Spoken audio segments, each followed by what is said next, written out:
This is Signal and Noise, bringing clarity to data, tech, and AI.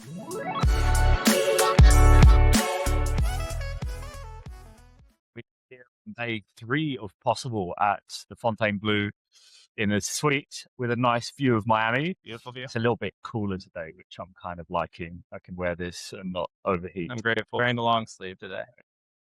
Ian Maier, thank you. Did I pronounce that right, Maier? Ian Maier from Hightouch. You're the GM of AdTech at a company which I'm really fascinated by. Obviously, I've spent a lot of my time in career in the data management space. And so I'm excited to just deep dive a little bit with you as to a few of the themes running through data at the moment, where it's come from, where it's going. First up, I just want to tell me about a little bit about yourself, your journey, and then we'll get into the Hightouch business as well. Yeah, myself. It's been an interesting journey from probably some of my first jobs were really as a practitioner, Right. running a combination of life cycle and advertising programs for e-commerce companies. So, to date myself a little bit, I'm probably the generation who, when I started advertising, really it was all about Meta and Google and first-party data. And so I kind of actually started in that world first. I then moved into the B2B world, basically bringing to market and building products that help people like me, that help advertisers do advertising better, both on the buy side and the sell side. So how do we, curate audiences and measurement data for these ad platforms? And then second, how do we use the data that we have as a media seller to monetize it better? Sure. Okay. So that would have given you a really, almost a nice look at both sides of the same coin, right? How that data can actually be used bidirectionally, as opposed to what some people see of data, which is just, it comes from there and goes to there in a way. Exactly right. And it's interesting to see, there's data on both sides. And it's being used by both parties. And actually the applications are pretty similar in some ways functionally, but the outcomes are very different. Sure. And so a lot of what I think about is how do we take solutions that we have and how do we make them work really well, specifically for sellers, specifically for buyers. Nice. Okay. And so now you're at Hightouch. How long have you been at Hightouch for? About 2.5 years. 2.5. Okay. So you got your feet under the table. You know what you're doing. Hopefully. Of course you do. So tell me a little bit, just give me a high level as to what Hightouch is, who they are, what kind of part they play in this ecosystem. Yeah. So Hightouch, we're evolving all the time. So the answer kind of has changed quickly over time, but I would think about us as really two things. The first is what we call a composable customer data platform. And that means that we're a CDP, so we can help you build audiences, send conversion events, measure the performance of your advertising. But we do all of that without storing any of your data. Okay. The observation there is all the enterprises that we work with, what we realized is they already have a source of truth, their first party data that exists in a cloud data warehouse. Sure. Like Snowflake, Databricks, BigQuery, AWS. And that data, already lives there. It's well governed, it's clean. And the real problem is just accessing that data. So what we do is we have a visual interface that allows, that just sits on top of their data infrastructure without copying the data, so that a marketer, an advertiser, a media seller can go in, build audiences, curate conversion API data streams, and all of the stuff that they need to get data to where it needs to go. Yeah, right. The second part, and part of why we're evolving so quickly, is that we launched our Agentic marketing platform, which builds on top of the foundation that we've created by building AI agents that can specifically build on-brand creative for advertisers that can, do all of the other agentic things that CDPs often do. Like, we can write a human prompt and it can generate basically a media plan and audiences and set up your conversion feeds for you. And what's unique about that is that, Claude, ChatGPT, et cetera, are actually already really good at doing that stuff. And so why do you need separate software to do it? The answer is basically that they don't have the context that you need to do it well. Context generated from the data that your platform sits over. Exactly right. So the context that's important there is context about the business, about the customer, about the performance of past campaigns. If you want to create really good creative, well, if you know what's performed well in the past, and an AI agent can make a hypothesis and say, well, it probably has to do with this specific type of messaging. Yeah, It might be this specific kind of vibe within the creative itself, Got it. and then create its own version. So asking the data in your own terms and being able to just get more seamless back and forth with it. Exactly. And did you mention creative as well? I did. Talk me through that. I didn't expect to hear that. Yeah. It's an interesting one because you'd think a data company is going to just focus on the data. Yeah. Exactly. Yeah. Our observation is we're trying to solve the whole customer problem. And the customer problem as an advertiser is if I want to create really high performing advertising, I need really good data and really good creative. Sure. And we see those as the two fundamental sort of foundational pieces. And as these AI systems have just gotten really, really good at doing this stuff, we realize that if we want to solve the whole customer problem, then we need to solve the creative side too. And we think we have a really, really good reason why we can do it better than your standard LLM or another company in this space. Yeah. I mean, I just sort of, as you were sort of mentioning it, my mind was wondering as to all the different other ways you can combine data and creative. And if your thesis is that you're going to go to where the source of truth is, that's kind of immovable, right? You're not going to change where that data is, which is obviously why your platform does what it does. And that then makes sense as to bringing the creative that way, as opposed to, maybe there's porting the data over there into the creative platform. Exactly. So it does make sense. Yeah. The sort of tagline that I've been playing with for a while and that I think resonates with a lot of people is this: you need to bring your media to your data, not bring your data to your media. Yep. And the closer you can bring it to the data, the better media you can create. Sure. Yep. And that totally makes sense. If one thing is immovable and the other one is movable, I mean, Let's move to movable. So tell me about the idea that a customer data platform doesn't hold the customer data. Again, that's maybe obvious to some, but for me, it brings a little bit of a surprise, or maybe just an undispelled myth that I had in my mind. Is that a common thing for CDPs, or is this a high touch kind of strategy? Yeah, I would. If you asked me that like 2 years ago, I'd probably say it's mostly a high touch strategy, and it's a little bit less common. But really, over the past 2+ years, our strategy, I think, has been validated, because now if you look at any CDP, they are either trying to go composable or calling themselves composable in some way. The reason all of this came about was that our founders actually came from a CDP. And in that process, what they realized is that the whole promise of a CDP, of creating this customer 360 and now being able to create audiences, activate, to do identity resolution, all of these things, that company actually had a really hard time delivering on the promise and delivering on it quickly, because there's this core problem of your customer data is over here and you need to get the customer data into this other thing. Oh, yeah.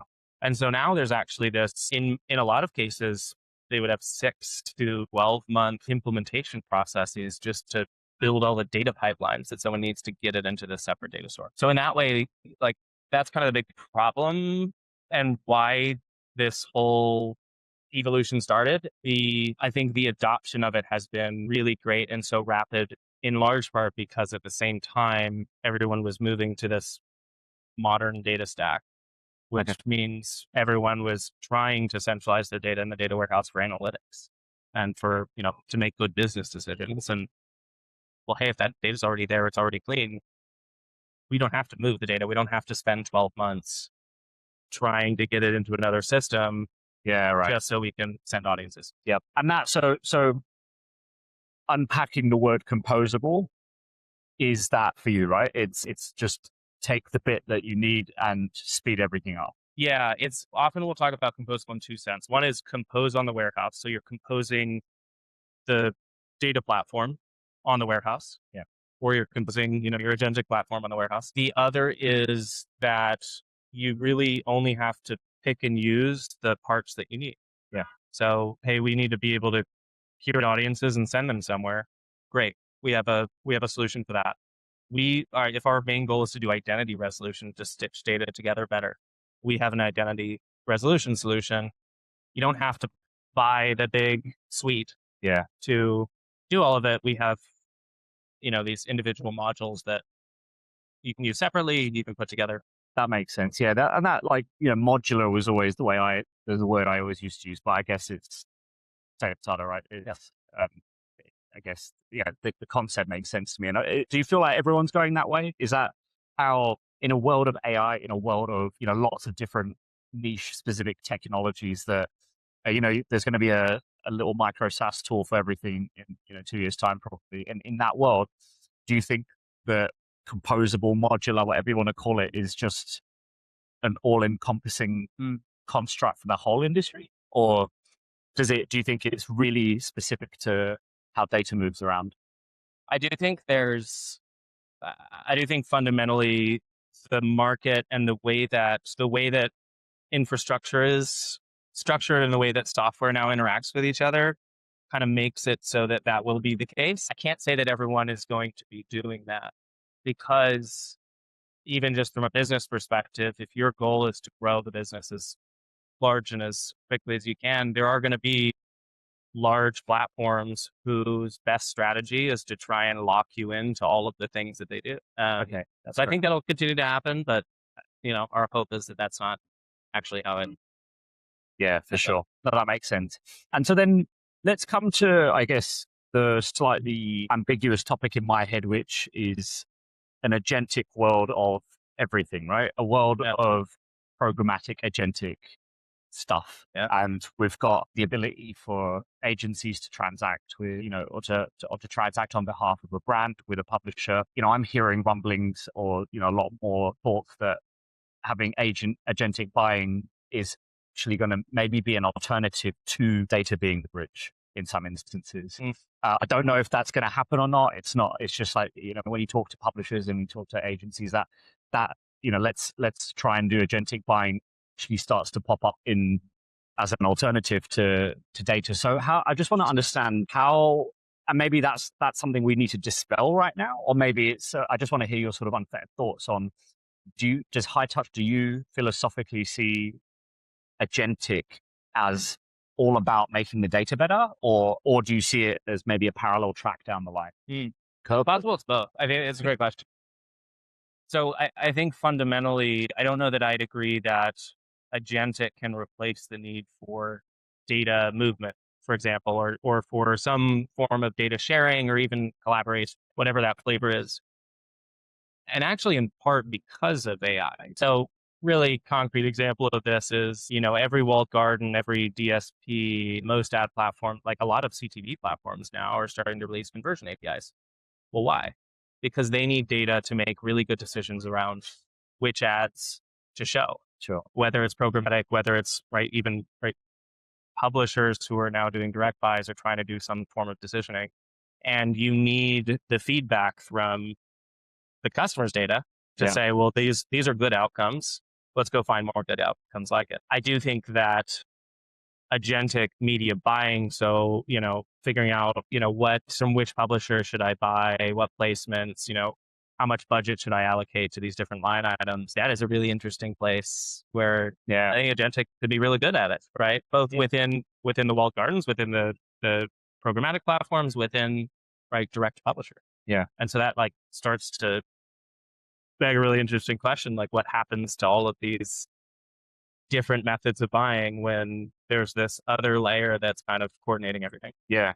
Yeah. And I guess the way, that's a really good response and thoughtful one, but I mean, and that's kind of where I was sort of noodling on this idea that, in 2 years time, perhaps first party data is the creme de la creme, like the kind of the gold standard for doing all of this stuff. And then maybe a sort of more watered down AI powered workflow is there for when the first party data doesn't exist. And I know, there's pros and cons to that. It enables more access to similar kind of mechanisms for those who don't have huge first party data sets. But at the same time, there'll come a point where you need to distinguish what's what, because otherwise we end up diluting first party data again, which is what, I feel like we've done too much of already. I think that's a great point. I also I'll be the first to recognize that there are a lot of places in advertising where first party data isn't as applicable. So a good example of this would be, broader brand campaigns where there isn't necessarily actually a sales outcome where someone's exchanging some information with you for money, but your goal is to, increase brand awareness or increase brand affinity. The I think what is actually interesting in terms of like what could become valuable first party data is actually the output of that, which is the measurement data. Yeah. So, there's a big push from a number of DSPs, SSPs, again, publishers to make log level measurement data more accessible. And where does that happen to live? Where does that happen to go? Data warehouse. And so now if you have all this measurement data, even if you don't necessarily have the final outcome, you have some agents who can analyze the data. Maybe you have some external data like your brand study. An agent could be running holdout tests and getting exposure data back and comparing it to brand studies. And now like you are actually using maybe what's become technically your data to do some really interesting things. That's a really good way of putting it, actually. It's accelerating the problem or reducing the problem in a way. Like if you don't have first party data, then creating a better flywheel to make that a reality. Exactly. And maybe it's like, it's more about data ownership than it is about which party originally owned the data. And how can you, create this ecosystem of data that you own and that you control so that you can make better decisions and drive better performance. And Hightouch, as recently, you guys have been in the news a little bit. Do you want to talk through that a little, for a sec? Gosh, I mean, well, I guess today, good timing. Great timing. We just announced our Series D, raising $150 million at I believe it's a $2.75 billion valuation. Wow. Okay, these are huge numbers. They're huge numbers. We've been on a tear for a while. Yeah. We've more than doubled our revenue 2 years in a row. I think recently announced that we hit 100 million ARR. And, to us, that's a testament to two things. One has been the acceptance and really the embrace of this composable mentality.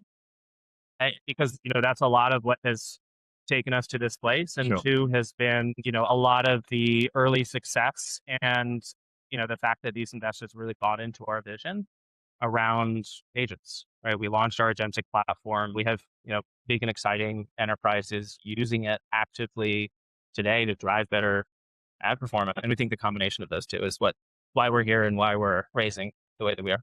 Right. Well, congratulations. And look, I think that with that, you see certain companies get investment, you see certain companies doing well. But when I unpack the philosophy and mechanics of what you guys do, it does make a lot of sense in an AI forward world. And I can only imagine that you'll actually democratize that and make it available for more and more types of customers in the future as well. Yeah, we're really excited to do AI together, and with they own, I don't know.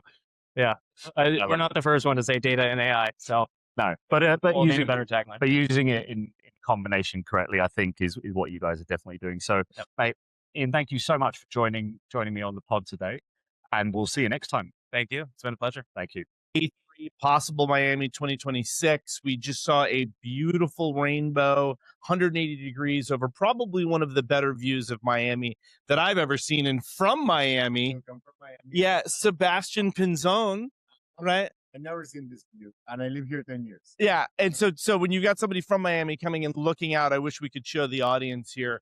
It's pretty spectacular because you can see the entire from the beach to the canal. What is the canal called? You see Brickell, which is our financial district.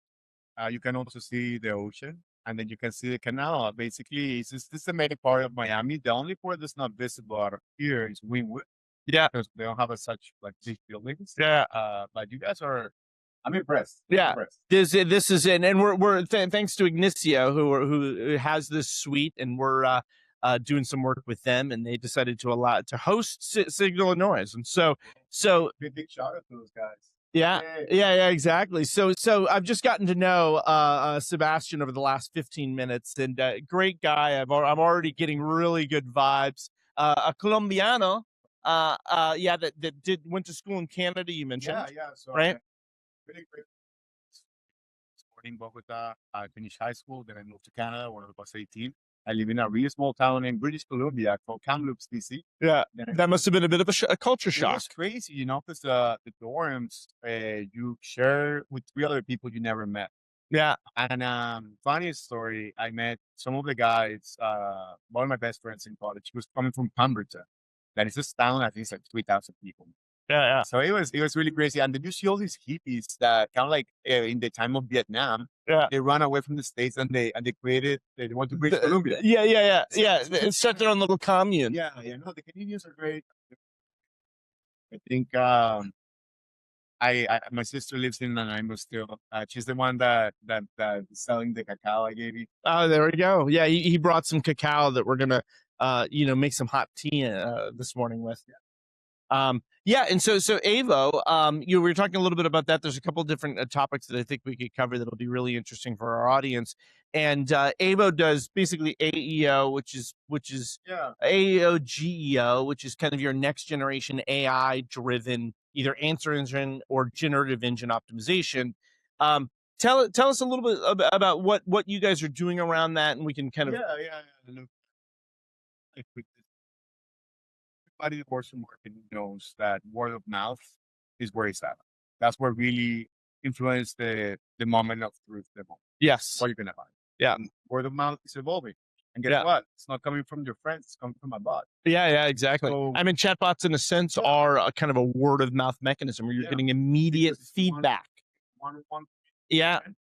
Which a lot of knowledge in the back, right? So yeah, it hallucinates, yes, but like, let's be honest, 99% of the time it's going to be right. I'm better than any of your friends. Yeah. So we help brands understand how they're showing up. If they're showing up, are they showing up with the right things, or AI is making things up for them? Yeah, and sometimes people don't know how to manage that system, and they don't know really where AI is pulling stuff, and so they can be completely misrepresented, right, based on some sort of legacy documentation or PR or information online. So there's basically, the market leaders. Yeah, what you watch out for is like they're probably already in AI responses. Are you being shown the way you want? Are you being, like, if your prices are the right prices? Also, for the people that are not as known, small brands, are you even showing up, right? Yeah. And then what we do is, first of all, we spend a good time understanding your business to then develop a strategy of what to track. Yeah. The reality is there's a million companies that do AEO tracking.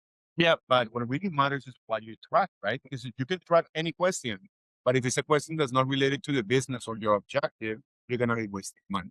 Yeah. So it's good to that's the first step. Yeah. And tracking, meaning you're tracking the questions that if you're a B2B company, if you're a B2C company, you're tracking the questions that people are asking that are resulting in answers that include your brand, your product, your service. And so you want to optimize around what's driving the most actions from So I'll give an example, tangible example. Let's say you're already buying ads on Google Ads on search. Yeah. And you already know what are the keywords that are bringing you the most sales if you sell online. What we do is we get those keywords and then we transform them into prompts because we know that's the intentionality you want to be on, right? It's going to be an exact ROI. Like natural language prompts. So what we do is we leverage your first party data from your current campaigns, from your customer service support. What are your customers asking you? Let's not reinvent the wheel, right? Yeah. Reddit threads, online communities to understand what it's worth tracking, but also understand your marketing objectives, right? Yeah. If you, for some reason, had a new rebranding and there's a new thing that want your brand to be associated with, well, we'll track that. Yeah. So it really depends. I think it's very, our approach is more consultancy tech enabled. Yeah. Rather than just a solution that's going to install service like SEMrush or Href or any of those guys. Yeah.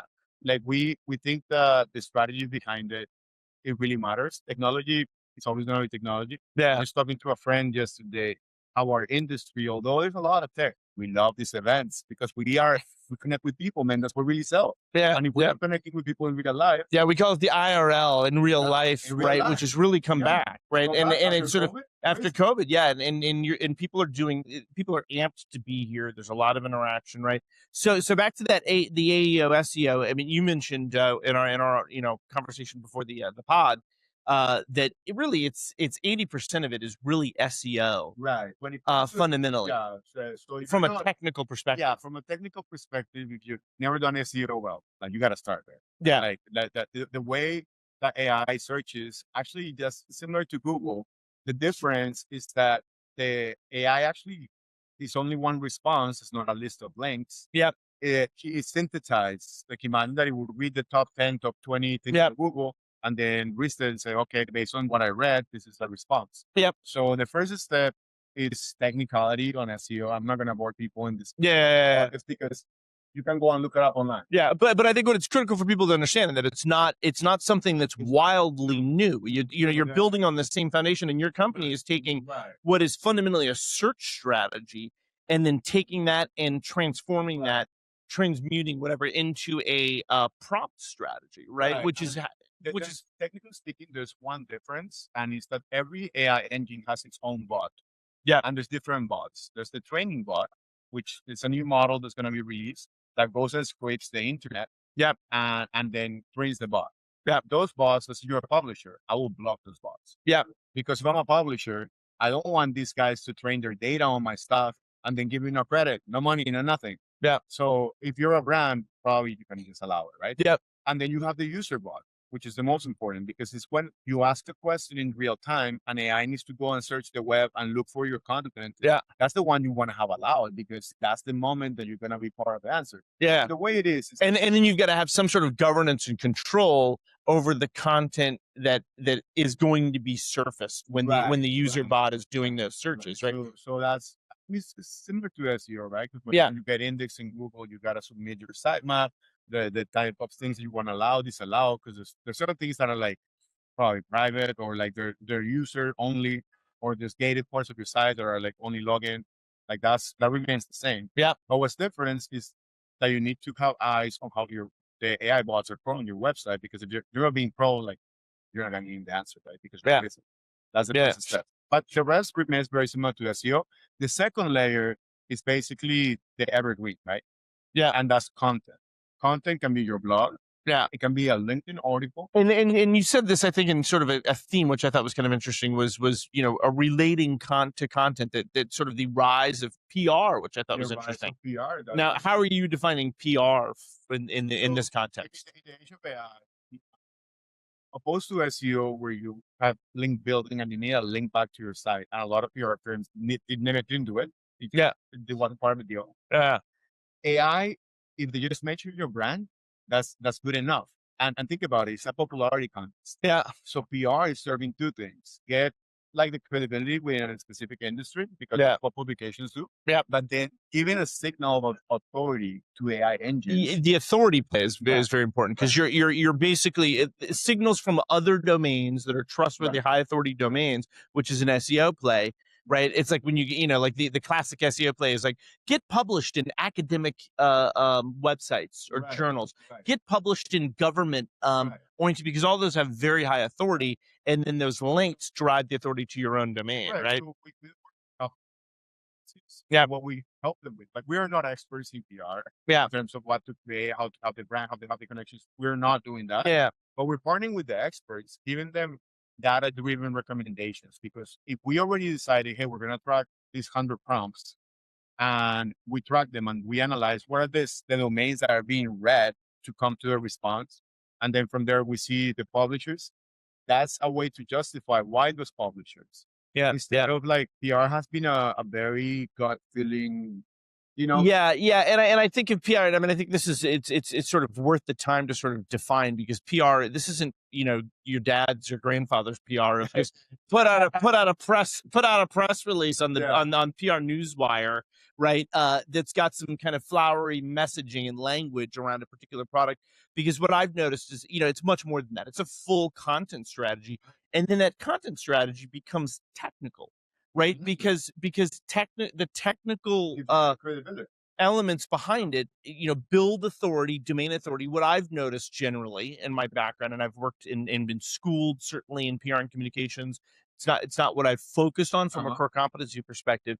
But what I've noticed is that oftentimes you get, the PR people are like the journalists, the English majors, the liberal arts majors, and they tend to not be the technical people. Right. Right. And so they're very good at sort of understanding how to deliver a message that's going to have some sort of impact. And build a relationship. And so PR is not even paying money. You got to like build a relationship. You invite them to a hotel. You got to like, it's experiential. So it sort of changes that definition of being like, hey, this isn't just about content that we're putting out, but there's a technical component that's going to drive some sort of visibility within LLMs, Right. visibility within Google search. So it's almost like you could fold in SEO and say, hey, if you're PR that's implementing advanced AEO, advanced SEO, that's where the play is in my mind. It's a Right. much more technical play, and it's tied to content. But Right. Think about it this way. PR has always been niche. The Yeah. pitch from a PR article, it's for a very like a specific audience.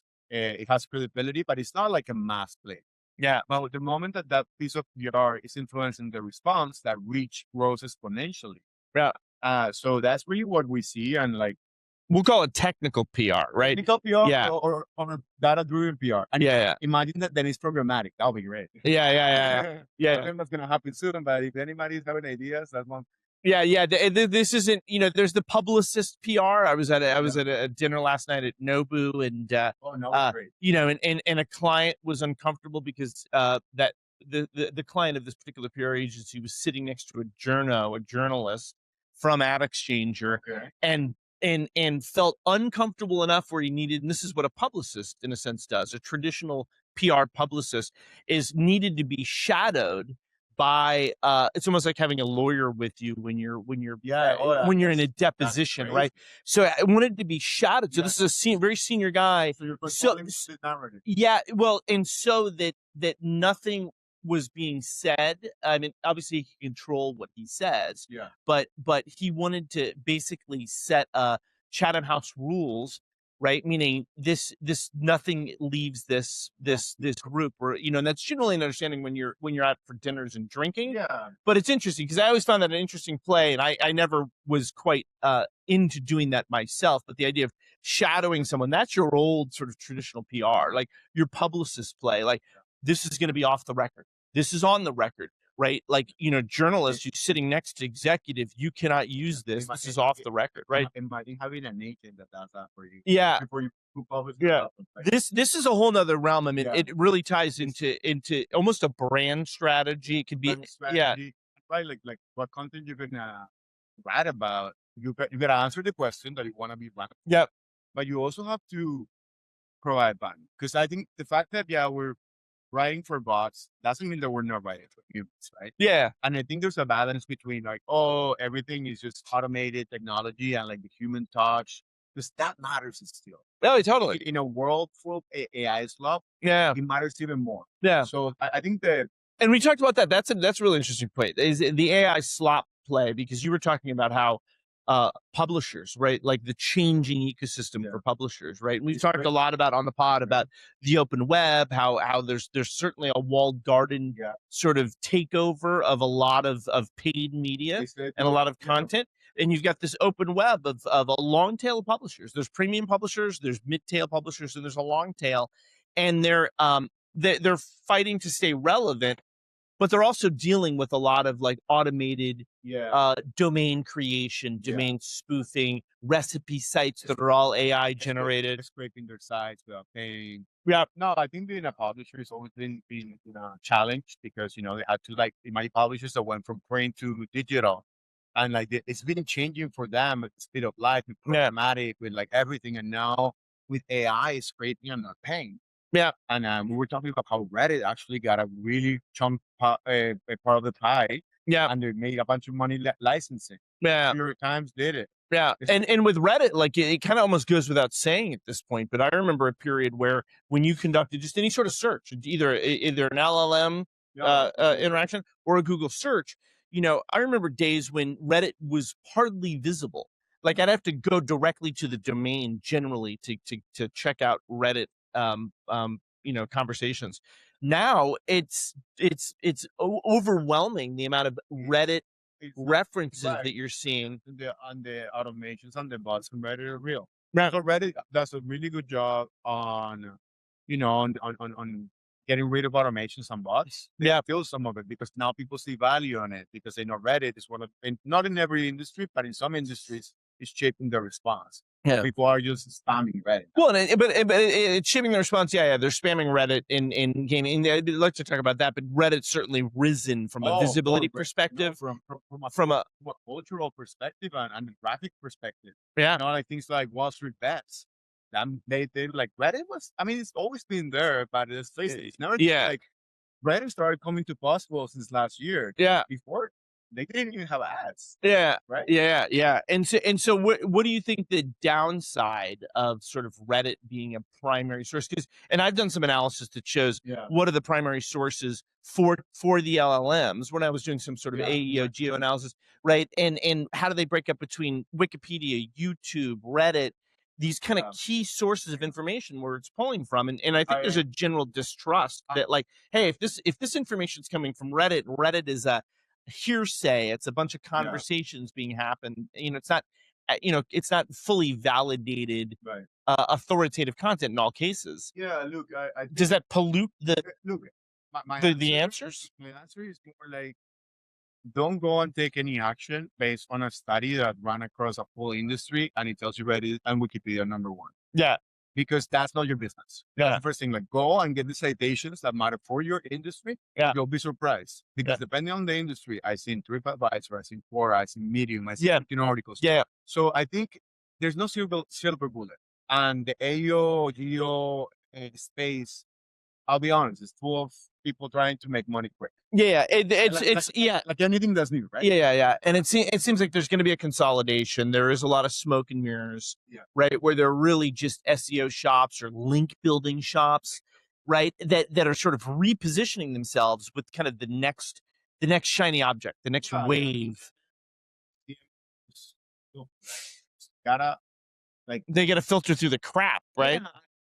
I feel that they have a silver bullet that's AI. Right? Like, oh, it's AI, right? Yeah. And I think it's not just like that. I think, AI is great. I use it every day, but I also realize the risks and the strategy you need behind it. Yeah. Like, let's say the thing we read it, like we as humans tend to think that everything has like a one solution. It's not true. And we know this deep inside. We know that it takes hard work. Yeah. No, and that is on your data. Yeah. That not on others' data, because that's and that's critical. And we've talked a lot about with a bunch of different people from product leaders, et cetera, on the pod around how AI is not doing prompts or having conversations with ChatGPT. There's an architectural layer, right, where you're and you're really building. You're trying to build kind of an AGI in a sense, right? And you're building a memory system, right? And what you provide it with from a memory system, from a control and management system, and a governance system, which is your markdown files, and that stuff's critical in order to get the accuracy and the outputs that you want from it, right? And to have it grow and develop closer to what we think of as intelligence, right? I'll give you my take on AI and my own experience using it for the last 2 years. One is that context is king. Yep, 100%. Prompting matters, but not as much as context. Yeah. If your company wants to really leverage AI, start by organizing your data in markdown files in ways that is connected. Create your own MCP connector. Yep. So you can actually ask Claude, hey, go and check out the database and bring me this information. Yep. That's for me the MCP connectors and the connectors in general on ChatGPT that you can actually connect to Notion or Google Drive or anything. Yeah. That's what really makes AI powerful, because you stop copy pasting to actually having AI things for you. Yeah, and that can be just from an individual agentic workflow perspective, right? And that's really important for people to understand. Is like, projects and prompts, that's at a very surface level. But once you start giving it that instruction booklet, which is your markdown files, your repos, your repositories, right? And you start giving like an instruction booklet that covers everything on how it should behave, which they call the soul, right? How it should behave, rules of engagement, guardrails, governance. And then with writing, it can be narrative structure. You can get rid of all the slop that we sort of see as the AI crap. The way I see it is like, the more you use it, and that's why it's like crazy how the more you use, let's say ChatGPT, to switch is harder because the memory has been developed. Yeah. So your files are there. Yeah. The system has been created. Yeah. It's not that one model is better than there will be slight difference, but like the reality is where you put your time and you set up your foundations is where you should be. Yes, that's a really critical point. How do you do that? So I'm a Claude person. Yeah. Claude every day. Open Claude? Yeah. No, Claude. Claude, yeah. Claude, I decided not to go with Open Claude because if you're not technical enough, it's unsafe. Yeah. Prompt injection is real. I jumped over to Hermes because of a recommendation from one of my technical friends. Yeah. That's my opinion. Yeah. And I thought, so there's couple things are important. Skills. The skills, it gets overlooked, but skills is great because you're basically teaching Claude to do a particular thing. So Yeah. I taught my Claude agent to use the Gemini API to create pictures. Yeah. To use the 11 Labs API to create sounds. Oh, we do. I'm a Sooner user. I create sounds. We talked to 12 labs yesterday, but they're a little different than 11 labs. Yeah, that's about AI sort of content recognition at like a super micro metadata level. Yeah. You should talk to them. It's a really fascinating technology that they have, where the AI can start to recognize everything that's happening within a video and the context around that's outside of sort of the metadata, because it's reading the actual video text. Because the AI has a lot of problems reading video and images. Yeah, exactly. They're solving for that problem, which is a big problem. That's cool. Most cool. Yeah. Boy, like my son talks to Google Home. Yeah. And he's using AI at the setup. Yeah. So you set up your Claude skills. Like I've set up. So I have skills that are particular. It's just a way of teaching Claude how to create a presentation. There's skills that are already created by Claude. Yep. And there's actually a skill to create the skills. Yeah. Ask Claude to create the skill you want to create. Yeah. And then you have MCP connectors that are basically ways that you can connect to your other platforms like Google Drive, Notion, and Slack. Yeah. And Claude makes that really easy. And GPT does too as well. Right. So there's different types of MCPs. There's some that are like they work locally in your computer. Yep. And there's some that are web. I would say start with web. They're easy to use stuff. Yeah. It's a one click. Yeah. If you do the, I've done some of the local stuff, and I generally am doing that through an OpenClaw or a Hermes, right? Where it's reading your entire drive. But I wanted to connect it to my source of truth. Yeah. So for instance, what I love for my context is Notion, because Notion is like my portable brain. I record everything in Notion, and if I have to start a new session that has no context, I say, hey, go to Notion, read this file, and let's start. Yeah. And then when I do something, I would ask him to go and write on Notion what we did. Yeah. So we keep it. And I'm using GitHub for for that same purpose. Same thing. Right. Yeah. And that's one thing that I've learned is that like when I'm doing, like, let's say I'm creating some sort of template, right? Yeah. Like I'm creating a proposal template, or I'm creating, and I want to codify that. And I've run through this whole sort of prompt string to get it right. Either GPT or Claude, I'll use either one. Right. And I want to get it right. And once I get it right, I basically say, now record everything we just talked about it, convert it into a markdown file, and you're just telling conversationally, right? And then save it into GitHub, and it folderizes it. And so every time you create a proposal from that point forward, it's referencing the rules of engagement, the structure, the governance, the template. So it's not automatically. Yeah, and so people are like, yeah, right, this prompt that is like like a fucking book. That doesn't work because that's why you have context. So every time you talk to it, it's like if you talk to your best friend because he already knows you. Yeah, that's where I think that evolution happened for me, is where I realized that like my long prompts, sometimes the agent will stop thinking because it just gets totally confused because it's a multifaceted prompt. I thought, I finally started moving away from that and saying because you're referencing something. Referencing already things that you work with. Hey, go to my repo, pull out this particular, and I'm building something based on that. And they're like, okay. And it basically tells you, I will review that before we create this next proposal or this next X or Y. And I do that around article generation, content generation, commercial generation, Excel spreadsheets. It's, it's all conversational. You don't need to be a Python expert to do this. What you use, or you want to switch from ChatGPT to Claude, you can do it right away. Exactly, and that is your memory system. That is yours. Right. That is yours. Google becomes a thing. Yeah, and one of our executive contributors, Chris Raja, he's got a company called MindMaker AI, and it's all built on the idea of capturing an executive's memory system. So it's completely agnostic of model. Right. And it's important because, you can pull out your ChatGPT projects and prompt history. Yeah. You kind of have to annotate it and put it into Claude, but it hallucinates, and it'll export something that's slightly, or maybe even very different than what you originally had within And so he was like, I saw this issue with bringing stuff over to Claude from GPT or vice versa, where it just kind of broke. Right. And so you're losing all of this time and effort that you've put into building, structuring. And I'm like, get into GitHub, or Notion, and start building down your. The way we have it in our company, GitHub is only between Dan and me, and that's a confidential stuff that only the owners have. Yeah. Notion we share with the rest of the employees. Yeah. Because the thing about Notion is that it's easier to read and edit. Yeah. Like GitHub feels developer. Yeah, it does. Yeah, and It you can't really write your own markdown file. You got to be like, I always mess it up. I'm like, what is the syntax here that I'm, because it's all text and it's lines. And so I just have GPT or Claude create it for me, right? Like, so it doesn't break when it gets uploaded. Yeah, that's great. Like how are we changing these systems that before you had to log in? Yeah, now you're like the new SaaS. It's going to be Agentic. It has to connect to the tools and allow you to, through prompts, move things. And I think that's funny because a lot of the companies are investing on their own chatbot. Yeah. Instead of investing on how they connect to the chatbot that the people actually use.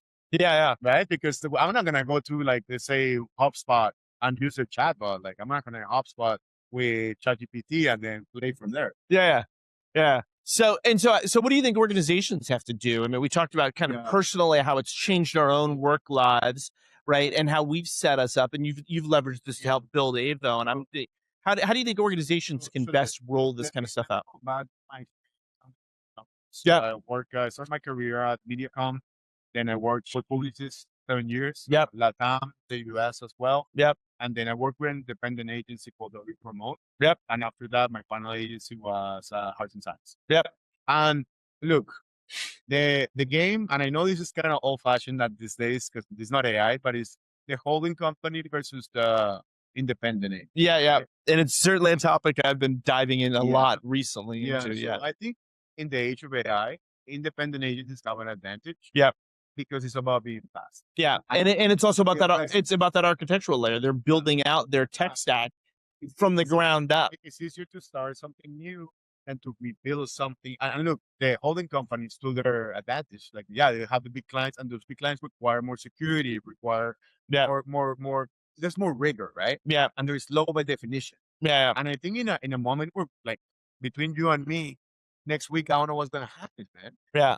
In that reality, I think holding companies are meant to fail if they don't change drastically what they're doing, because speed matters. Yeah, and speed matters, and speed humans slow down. Complex organizations, let's put it that way.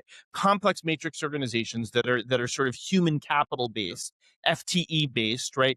When you have an independent, they can come in with a much nimbler team whose ability to execute is compounded because they're AI native and tech native, right? So because I think the challenge with independence before some of these capabilities came into play, AI capabilities, was they couldn't scale quickly enough because they didn't have the FTE, the human capital, in order to manage these massive accounts. Holdcos had that advantage. Now that table's been switched, right? You don't need 3,000 people to run your commerce media division, right? That is true. And look, I think the holding companies had the advantage of leveraging negotiation power. Yeah. There's no principle-based buying. There's no independent agency that can buy better deals than holding companies. That's not even on programmatic. Well, it's there because are some good deals that the holding companies get. And they're leveraging debt. They're saying, hey, we have the capital in order to invest, $18 billion in this entire, multimedia buy, right? And then you're dividing that up between your clients. That's principle-based buying. Also, the holding companies will open doors for things like sports marketing, sponsorships, for things that are outside of the box, placements that are like custom made. I think that's their power. Where they lost the battle a long time ago is on performance marketing. Interesting. Independent agencies are yes, and we're talking to some right now. And with this whole notion of moving towards sort of outcomes and drives, like how are you actually? Because look, when you're on D and like people know you. When you're at the new job on the corner, you better prove you gotta show ROI. Yeah, the rubber meets the road. Yeah.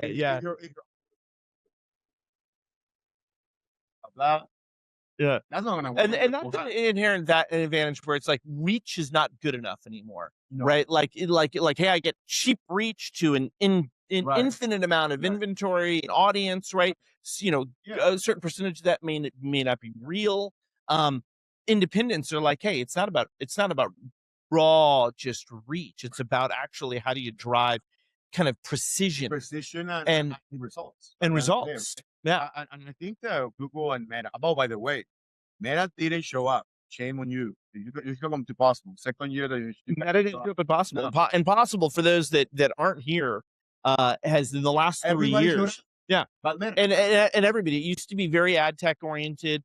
It's much broader from a tech perspective, but it's also much broader from an agency perspective. There's a lot more holding companies here. And also a lot of independent agencies. I've seen Yep. this year from Seattle, Yep. from Utah. Like, Yeah. it's cool to meet these guys, man. Yeah. Yeah. Well, hey, this has been an awesome conversation. I think we could go on forever, and I'm getting the clock here because we've got more podcasts to run. Yeah. But hey, Sebastian, it was great. My man. We thank should you so much. we should definitely talk if you're in New York City. Yeah. We should hook up. So tell us a little bit about what we're gonna hear this interview. Oh, yeah, Follow yeah. you. Yeah. So we're gonna publish this on YouTube, www.signalandnoise.ai. And then we're gonna publish a collection of these episodes for each day. We're gonna do the individual episodes. So you and I, that'll be pushed out through multiple channels. We'll be on Apple Podcasts, Spotify. Back me. I'll share it.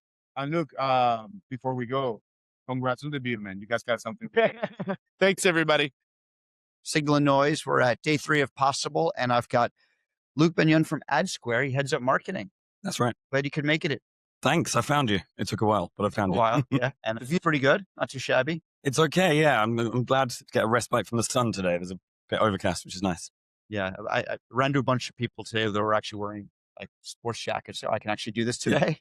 Yeah. Without like melting. So I've got a case full that I have not used. Yeah. yeah. Well, I brought one, and it's like it's still drying out from last night. Yeah. That way.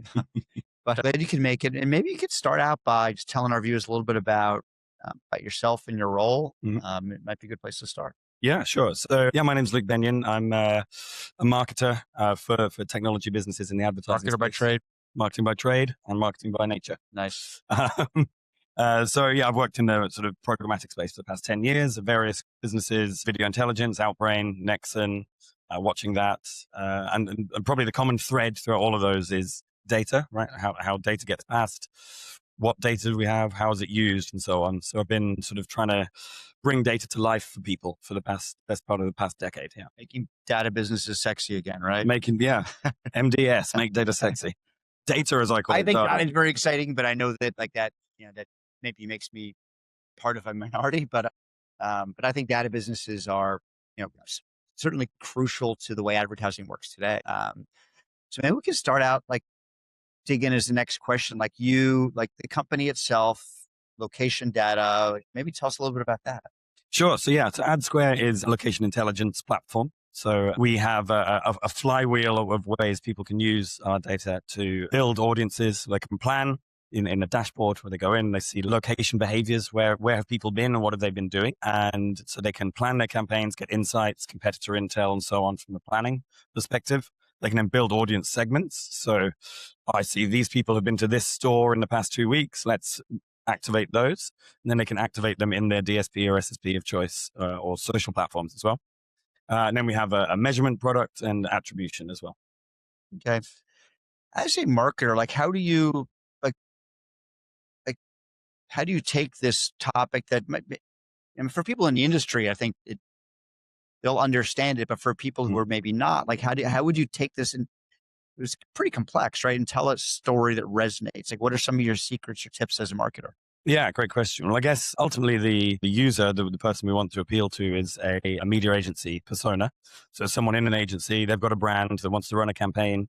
And planners, buyers, who are these? The planner buyer is probably the person with the hands on the keys. Yeah. Okay. Yeah. And they're going to go into their programmatic platform and be bombarded with different ways that they can target people. Third-party data sources, the audience data. Okay. Yeah, exactly. So you need to be appealing to them when they're in that interface. So I think brand is a really important part of that. It's being recognizable and having a reputation for quality, for trustworthiness, of transparency, price as well.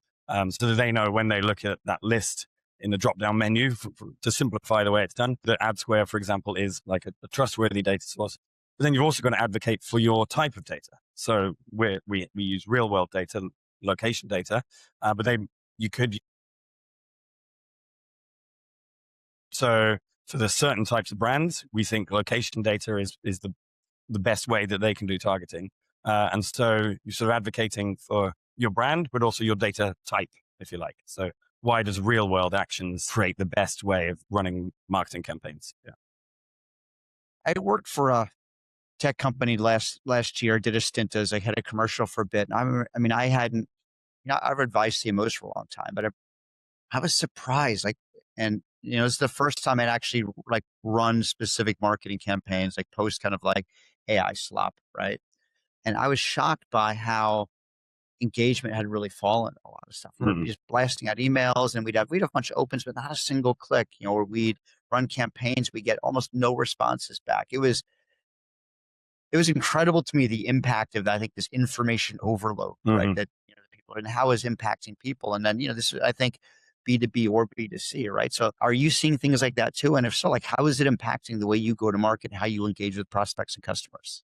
Yeah, I mean, that's a big question. I think maybe the biggest manifestation of this is in social organic reach, right? You'll have seen this at that business as well. You post something on the company LinkedIn page, being like, here's our big announcement we've been working on for months, and you get crickets. Crickets, right? Yeah, exactly. But then the CEO or a senior leader posts about it. They tell their personal story about the build that they've been through or the journey they've been on, and suddenly they're going viral. So I think it's changed very much from company pages to personal stories that people tell, and that's what resonates with people, right? So, and the same is true with email. So company email blasts and newsletters, yeah, they still get engagement, but actually if your CEO has a Substack or a LinkedIn newsletter where they can really dig deep and they're building reputation about a really specific niche, then that's where they're going to get engagement from the right people. And you can't really be too niche. You can really get deep, and the deeper you go and the more specific you go, I think people really appreciate getting that knowledge from you. Yeah. I like that. We had Joe Zappa on this podcast a couple months ago. I've known Joe for a few years, and I think it's really cool what he's doing, just kind of like executive led, like evangelism and communications, and how, and I think the thesis of that episode ended up being like, people trust people. They don't really trust institutions or brands as much anymore. I think that's so, like, I like what you're saying. Like, if your leaders can tell a story and communicate directly, that'll have a much bigger impact than just like sending out.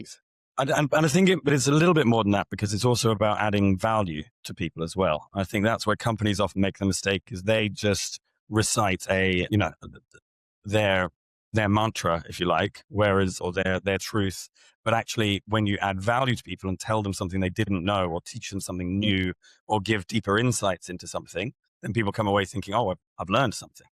And when you do that, you remember, and then you engage more and you share and you start telling people about it. So I think Joe's absolutely right that people trust people, but people also like conversations where they learn something and they've got something that they can go and tell people at the next dinner party or conference that they're at, I think that's a good point. Like, people, and I think the companies that sell the best, and I even think I've worked in consulting for a long time, right? I think that even the way people buy, that is changing. Like they're not buying through maybe the people they used to. They want thought leadership now. They want to be, to your point, they want to be told something new and interesting that makes them think, that may provoke them a little bit. And then they're going to want to bring in, even if they're just lurking and reading in the background, but I think seeding those ideas out there, starting conversations. When I think, like, my experience anyway, those are the types of people that, when brands are thinking, who do I want to work with? That's what they gravitate towards. Yeah, exactly. And that's it. You've got to be building the reputation of your brand over long periods of time. The 95-5 rule, right? So 95% of the time people are not in market to buy your product, but you want to make sure you're there during that period, so that when they are ready to buy your product, you're the one that comes to mind. And that's about owning a category as well. It's like being synonymous with the specific thing you do, so that you're an instant. I've even had times where I put content out there and someone I didn't even know engaged with it, just apparently read it, right? But they didn't like it, they didn't comment, and then they bring it up later and so, I read that thing of yours. Yeah. I really like that. Let's talk about it. Yeah. I think that's always wild. So, like, to really to know that, okay, for every like or comment you get, there's probably 10 people who are reading Lurkers, this and lurking and, Yeah. who are still being impacted, right? Yeah, that's a nightmare when it comes to attribution though in marketing. It's tough. But you're right. It's like maybe you can't even attribute it, or you can try, but it's that doing it over time, right? Yeah. That is really the key. Yeah. I've noticed some leaders, and there was a big debate we got in online, a few of us the other day. Like, I get really turned off by AI, obviously AI generated content where it's like, if not, but this, like emoji, like bullets. But I see some leaders, senior leaders posting this stuff and they still get engagement, right? It shocks me. So thoughts on that? I mean, Yeah, I mean, unpacking the way that's impacting marketing, if we talk about this now and you publish this in a week's time, it'll probably have changed because that's what keeps happening. The speed of change is increasing rapidly. And so, Claude Design coming out a couple of weeks ago has really impacted creating marketing collateral, for example. And the ability to create written content that sort of sounds a bit like you, but actually when you look at it, looks like it's ChatGPT is a challenge I think everyone's navigating because it's so easy. My approach is if someone didn't have the time to write something themselves, I don't have the time to read it. But totally agree. Yeah. I don't think everyone thinks like that. I think people are maybe just accepting that that's how content is created and engaging with it. But it's frustrating when you spent years crafting carefully thought through opinion pieces or articles and so on. Yeah, I don't get it either. I mean, if I see stuff that looks obviously AI generated, where someone didn't even take the time or care to just rewrite it, right? And to take out and I love M dashes, right? Yeah. There's a time and a place for them, right? Or, the things that are obviously AI. If someone can't take the time, I personally won't take the time, but I don't think everyone thinks that way. I say to my team, I'll review something, and if they've used a chat GPT or Gemini to create it and it shows through, I'll say, excuse me, your AI is showing.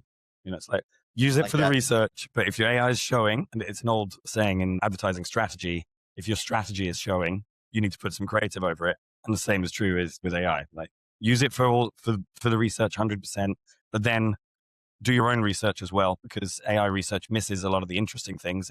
It's aggregating. So, but actual nuance and detail is not picked up by aggregation. So there's other things to discover that AI is not going to as well. As a marketer, how much of what you do has already been changed meaningfully by AI, and like thoughts on that? I think it's been creeping in for longer than we give credit for. The last sort of 3, it's definitely been more front and center, but things like, automated systems in social platforms, for example, have been around quite a while. Grammar checkers. More than 10 years. And so on. Yeah. They've been around a long time. So AI has actually been in there. It's just become very prevalent recently. I'd say, we're tasked with almost any job within the department that can be automated or scaled, then we should be looking at how AI can do that. And I think that's fair enough. If something's a repeatable task, no one really wants to be doing it themselves. And if AI can help Most people don't. Most people don't. That's true. So that's where to use it really well. But also, we're a company full of brilliant, insightful, interesting individuals. So the value of that human touch is also super important to bring that to the surface and automate where things are repeatable. That's my approach to it. What are some of the AI tools you're using today that you really love, and for maybe other marketers out there, you'd recommend they check out? I think it's less about the tools themselves, more about how you use them, because they're platforms, right? And they're basically, they're there and you say, wow, what am I going to do with this thing? So it's thinking creatively, what can I achieve with this technology? Whether that's just an LLM or whether it's an agentic system like Claude. Claude Design is the biggest change, I'd say, in the ability in marketing to create collateral and designs, and scaling that is now, it's quite good at it. It's very good at it. And until now, nothing has been, but now it's very good. And that's going to supercharge tailoring content, account-based marketing. So you can just say, give it a load of personas, give it a load of individuals and say, adapt this content to these people. And it can do it now without it looking ridiculous. Yeah, exactly. Yeah, there's not 6 fingers anymore. It looks really smart. You're right. Even recently, even before this, I would ask it just to create one hero image and give it instructions. It'd be totally off, right? This is it was really frustrating. Yeah. So I mean, the improvements it's pretty dramatic. Yeah. Yeah. We take a human in the loop approach at AdSquare, so we always want a human to be reviewing things. I would always want a designer to look at output, but yeah, the ability to scale and iterate is what's changing. Yeah. It must be changing the speed at which you work too, and the speed of which you're able. Because I know consulting, we're able to like the output of what we're creating is so much faster. Yeah. I mean, we're going like or even like I work with design teams or product teams, just going to prototype in like a day or two. It's just, granted, it's not production, right? But just being able to crank out prototypes with a front end and some vibe coded technology behind it, it's incredible. So I imagine for a marketer, it's sped things up dramatically. Yeah, right? yeah. And then the challenge is adapting as a team fast enough to be able to implement it in all the places you want to. Yeah, because we're just going to be. I think the real way marketers operate is fundamentally now changing. Like what we do on a day-to-day basis is just shifting. It's going to make it way more. We can be way more strategic. We'll be way more thoughtful because all of the day-to-day difficult stuff is going to be just sped up, exactly as you say. Yeah. I've seen some interesting debates recently about like within marketing, like communicate, like some people say, okay, like your message, like it should be like my grandmother should be able to understand it. And then some people say, actually this is AdTech. It's really complicated. Like, no, you're not selling to your grandmother. We don't care for grandmother. So or do you need to address both thoughts on that debate? I think quite often people overcomplicate language needlessly to seem intelligence, not the right word, but to seem like that knowledgeable. I always, again, with my team, spot certain words that drive me mad, like leverage and utilize. It means use. Leverage, it means use. There's a shorter way to say exactly the same word. Take the short. Yeah. So it's always taking the shorter way. Another thing that LLMs do is to put in a lot of adjectives and adverbs that are completely unnecessary as well, because they not 90% of the time add nothing to the sentence. So stripping that stuff out can really simplify your language. And my grandma would be more able to understand it, but it's actually not about that. It's about cutting to the chase and being really clear and not overcomplicating things for people, because no one wants to wade through messy, sludgy language. You want to understand what something is. But I think that's where what I love doing is diagrams and flowcharts and that kind of thing. And I think in our sector, in data and technology and advertising, when you're in a supply chain, showing the way things move between each other in graphics is super important as well. So it's not just about language. It's about how language and spatial description interact with each other as well. I think that's a super important part. I wrote an article recently about, I call it the IRL, in real life rebellion, and how the trends we talked earlier about people being overloaded with content, that there's just been such a shift back to back to basics, but back to real life experiences. I was at a dinner with Hearst last night. There was like a lot of what we're talking about is people like craving these things. So we're here possible. How are you like folding in real life and like in-person stuff? Obviously you're doing it because you're here. How are you folding it into your marketing approach? Have you seen some changes recently in this area? Well, I think you could look at Possible as a great example, because if you go to the main inspiration hall, every talk today is on AI, paid for content by brands on AI. That hall is only 20% full, whereas the atrium area is the loudest place I've ever been in my life. 150% full. It's 150% full because people are just there to talk and network. It's deafening. Oh my God. Yeah. It needs to be addressed, let's just say. But yeah, people are here because they want that human connection, not to watch another talk about AI, and that's all you need to know about that. What we've done at AdSquare here, we had a panel session where we invited a DSP basis on with us, and we discussed the outcomes era, actually. Speaking about Joe, after someone, right? Yeah, they're after me. Speaking about Joe Zappa, he's very much advocated for the outcomes era, and I would subscribe to that as well. And we were talking about the outcomes era. We made a time. How have we gone from affiliate to performance to programmatic, and how has that all brought us on this journey that we're in now? But we also then have like laptop stickers that people can put, and I think the best branding piece here is someone who's branded the lanyard, that physical thing, or tote bags, like it's a really old school like branded swag thing. But hey, that's walking advertisements all the way around the place, and at a festival where it's very difficult to cut through the noise. It works, and you remember those brands. Yeah. But I think again, it comes back to being interesting. And the most interesting activation here, I think, or the most useful, sorry, I should say, is Gum Gum's water machines. Don't know if you've seen those. Yeah, I got one of those. You can add cucumber flavor, strawberry flavor, electrolytes, They have caffeine. the little water container that's branded to them. That was smart. Yeah. And their whole positioning is around the mindset matrix. And so they've got that platform, which they can then apply to really nice activations. It just gives them a platform to execute across. And so I always really admire them for doing things like that. Yeah. That was smart. So, well, listen, really appreciative you coming by, and marketer to marketer. I really like this conversation a lot. I think there's some good insights for, about how marketing works and your role. And, I really appreciate that. And best of luck the rest of the show. Thank you. Cheers. It's real. Thank you. Pleasure. Noise. We are at day 3 of Possible in Miami. And I've got a special guest, Anthony Dominguez, who's the Senior Director of Business Development at Orange 142. Welcome. Thank you so much. Happy to be here. So love it, Anthony, if you could maybe tell the viewers a little bit about yourself and your background and kind of what brings you to this current role. Sure thing. So I'm with Orange 142, which is part of our holding company at Direct Digital Holdings, which owns Orange 142, an agency, and Colossus Media SSP, our supply side platform.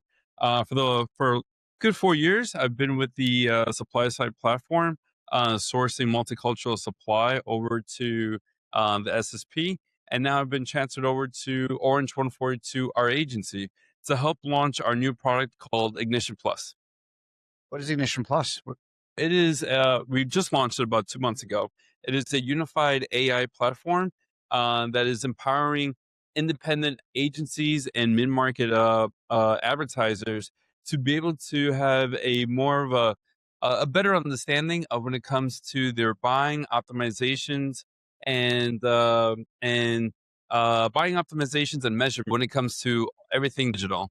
So we think that the entire ecosystem right now is a bit too fragmented. And that's because programmatic has become more complex, which is great because it's become more mature, but through that complexity also drives a little bit of inefficiencies. So understatement. There's a lot of inefficiencies for sure. Yeah, exactly. And one of the things is that who gets exposed to more of these inefficiencies is those mid-market brands and the small independent agencies that don't have that much resources out there. And we really feel like they're getting a lot of scrutiny, especially with this economic climate. So we wanted to provide a new solution out there where we could say, hey, let's use our expertise at Orange 142 with the agency, and let's enable an AI and find out how we can help cure for some of those inefficiencies. What is the relationship with the SSP side of the business? Are those run separately, or does the work you do in the agency directly relate to the SSP side of it? Great question. I've been asked this quite frequently. Ignition Plus is meant to be independent. So we're trying to find out how we could, again, resolve those inefficiencies working with their current platform or their current setup. So they working with a few different DSPs. We try to work within those DSPs and just try to make things a little easier for them. If there's an opportunity in which we could work with our SSP in tandem to make things easier for them, we will, but it's not our main focus. You mentioned mid-market brands. Are these mostly like mid-caps, SMBs that you're targeting for this, or is it going to be enterprise too? 100%. It's more of the small to medium-sized businesses out there. Again, we feel like when it comes to the inefficiencies that are out there in the marketplace right now, they're the ones that are getting exposed to it the most, and they could use the most help for it. So that's where our concentration is at the moment. I would imagine a lot of them are underserved generally by agencies, correct? Like they're, because working with agency can be expensive. And I think for maybe a lot of smaller companies, they might be afraid, right? Yeah. And this is where we think AI can be a huge boon for them as well. Because through AI, as long as we can find these just measurable efficiencies for them through AI, we can save them a ton of time, and if we can find cost savings there, it would be wonderful. But it's not only for small to medium sized brands; it's also for independent agencies as well. Obviously, the big 6 agencies already have so much expertise, but some of more the independent agencies they could use some more help. So we're here to help serve those agencies as well. That's a fair point. I think a lot of the agencies, everyone knows that their clients are demanding that they use AI. I think there's a lot of it, there's just expectations generally that agencies will be bringing, that's for a marketer, they're expecting their agencies to bring them the newest, the best, the brightest, the coolest ideas, right? Including Right. some of the newest and best tech. So, but I would imagine for smaller agencies, I mean, AI is, I think, cheaper and faster to adopt than a lot of traditional tech, but it's still not easy, right? No, certainly not. And not every agency has the resources to do it. But we've been doing it for quite some time now. And we have the expertise and we want to lend out that expertise to the marketplace. So that's where we come in. And that's where our Ignition Plus solution comes in as well. How long have you been with this organization, out of curiosity, overall? Oh, overall, I've been with the company for close to 5 years now. But again, I started more with the supply side platform. And I'm happy to say that actually, when I was a publisher, I had used the SSP myself. So I had great familiarity with the company, love the company, and I love our mission statement as well. And now that I've been transferred over to the agency, I feel just as excited to go help out with the agencies and for these brands as well. So prior to this, it sounds like you spent some time in the world of Yes, publishing. Yeah. correct. Mhm. What kind of publisher? Mostly with Multicultural. I worked with Univision, now called Televisa Univision, and also worked with Geo Media. And I actually started my career at Yahoo. Okay, Yahoo. Yeah, it's funny. There's a bunch of Yahoo people here. Yes. And Yahoo is one of those like brands that there's so many people in the world of advertising, the world of digital media that spent a good portion or at least some of their career at Yahoo. It's been an incredible incubator of talent across the industry. Absolutely. We had a joke, an inside joke. We call it Mother Yahoo because she gave birth to a lot of ad tech executives. And many I was able to actually see right here at Possible. Yahoo, I think AOL is another one too, but Yahoo continues on, right? In fact, their DSP, I think, is making a comeback to a certain extent, right? They come would up agree more with these that statement. days. Yeah. And, talking about the SMB market, I mean, it seems like they're making a big push in terms of gaining market share in the SMB market, which I think it's also a market that's underserved, right? Absolutely.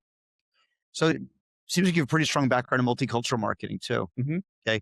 How, any interesting trends there? Or, I mean, it's cool being in Miami, seeing the diversity here. Very vibrant Seeing, city. oh, yeah. Welcome, by the way. Yeah. Thank you. I'm native, so. Yeah, I really like this town, and it's grown on me. I guess I came here a little every once in a while when I was younger, but then now that Possible is here every year, and look, if you work in with clients in the cruise industry, travel hospitality, this is the epicenter, right? Yeah, as a native Miamian, I'm very proud to see how much the city has grown, and that we're quickly becoming a tech hub already. So especially on the East Coast, and Possible is just all the evidence you need to see how quickly the city is becoming. And I think we have to give a credence to the local government for pushing for it to become more of a tech hub as well. Done a good job. Because I remember back in the day, so I've been in digital media about 25 years. I remember because of the data laws here, there were a lot of the early database marketers, data compilers, and we're down here.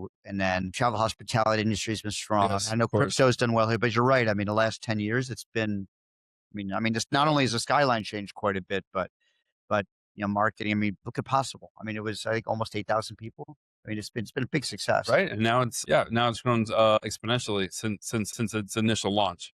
This is year number 4, I believe. Correct? Yes. Mm-hmm. Yes. This is my 3rd year here. There's more people, and I've noticed the transition to I think first year here that I was here, so it was number 2 year for Possible. It was more heavier ad tech, and then I think the next year there were more brand marketers here, and then I think this year it's been cool because I am with Omnicom, and there's loads of Omnicom people around. The people from, you mentioned the Big Six, they're all pretty well represented here. Now was not the case before, so I mean, it's possible. It's arrived as a tentpole for advertising and ad tech. Absolutely. I've heard a few times it's been called Cannes of North America. So I think that was their goal, was to be, I don't know if compete with Cannes, but be like the North American version, or be like a, maybe a warm up for Cannes, which is in a couple months. So no, I think they've done a really good job, the organizers. I saw an interview with Christian a couple of days ago, and he seemed excited about it. So it's cool, and I think that's part of the Miami story in advertising, for sure. And again, I want to give kudos to the local Miami government as well for pushing for Miami to be more of a tech hub. So I think they've given a lot of flexibility and latitude to allow that to happen. So what have they done? Has it been tax incentives? Has it just been cheerleading? What have been some of the things that they've done? Everything and above. I've been hearing there's a lot of cheerleading, and there's certain, I can't speak proficiently as to what the benefits are from the tax perspective, but from what I've heard from employers, it sounds like something like that. But I could say undoubtedly, of course, Florida as a state is very beneficial with no city or state taxes. So Yeah, I mean, no income tax is huge, right? yeah, Yeah, I know a bunch. I mean, I know a bunch of people in tech who have moved here from from the Bay Area. It's been quite a yeah. few And people. now you know another one from New York. I used to live in New You're a York New as Yorker, well. okay? Yeah, Well, I'm former New Yorker. I'm not a native New Yorker, but I grew up in New York, and I can definitely, look, I get it. I mean, plus, if you're East Coast person, it's also East Coast. It's the same time Right, zone. same time zone. And then, if you want to go back to New York, it's a short flight anyway, right? So I can definitely see the attraction. And then plus, like you mentioned, the multicultural aspect, this is the gateway to Latin America in a lot of ways. Yes, for many of us U.S. Hispanics, we also used to say that Miami is the capital of Latin America, because here in Latin America, in Miami, you'll come across so many different Latin Americans, people from Brazil, from From Cuba, from Venezuela, absolutely, from Haiti, yeah, from all over, right? yeah, exactly. So it's great for marketing purposes as well. So for like a firm who wants to like enter those markets, this is a natural place to do Absolutely, business. absolutely. I actually happen to know several firms, especially from Argentina, that would have an office here because they could lend on the local expertise when it comes to digital marketing and then be able to do marketing back in Argentina as well. So Smart. Okay, so yeah, so for start here. You can work. I mean, if you're to your point, if they have offices here, right. build those relationships. It's the natural gateway to Latin America. Yep. Or they would actually invest in offices over here to be able to help a market to U.S. Hispanics and still be able to have a strong connection to Buenos Aires. Very cool. Very cool. So your background, so you're publishing. So was that anything before that that's worth calling Yeah, out? so I've always been in business development, at revenue operations as well for publishing and for publishing and for obviously for AdTech for an SSP and just software in general. And I certainly love anything when it comes to video, especially for connected television, being able to help because I actually started off my career in operations. So I certainly know how to do it on the operational side. And then some people say I have a good personality and it helped lends into sales. And so I got into business development as well. Having a likable personality definitely helps in sales. And being bilingual also helps. Especially here, I bet. You said you moved here from New York, right? Yep. I lived in New York originally. And then, because I have family here in Miami, I would go from Miami to New York and vice versa. But I did most of my career in New York. And then during the pandemic, like many other New Yorkers, came down to Miami and never looked back. You stayed. Okay, well, nice. Well, it's a cool story. So, well, listen, thank you so much for coming by today. It was cool to get to know you a little bit, hear about your story, and hear about this new that kind of existing company, new endeavor you're doing, which sounds exciting. And you're in an exciting place. And next year maybe we can check in again and see where things are. Yeah, absolutely. Looking forward to it. Thank you so much for your time, Rio. Thank you. Pleasure. Always, we're at getting close to the end of day number 3, the final day at Possible, the event down in Miami. And I've got a really special guest I'm super excited about, Krista Wallace, CEO of Axiom. We're colleagues now. Great to see you. Yes, thanks for having me back. And yes, we're colleagues. I'm so excited about this conversation. We always have good conversations. Not sure how good this one's going to be, given. It's going to be a great one. I know it. It always is. No, it always is. Day 3, Possible's been great. I mean, it's been a lot of activity, a lot of great conversations and just strategic conversations, which really, to me, this is usually like the prep workhand, but at least for me, it's been some good connection points. A lot, especially. Like a can now. Yeah, I think so. I think so. Yeah, I mean, I know they really wanted to make it like a legit tentpole, which I think that's safe to say that it is. It was cool to see too. Like there's so many like people from our organization there. So many. How many companies? We showed up. Yeah, we did. I think past years not so much. I've been here. It's my 3rd year, but ran into a bunch of people. It was great to see. Yeah, it was a great connecting point. And start to the summer. I've definitely felt the heat. Oh yeah. But being next to this beautiful beach and again, just elevated conversations, and it's been really. This is my first experience, so I've enjoyed it. Today's been a little cooler, which has been nice. Because funny, I wore a jacket yesterday because I had to go to big client dinner, and I wanted to look all fancy. It's still drying out. I'm sure it is. I'm still. It was definitely cooler, but it didn't have the afternoon shower to kind of clear the humidity. So I'm still hot and sticky, and yeah, probably need to dry out myself soon. Yeah, well, I do love this city, but I think it's better to do this now than July or August. So 100%.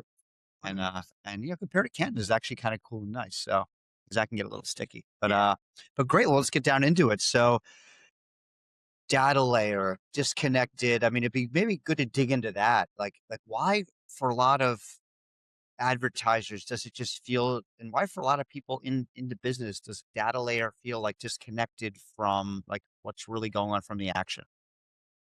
Because we have a lot of data layer silos. So I think we've gotten really good in terms of capturing signals and perfecting them, but we've essentially built an ecosystem engine that is set for execution versus orchestration across. So we can only see kind of vertically down and not across. And then therefore you could only speak to kind of the specific data layer, for that specific In isolation. Yeah. isolation. And therefore you can't understand really kind of how all that connects to business outcomes and why this matters and how this is moving the business. You can only speak to, oh, well, hey, we know that we drove this channel, drove this, versus here's how we are contributing to drive that consumer experience at that right moment. And that's the whole thing. Consumers, they don't understand channels. They don't care about paid, owned, and earned. It's irrelevant to them, right? I mean, It's moments, context, culture. And how do you get there? How do you understand that? Well, to me, the data layer, the data foundation has to start with identity. And then to further complicate it, identity is evolving so much. We had the cookie deprecation thing that kind of didn't happen. But then now you have agents working on behalf of the humans. So not only am I trying to grapple with, your terrestrial identity, your digital ID based identity, all household around locations and context aware. Now, bot or not, uh, is this a real thing that's just trying to scrape and, proliferate and, leverage? Or is this a bot, an agent acting on behalf of the human, i.e., their digital twin? And so I need to understand in that, me and my digital twin. Hello. I remember hearing recently there's more AI generated content now being produced than the human generated content. And I think you look at web traffic, I think in many instances, the majority of it is actually bots now, right? Yeah. Which is just wild. Bots, synthetic signals data. Is it synthetic? Synthetic kind of says it's not real, but it actually is real because it's working on behalf of the human. Yeah, I mean, if it's making, that's a good point. If it's making a query for you, obviously, then it's super useful, and that you need to be accounting for that. But also, like a lot of it is, the LLMs are just going scraping content anyway, right? So, but you probably want those to do that as well, right? I mean, maybe you don't. Some instances. Well, yeah, if it's for the right intention and for a real intention. So, all of the now you can build your kind of your agentic swarm to go shop for me. I want to do this research and actually here's my credit card. Here are the parameters in which it's like when I tell my daughter, okay, why don't you go grocery shopping? I need this list. You can buy whatever you want to, but in these parameters, use this card. Don't overspend on this. Make sure you check out and get my coupons and that you put my loyalty card in and all that. And do you think agentic commerce that is the thing that's going to happen? I'd love to get your take. 100%. I think some of it is forcing functions when you see kind of, okay, where do people go to search first? And you see what Google is doing. It's an agentic recommendation. The commerce and shopper, you can't even get to. You got to click down to even go to your normal experience. And now don't give me the AI summary or like who I can buy from in that, that LLM response. Give me a traditional. But again, this innovation and even kind of the user behavior dynamics is changing so rapidly. I'm kind of getting used to it now because I'll look and see what they said. And I'll go back to the usual way in which I search and find and discover and then buy. And then I'm like, okay, next time, well, it was kind of right. And then I'll go into my own, GBT, LLM, and then I'll start setting up my own agents with my own parameters. So it'll do it itself. think it's a really good point, and I agree with you. And there have been a lot of people like to honk a lot here. You know, it's been there have been some people very vocally arguing against the concept of agentic commerce. I think Eric Seufert was saying it's a mirage. I've thought about it a lot, and I think I agree with your opinion there. And I mean, the way I'm framing it is like, think about 25 years ago, almost no one bought things online, right? I remember I heard this great podcast about the early days of Amazon. And apparently people were so worried about giving credit cards, even they would email credit card numbers or call them in just to complete the transaction, right? So when I was 16, I was a credit card raider. Okay. And, anyway, yes, I remember getting the calls and having, don't fax me my credit. Right. I'll take it over the phone. And the clerk or the salesperson would hand the phone over to the client. They would write anyway. Yeah. So But it's wild to think that like people would email credit cards or tell people on the phone is being written down. It's like it's probably less secure than actually. sure. People just didn't know if they could trust it. They hadn't been trained to understand this is good. So I think that, look, today, people just one click, it's done, right? They buy stuff. So think about how dramatically buying behaviors changed in 25, 30 years. So like, is it crazy to think that if agents actually, to your point, had your credit card information, knew your preferences, knew what to buy, what not to buy, and we have safeguards in, okay, you can return things.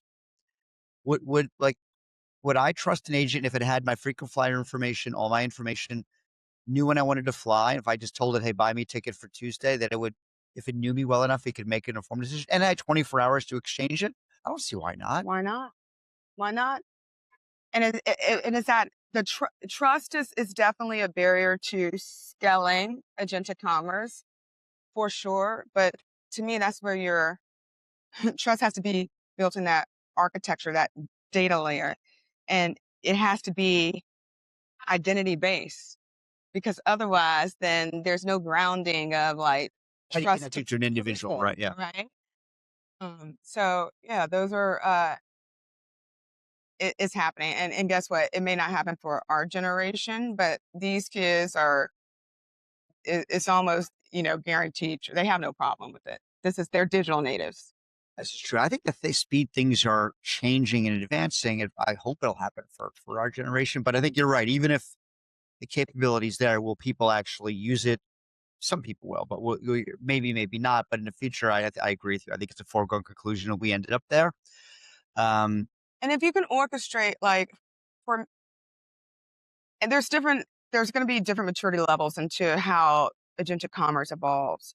The easiest one is discoverability, and then the augmented reality of it. So if I'm able to agentically find things that I've been searching for, address for, actually, I met with a really interesting partner that I'm excited to partner with. Okay, cool. And I won't say yet. You can't say? No, I won't say. Yeah, okay. I'm not authorized to say yet.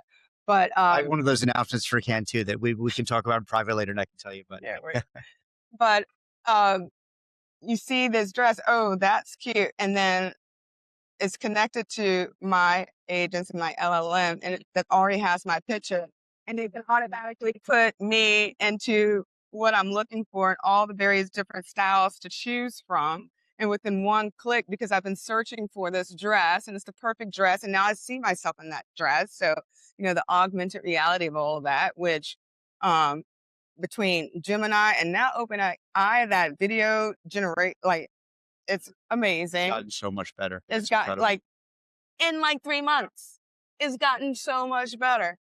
Yeah. I mean, why not? I'm down for it. I was recently, me and my husband were looking for another a property, maybe in town, and I did it all. I Really? did all Okay. the research, all the discoverability, and then all of the comparisons on, based on this, all the way down to the loan options right there in GBT, Okay. and it was brilliant. And I was comparing this against what I pulled from Zillow, what my realtor was sending me from her bank, and it was better. better. It had some of it was it had still data. the data wasn't fresh. And so I would go to a listing and I'm like, oh, this is no longer here. But it was, I mean, after a while, it was like, and then we decided not to buy because it's that good. So there's unintended consequences. But that's where, different brands, like if you are orchestrating first across identity, putting context filter aware signals in their proper place across that consumer journey, you will win, you will get ahead of it. But trust is a foundation that is, I mean, it's a must have. Like, You talk a lot about outcomes, right? About like making sure our activities and the things we build are driving towards outcomes. I mean, how do you see progress being made? Where do you think we are as an industry right now? I think we move beyond the desire, the conceptual, you know, the okay, how do we framework this? Um, I think it's still about organization and coordination, and I think we're starting to get there. The wall gardens have come down a little bit, right? You have more cooperatives, even, there's a lot of coordination around the consumer. There's, a lot of partnerships that are happening to drive joint joint reach and and really like the client connection. So whether it's, for instance, Delta, like what I see them doing, and they're very strategic partnerships, delivering based on that customer need, based on the time, you know started with T-Mobile, then Uber, then and they orchestrate it in such a way, at least for me as a consumer, I'm like, oh man, yeah, I need that. So it reminds me of my need. And then, depending on, and this very, coordinated, zero trust, no data movement type of coordination that I know that they're having, each of these players are able to address that consumer's need based on where they are in the moment, based on their need state, to deliver the right message and kind of drive them closer to inevitably how they want to transact with that consumer. And it's in a way that doesn't feel like it's just an ad for the sake of an ad. Yeah, I'm not doesn't feel contrived either, right? Not Feels contrived. authentic. Yeah. It's, and I think that's like, so we're getting there. We need to do more of that. Our stance at Axiom Omni, it's we need to build an ecosystem. This stuff is evolving so fast. If we are not building a coordinated ecosystem that's trusted and grounded in truth, we don't have a chance. I love what Omnicom is doing now, and part of reason when I joined, and now that Axiom's like part of Omnicom, and we're building this. I mean, there's been a lot of talk about operating systems, right? But agencies like needing to bring the identity layer, the activation layer, the orchestration layer, and then I think on top of that, I think the strategy and like the build ideas to drive these things. I think I think agency, when it works well, has all those things, but there's just more of an emphasis on operating system. I don't know what you're able to share, but I've heard some really cool things about what's being built right now, some of the integrations, and what this is going to deliver for our clients. Maybe we can talk about that a little bit. Yeah. So we have and always been, we are evolving identity as the consumer's identity evolves. And what that means is being an ecosystem player, being federated, interoperable with our trusted partners, bringing in the strategy and that orchestration piece. What the OSs and the platforms, what's been built to date, I think, by a lot of the holdcos, and are, again, execution platforms that speed up kind of the normal flow. But what we're doing right now actually goes That's the past, right? And I That's think, the or maybe that's what like I've seen some competitors try to stitch together different pieces into an execution platform. What we're building seems like it's a lot more than that, right? Oh, it's so much more. It is your strategic layer that goes all the way from honestly R&D. So, how can I actually predict the future? But what are the signals that are coming in? How can I understand kind of the halo and full effect so that I can not only understand kind of what outcomes I'm driving now, but like what outcomes I'm driving long term. And truly, there's a there was a buzzword that I loved, but I can't think of it right now, so it probably was not good. But it's that dynamic funnel, bringing together, really a true 360 view, and truly we get to incrementality and business outcomes, and it's I don't know, it's just it's a lot.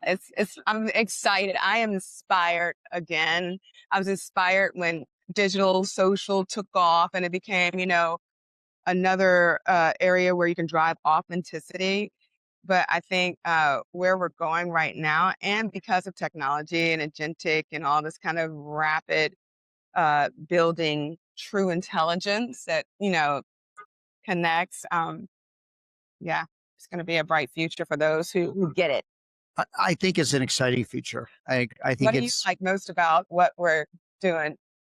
well for me. It's some of this is probably going to be a couple years off, but I love the fact that we're bringing like world class data and identity layer. We're bringing world class execution orchestration. So Axiom being the first one. We're bringing with Omni. It's world class execution layer, and then we're layering on top. I think an AI enables us to build this control pane on Right. top of that, and then we're going to be able to build. I mean, my understanding of it and what I kind of see emerging is like we're going to be able to build, or imagine a future of clients can bring their own agents. Those agents can pull identity and audience data from Axiom. They can use our tools to then identify which channels they want to activate on. They can activate on different channels. They can look at the results and immediately pull them back into planning and adjustment and optimization in a way that's quicker, more dynamic. I mean, we were talking about this before, how I think it's been a lot of these analogies historically, you'd look at stuff, but okay, by the time you've gone through the pain of looking at it, understanding it, seeing what's working, like it's weeks go by and like this, like Too late. it's too late. Right. So I think being able to do those things in closer to real time and having like finally closing that loop between results analysis, measurement, and then back into planning and optimization is going to be huge. So I think the Omnicom operating the- system will enable that. Yeah, when you close the exposure to conversion, you get outcomes. And when you make that dynamic and faster to the signals as they come in, and then you can experiment also along the way, because that's what technology, you can literally create synthetic data that's so close to the real world and what's happening. You get there a lot faster. And then the geek in me goes down to the infrastructure layer, where your pipeline and becomes dynamic based on what's happening and the data that's coming in. And so And you can do it with AI. You could not do that before. No way in a million years. absolutely not. The scariest thing to me, if it's some reason like we lose, Wi-Fi connectivity.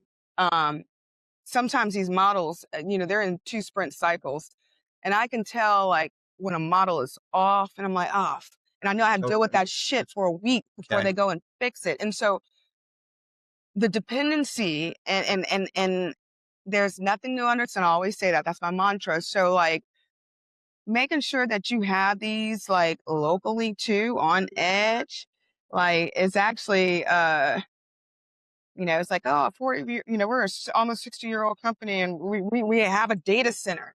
Like, Okay, yeah, yeah. we have a data center. Like that's not old. That's not no. It is planning for the future.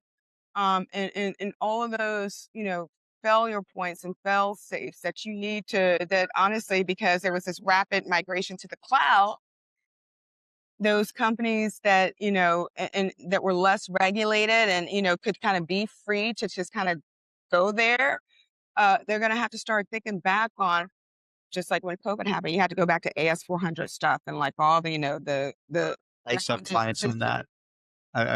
Some probably still are, but I remember that. Yeah. So, and I think with Omni, we're ahead of that game. One of the great, like, interesting things when we were, bringing and assessing kind of what parts and pieces to really bring together, it was so complimentary. Like and there is a sea of sameness, but like the uniqueness and brain trust that you all brought, it was so kind of similar and like aligned to like the wizards and the experts, on our side. And so we ended up not with just compliments, but innovation that now, for a couple years, but like rapid iteration. I think we're bringing something really unique to bear that's differentiated. Everyone's going to. I'd like to think, yeah, I mean, I agree. I was agreeing with you. Like, I think that like what I'm seeing is potential for like the whole to be much bigger than the sum of the parts. And then now I'm going to be a little selfish here too. So like, I'm part of Cordero. Cordero is a systems integrator consulting firm. And, Cordero's been around for about 20 years. It was acquired by Omnicom in 2018. I think so trying independently was doing fine. But I think what's really cool now is just to see, okay, this, like an impression I get, right, is Omnicom's acknowledging our clients need engineering prowess, knowledge of the big hyperscalers, the ability to like rapidly build advertising marketing solutions using this technology that can sit on top of Omni and can dump data and do things. I'm seeing that as a big differentiator too. Here and absolutely, even in IPG, like Axiom, like our biggest part of our business is not the agency business. And now there's just a pull through of us coming together. And I think that plays a huge role. And I'm excited about like how we become symbiotic because you all have the strategists, you all have who can bring it all together, these fit for purpose. And so we're not approaching a client with another point solution, another platform that you need to slap on. Instead, is here's how we're going to power up and make an augment and make what you have work harder. Because guess what? We know where this sits, that sits, and how you kind of bring all those things together in a more orchestrated way. I love that. I'm now having really cool conversations with people from IPG and from and Axiom and other places across both the legacy IPG as well as Omnicom. Now it's like, well, guess what? Here's one pattern where we're taking first party data. Maybe we're onboarding with Axiom, and we're activating Omni, or we're taking putting in a clean room, and then we're bringing the using identity service max up, and then guess what? We're pushing it into TSP. So we're looking at these patterns. We're bringing to bear the latest technologies and the knowledge of these platforms, and plus the ability to know how to work with these platforms. If you know how to work with AWS, we have not only AWS engineers, but we know how to navigate this, maybe even unlock funds. Exactly. It's just, I see clients get so excited about that. Just and benefit our clients 100%. And look, that's what being an agent, an advisor, and having agency is about. That's my whole goal for these reform. You get that scaled observability across the market, so that if that's not your core business, you never can get that depth of. We have brilliant clients. That means very data mature clients. But focus on your core, powering up your enterprise, and we can help you and be your strategic advisors. And so we're getting back. I feel like there's my colleague Vincent, who's a brilliant PhD in AI, just brilliant guy. He always talks about Conway's law, the way you organize, the way you Yeah. And I think that, I'm not saying it ain't been messy, because it's a freaking titan of the industry that you're now integrating these two things, but the way we're organizing now feels like a new, modern way that the agency industry should operate. Formed together, going back, instead of just being execution, really kind of being that orchestration layer. If a client, and actually looking at a client and saying, actually, you should take these pieces in-house. Your data is the most valuable asset that you have. And so I start monetizing that data. I liked it a lot. Funny. I talked to the CMO of a large bank today in a conversation like this. And that's really where we landed. He was like, listen, like, it's not a question of, do I in-house or do I have an agency model? His opinion is the future is like, so maybe some things for some brands should be in-house. But I think for media, I mean, I think media remains the front door for agencies. I think there's more pressure for transparency. And I think as brands begin to, I think that's going to put a little pressure in the media business, but still going to be the front door. But all these other things we can do, bringing in AI engineering, bringing in systems integration, bringing in our data and identity assets. Those are the things that we can bring to the brand that make a huge difference. Yep. And then let media be the accelerator to your most valuable asset, data, because it's going to create more data, more signals. And if they're orchestrated together, that's where you get to outcomes. And I'm excited. The interesting thing you say, though, there is a call for transparency and out the black box, but isn't that always the case when we're at a inflection and kind of change? And so, like, I think that is fundamental, and like that will be the measure of success. And I think there's not one player that can do it. It has to be a consortium. We have to, we have to cooperate and coordinate. Some of our biggest competitors are some of our biggest, partners and clients. No permanent enemies, there are only permanent interests, right? I love that. And you think about it too, like, and I agree with what you just said about like, like, okay, who are, like, maybe someone's competitor one day, but maybe they're partner another day, or maybe, so I think that's really interesting. And I also think that like the push for more transparency, I think it's a good thing. I read the other day, by the way, that Omnicom is going to be looking into, like, as we shift to, more agentic trading model where like scale demand on our side, and then, the publishers, they have scaled supply, high quality inventory. At some point, like I read the other day that we're trying to like move towards agentic trading. I think there's some cool experimentation going on. And like one of the goals of that is, are there opportunities to streamline the path, the connection between demand and supply? There's a lot of toll taking and people like, or entities that skim off the top there.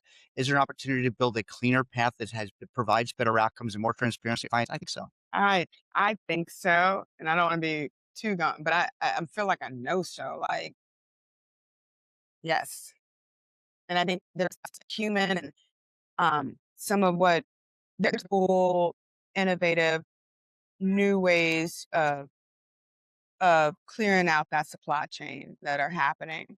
And that are leading with transparency, even on the SFA SSP partners. Yep. They are willing to work with us from that standpoint. I think that like the great SSPs, they want to have this discussion. They're sick of all the nonsense, right? They know that they're doing things the right way, and they know they can win by just providing a better service, not by like allowing shady behavior to happen. It's funny. I was at some friends and clients from Hearst, great legacy, publisher, media player. They own incredible like properties spanning magazines to local TV stations, radio stations, et cetera. And they asked me, like, we're going around the room. It was, it's just lovely people. And they asked everyone in the room, like, what do you predict in 5 years? That was my prediction. I said, I think in 5 years, I'm not saying everything's going to be cleaned up. I said, I think in 5 minutes, we're going to have made significant progress towards cleaning up the supply path, building a connection between demand and supply, and getting better outcomes for brands, but also like better monetization for the best publishers in the world. Absolutely, 100%. And I think modeling at kind of the pre-bid level. And this is probably a tangent, but a lot of times now people they know enough about like data and like targeting to be dangerous, and they're like, okay, real time. Is it real time? Is it batch? Is it? It's like it depends on the use case. But what I can do now, do I need real time for certain things that can actually be at the top? Therefore, less integration, less need to like pipe versus having kind of more of this, data collaboration and bring your own model type of thing. And so less technical overhead, easier integration, faster kind of. And less compliance risk because you're not like copying and shipping things all over the place. Yeah. Less egress and data leakage. So yeah, at 5 years, oof. I'm not saying everything will be solved, but I No. think it'll progress. That's my guess. Yeah.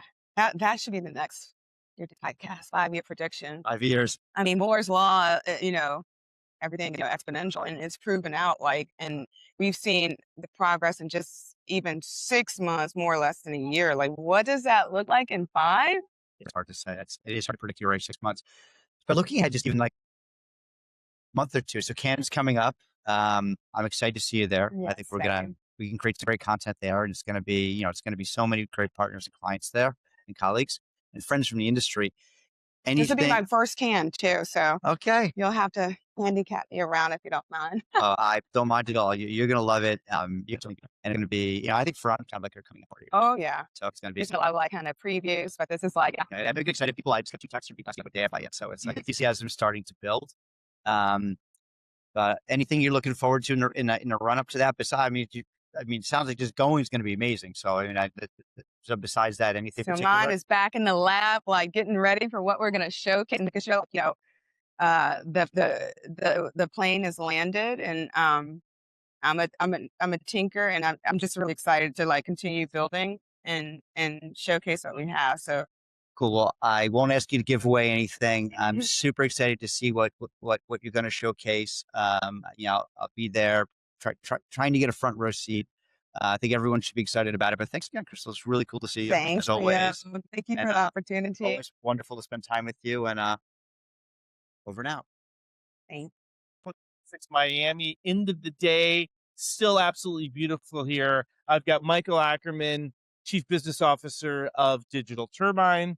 Right. Thanks. I just met you, but what I love about these conversations is like you do a little bit of exchange and you feel like you're getting to know someone pretty quickly. Right. It might be because we both live in New York City. Yeah. I feel like you read my bar mitzvah already. Right. And there's something about New Yorkers or people that have lived in New York for a while and from Australia originally, right? Yes. Sydney, did you say Sydney? Exactly. Yeah.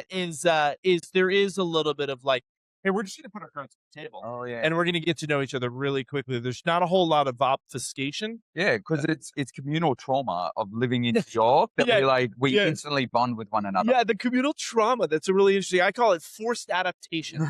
Right? You're constantly like, and I was actually talking to a Brit last night from London. I said, well, what did you think when you first, and she goes, it was like an assault on her senses. That's how she described it. And I was like, yeah, and you're forced to constantly adapt to something new. The street culture, the noise, the dynamic sort of multiculturalism. It's a really interesting place, right? Oh, I say very different than Sydney. Very much so. Yeah. Also without a beach, which is why I feel Miami right now. It's kind of combining the two. I see the beach there. I see traffic and honking. Like, it feels like a nice combo. But yeah, I can't live without white noise because I'm so used to a city background. Yeah. And you live in the city proper. Yeah. I moved out to the burbs, so we don't have as much noise. But I certainly got used to that when I lived in Brooklyn. Yeah. And so there's always like a yeah. Some sort of air filter generally, right? Like is the air quality when you go like on the windowsill in New York City or Brooklyn, you're just like, wow, the air the dust is. Yeah, I'm happy I'm bringing that in. Yeah. It's a good charcoal color. It's not a white. Anyways, so Digital Turbine, we had a lot of conversations before around, and I thought one of the most interesting parts of this, we'll kind of start with your background, because we talked about sort of your 2 core competencies, right? And we talked about how my brother, who's a CEO of a company called Elastic Path, was talking about sort of the superpower of having the deep subject matter expertise of a product leader, right? Where you understand how things are built and engineered and architected and delivered, but also understanding the commercial use cases, which is really how do you translate this in a way that's meaningful for someone that doesn't have to teach. Yeah. And have no real dependencies on someone else for the knowledge, because you've got the knowledge from a product perspective. So it sounds like you've kind of ping pong back and forth between sort of that head of product, chief product officer, pretty distinguished career, right, across Pinterest and Uber advertising and now Digital Turbine, and much more. I'm leaving some out. And commercial jobs. Yeah. Right. So tell me about like because I think that was fascinating, and you're a super interesting guy. How did you kind of get this out to kind of be kind of a differentiator from a personal perspective? Yeah, I think it's a great question. when I look back on the arc of my career, you can be like, oh, that makes sense. But I was in it. It was really, I don't know. I really like to know how things work. So I studied software design and development. I realized very quickly though that I wasn't a good engineer. But my desire, my curiosity to build, to break things, like and as I was progressing, like there's this realization that if I can build something, I also need to take it to market. I said to you earlier, no one wants to build a house that no one's going to live in. 100%. And so being able to think through how do I actually create something from nothing, but also then how do Which is a fun creative process. 100%. But that's a dime a dozen. There's a lot of people who can create. There's a lot of great ideas out there. The ones that stick are the ones who understand the value. The brand can articulate that value. And hopefully do a value exchange for I call that sort of like, it's not product market fit, it's problem market fit. Like, how are you actually thinking kind of outside in versus inside out? And that can be the sort of death knell of bad product leaders, is the ones that don't, they think they'll build it and people will come. And that's just not the right way to think about it, right? And I think there's a lot of hammers out there in search of a nail. I think some of the best products and solutions that come are from something you feel and experience yourself. So, I worked at Pinterest and I was there early days. I loved it. We were changing the world. We were creating a better internet. But that was your mission and vision. Like the early days of Pinterest, where it started was because our co-founders, Ben and Evan, they wanted a website where they could share their parts with one another. And so they created Pinterest to solve something betwing the two of them. Very simple use case. It's amazing how you can just simplify things down to almost like an essential thing. And it's simple. I think they play bigger, that book. Book. Exactly. They talk about that. It's almost like it's a lightning strike. 100%. Right? It's like you figured out a category and like it maybe seems super narrow from people looking on the outside, but then suddenly you expand it and it's got broader applications to kind of the same problem. Right? The story of Slack is one of my favorites. I read about that from a go-to-market. An online digital world, and people were playing, and the game was fine and whatnot, but really what everyone fell in love with was the chat functionality where they could talk Slack. It was avatar. It was like avatar driven, right? Exactly. And so what happened was the game didn't do well, but they saw all of the engagement on the Slack channel. On the chat. And then that got rolled out and they spun that out into Slack. There's the chat function within a different product by going and listening and actually seeing, oh, I thought I was solving this problem. People wanted to play this online multiplayer game, but it was actually this problem. People wanted a better way to communicate online in different channels, in different direct messages. It goes, that's the problem we need to solve. And guess what? We already have a solution for that people are using and engaging with. Let's scale that up. That's a classic example of sort of like of a tech pivot where you're solving for something different and you realized it just serendipity, right? It was like a lightning strike, like, oh, this is meaningful. And remember multiplayer games that they used to talk about outside of like Fortnite before that world, they talked about, I've been to like a business conference. You walk up to like a bar, your little avatar, you like tap the person next to you, a little search button, like, hi, I'm Jeff. Like they actually, like somebody had the crazy idea to think that would replace something like it's IRL in real life, right? Like something like possible. And I'm like, that lasted for about 10 minutes. Facebook, or the company formerly known as Facebook, rebranded as Meta because they were betting very heavily on the metaverse. The metaverse was all the rage, right? And it's just like there were conferences on it, right? Well, it sounds like the one you went to. No, but like actual physical conferences about the metaverse, something about the metaverse. So we get an idea of like you're sort of product leader, commercial leader. How do you actually help organizations bridge that gap? So I think it's really important. And this is how you register Democrats. Like, you can be, I can be a commercially driven product leader or a technically minded commercial leader. Like you can bring both together. I think for me, like the focus is to say, what is it that we are trying to solve for? What are we building? What are we creating? And then what value does it bring to the market? So for me, let's say digital turbine, I think the most interesting thing is we have multiple constituents that we serve. We serve advertisers, agencies, app developers to help them get reach and distribution through our massive ecosystem and network of hundreds of thousands of apps that all have our SDK embedded. We see 2 billion unique users every single month. But then we also serve the publisher community, those people who are looking to monetize. Sometimes that's the same app. Sometimes they're separate. And then we also serve carriers and OEMs who are looking to create really engaging discovery experiences within their devices. So for us, the goal is to say, okay, sort of app monetization and an app integration and adoption and acquisition, right? And the acquisition and adoption happens at sort of operating platform level, right? At the device level or the carrier level where it's installed on the phone, so as you described it, right? And then the monetization level is like, hey, we're going to help you actually, or we're going to bring advertisers to your app for advertising for those apps that need it, because there's a tsunami of new apps coming out, right? And a lot of these need help. So right? I say to my wife, can't explain what I do, and I'm like, I'm keeping the internet free. Yeah. And so there is a tsunami of all of these apps. She doesn't say that you do like surveillance marketing or anything like maybe NSA. Yeah. Specifically though, you touch upon it, in Q1 alone, there was, I think it was 80 or 84% increase in app submissions to the App Store. Yeah. So everyone's vibe coding on the weekend, AI is helping them create. Brilliant. Like I love that. Like we'll call that app slop. Yeah. Right? So there's that really democratization of creativity that didn't, which is really exciting. Yeah. But great, you created it. How do I get it to the world? How do I distribute it? And that's where we come in. Yeah. Like we, through our deep partnerships and relationships with OEMs and carriers, so Verizon, Motorola, Samsung, we help you get on the device. We bring discovery experiences for apps to the consumer. Yeah. And we allow them to go and choose what they want to engage with on their new phone. Yeah. And then once they have that, within specific apps that want to remain free for their consumers, so they need to find other ways to monetize, we help them as well. So we have our SDK embedded in 100,000 apps, and they're all leveraging us in order to go and bring those advertising agencies, again, those brands, to a large ecosystem of consumers that have a high propensity to want their brand, product, or service. Yeah, and so it's a marketplace in a sense, right? Where a brand can come in and say, "Hey, I'm looking for this specific criteria." I'm assuming it will. I'm saying like this is total supposition on my part because you haven't told me this yet, but I'm assuming that's what they're doing, and then it's selecting the apps that have the audience that's they're fundamentally looking to target, right? And then you can figure out reach metrics, how many people can I reach within this app, what are their installs, all that sort of stuff. They set it up. And then how are they actually paying for that? Is it a CPM? So sometimes it's a CPM if the action is very like upper funnel brand focused. Yeah.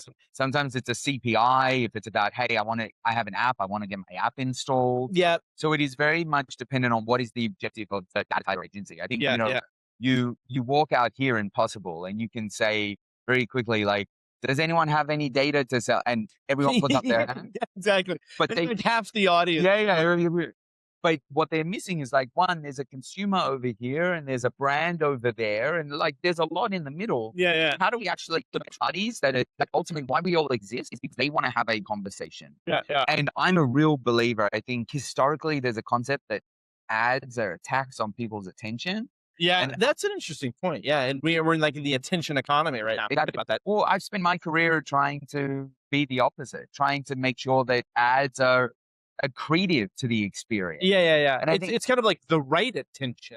Yeah, it's sort of eliminate distraction, and distraction is a type of attention, and focus on like the right types of attention because and that's through the noise, right?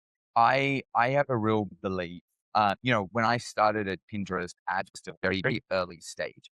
And so there was maybe on our core product team, some amazing people, but definitely purists. They're like, no, you cannot sully this user experience by bringing ads.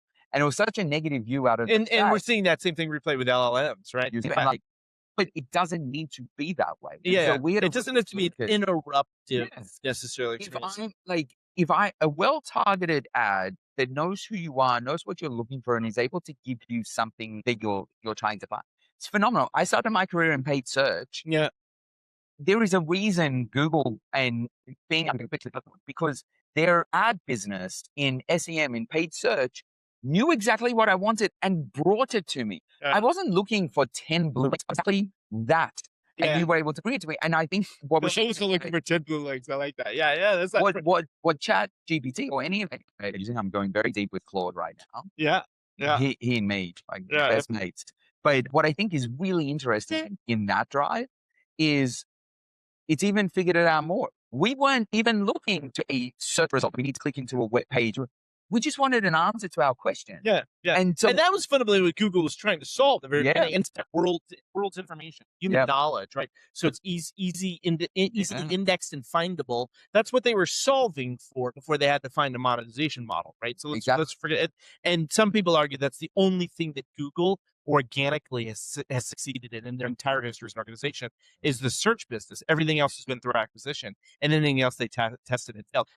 And the search business was critical, and it was a core competency that they had, right? Well, I use the example of Google on search specifically a lot to say, in the late 90s, there was this little company called Yahoo, which was the dominant search player. Yeah. And the thing was, how did Yahoo decide the rankings search of web pages when you saw in your search engine results page? It was specifically based upon the amount of traffic each one got. So the website that had the most people that go, it was a popularity contest. Exactly, that was at the top. Google had the exact same amount of data, had the same amount of visitors. It knew all the same information as Yahoo, and they said, we can be better. I'm going to create a quality score. I'm going to figure out an indicator to say this isn't just popular, but this is relevant. And it's a quality score and like an authority score. How much can this? And if equality and authority are tied, because how much can this page be trusted? And then there's a whole bunch of other stuff like the link ecosystem, right? That are defining like how trustworthy is this site, so that it just couldn't be duplicated. Exactly. And even though we do see a lot of spoofing. That was a critical decision at a critical point in time that had them take over the ad world. And so I think like the point there, and I say it a lot to my organization, is the goal is relevancy. Yeah. So what drives relevancy? Personalization, that drives engagement, that drives revenue. Yeah. Like revenue is a lagging indicator always. Yeah. It's a lagging indicator of relevancy. If you're relevant in the right time and space, you're going to have an impact on somebody's behavior at some point. Exactly. And so coming back full circle, even to create relevant ads, then they're not interrupted. Yeah. They are solving a problem for me. Oh, I was actually looking for that product. Oh, I actually want to go on that vacation. Like that is so timely in order to come and solve that problem for me. Yeah. So why has CTV fucked it up so bad? That's my question. And do you agree with this? We're independent, right? Yeah. No, but I mean, like I do feel that I had this hope that CTV wasn't going to follow the same path. And we didn't even talk about this beforehand, but I think it's an interesting topic. It's like that it wasn't going to follow the same kind of path that sort of TV, like you have aligned advertising spots across time, across channels. You can't escape the advertising, right? And I found that it's almost gotten worse with CTV, and there's a little less frequency capping than I would like to see.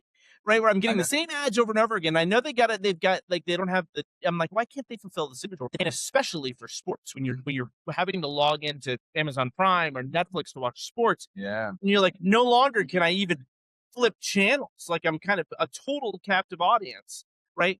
Do you agree with that statement? I mean, do you think that they've got it right? And it doesn't seem super relevant either in a lot of cases. I have a lot of friends at Hulu, and I love them a lot. But whenever I watch Hulu, I see the same ad every break. Yeah. For 2 hours. Yeah, they're like, and I'm not a loyalist, but they're showing me this all the time. And it's like erectile dysfunction and diabetes. I'm like, either you know something about me that I don't know and I should be worried, or like to your point about frequency capping, like that is the experience where people are like, I hate ads. And that's when they become, there's ad bias. Yeah, like telling me over the head is something that is not relevant to me. And so I think the big problem there is I question sometimes if it's a density of demand problem, or if it's, on linear television, it's often more efficient and cheaper to buy a national spot. Yeah. I said, so living in New York, I would see ads for Sonic. I don't know where Sonic is. I've never seen one Sonic. You got to go to the links to find that, right? And you realize it's not worth the hype, right? The view isn't worth the hype. but with that, it's cheaper for them to buy nationally and just hit everyone rather than be specifically targeted. Yeah. And I think CTV has taken that same approach. And I agree. There's a company called Telly that I actually think is doing really, really interesting things. Yeah. So it's a beautifully made screen. I know this is where they've built it into. This is the television that acts almost like an operating system, and it's almost like a television. Exactly. Back, right? It has a second screen at the bottom, like this rectangular, where it's able to show you the weather and any news updates and ads. And it makes your television much more than just a viewing television content experience. It's much more of a multi-app, multi-functionality system, right? And you look at that and you're like, I don't know if that is the future, but at least you're trying to break the paradigm of what CTV. At least somebody's trying, right? And they give away for the people that don't know Telly, they give away the TVs for free, right? my concern, and like, I just think of it from a consumer perspective versus a business perspective, because I kind of get what you're saying. It's like, hey, let's change how people view and think about TVs, right? You don't even think about, I mean, is this really your phone? Is this a phone? I mean, I rarely use my iPhone as a phone. I mean, sometimes, but it's usually, it's more of a computer than it is a phone, right? And so changing the paradigm of how people think about television as just a device, right? I think that's a good business idea. I think you could always make it supported for people that, you could certainly hit demographics that couldn't afford this big, expensive piece of tech, right? My problem is, are they showing ads? And I've asked the tele guys this. They're showing ads in this bar that's persistent on top of the ads that are happening through your streaming content. Ads. And then you're getting ads that may not be aligned to that because they're probably OEM oriented. Some they're coming from a different source. They're being searched here. So I'm getting like, the problem is they're only getting advertised to more. Right? So, but again, you got to. We'll let the tele guys come in on the comments and know their thoughts. Yeah, exactly. Like have we improved the ad experience, the relevancy of the ad experience, and also the ability to kind of actually ingest that information when you get overwhelmed from all different angles with advertising. I'm assuming your recall and your ability just to absorb and compute that information is just good on the train. It's like walking through Times Square. You're just like, but that doesn't stop people putting up billboards. Yeah. And so I think it's a great question. I don't know what I appreciate is people looking to say, how do we do something different?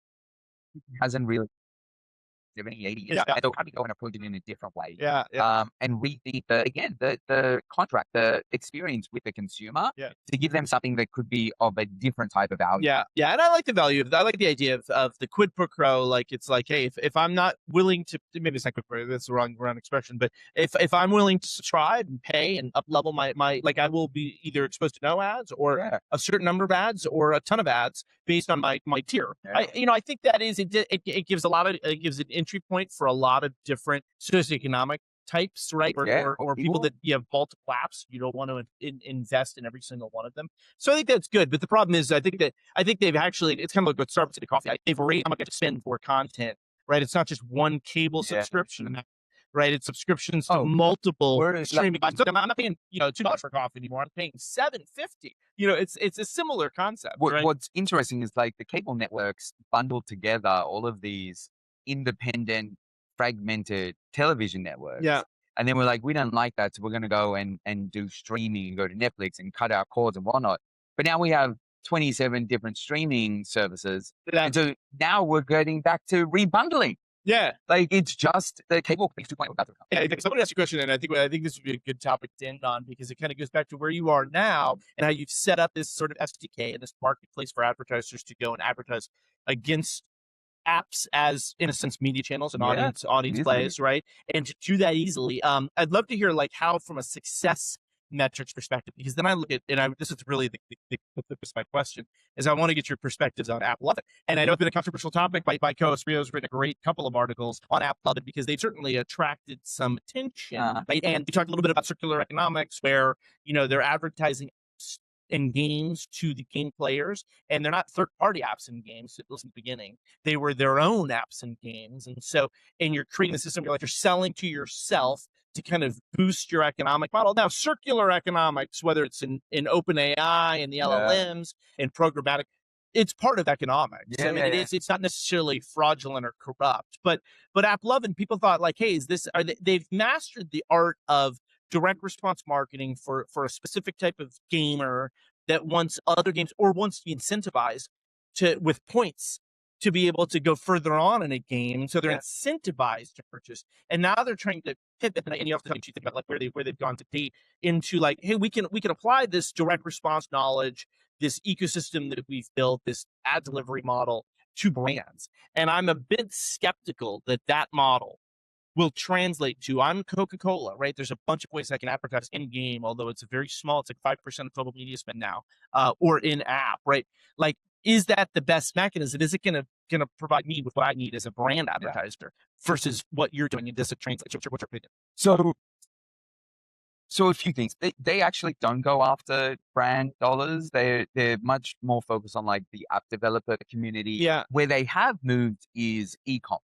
and they believe that they can do the same sort of distribution and user acquisition that they've done for the gaming. Yeah, they can so the team is related types of exactly. Yeah, so they've done it all. So it's funny. I would actually say we are the App Lovin' for brands. Okay. And I'll answer your question. Like the success metrics are exceptional because I think people think of in-app, and we're not just games. We have a lot of gaming apps. Yeah. But it's around a 50-50 split of gaming and non-gaming. So we have weather apps, we have dating apps, we have soccer scores, we have, all everyday utility apps. Soccer.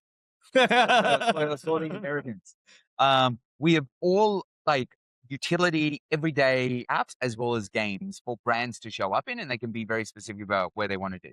The thing is, I use apps all day. These are there are two fundamental things that I think you should know about this ecosystem, and then I'll speak about to a degree App Lovin'. But one, all the time, only 25% of that time, that awareness is actually in walled gardens or YouTube. The other 75% are on other apps. Yep. 5% of media or more goes to that only 25% of people where they spend their time. We represent that unwalled garden, that other 75% of time that people spend in all of those other apps that you go through every single day. Yeah. And most people are there, they're picking up their phone and they're doing at least 20 minutes per session, 8 times a day into all of the apps that run your life. Yeah. And some of them are free and ad supported, others aren't. We are there to help them monetize and again, bring those brands and the consumers closer together.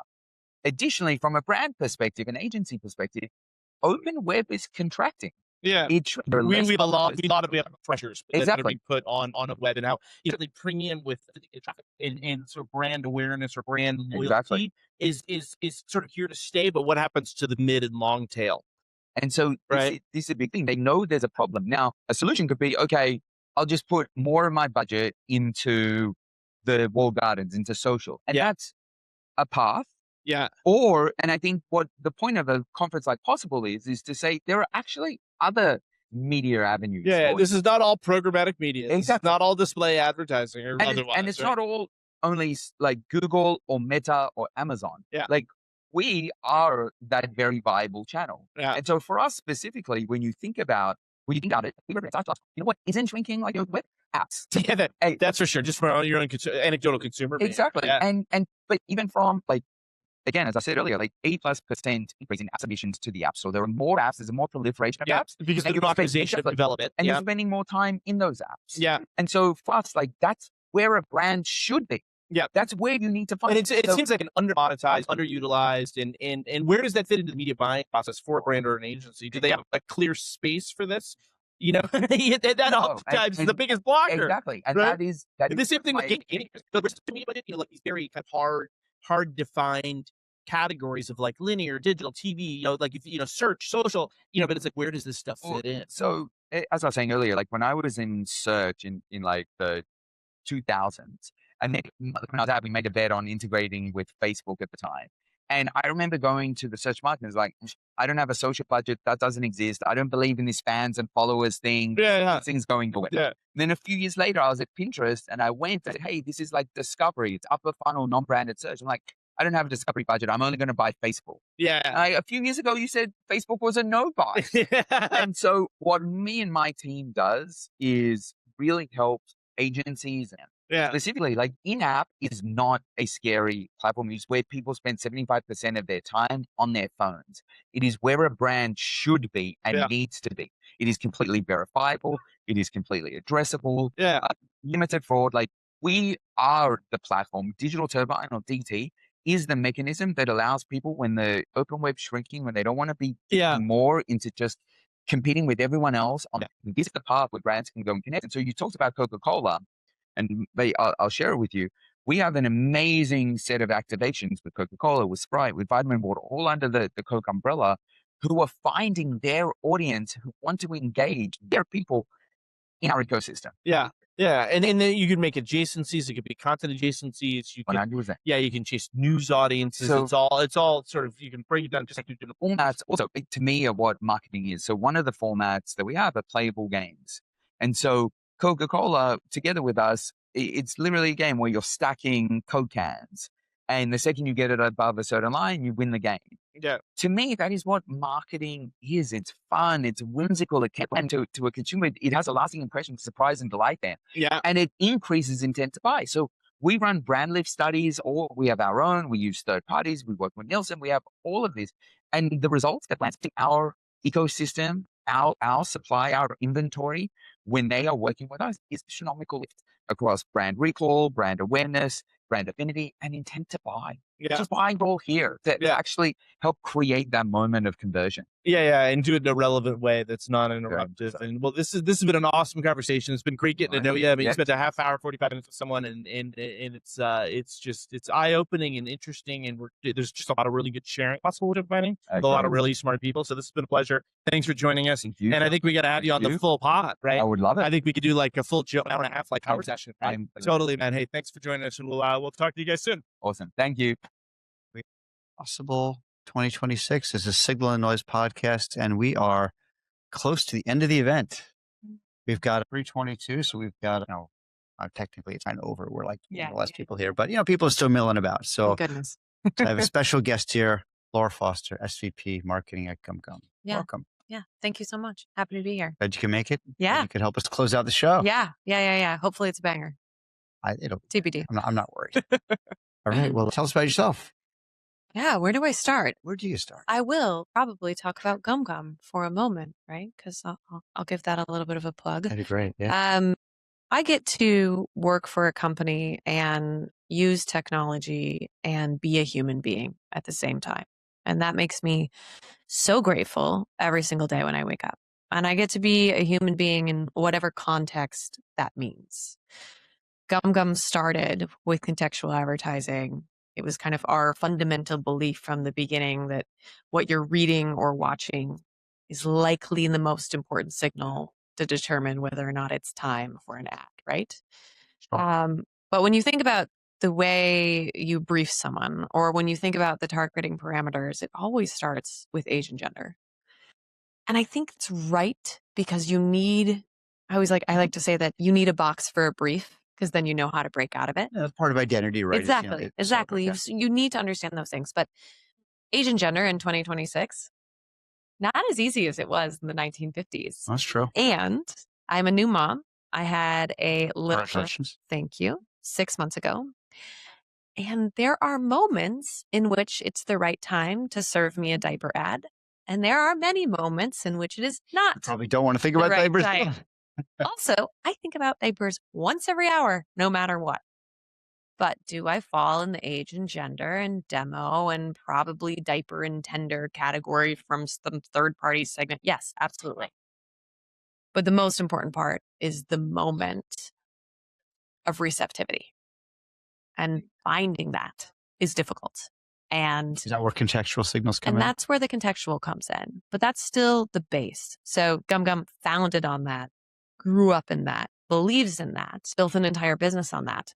But the reality is, context of what I'm watching or reading only goes so far. There's also, have I previously engaged with the brand?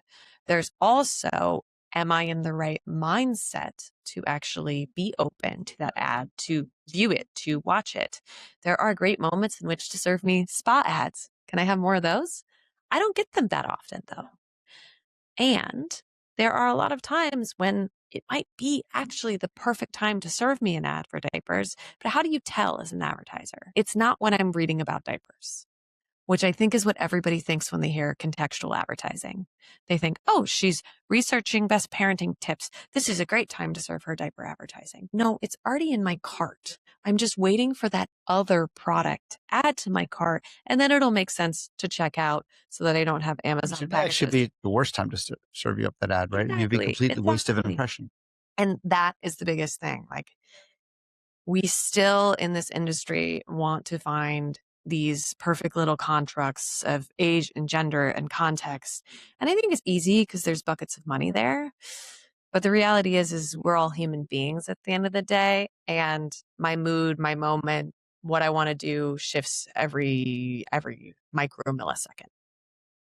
Contextual signals. I mean, I agree. It's like, it's funny too. I remember there was a big push when cookies started going away. There's a big push for contextual, and it seems like it just kind of fell off, right? Yeah.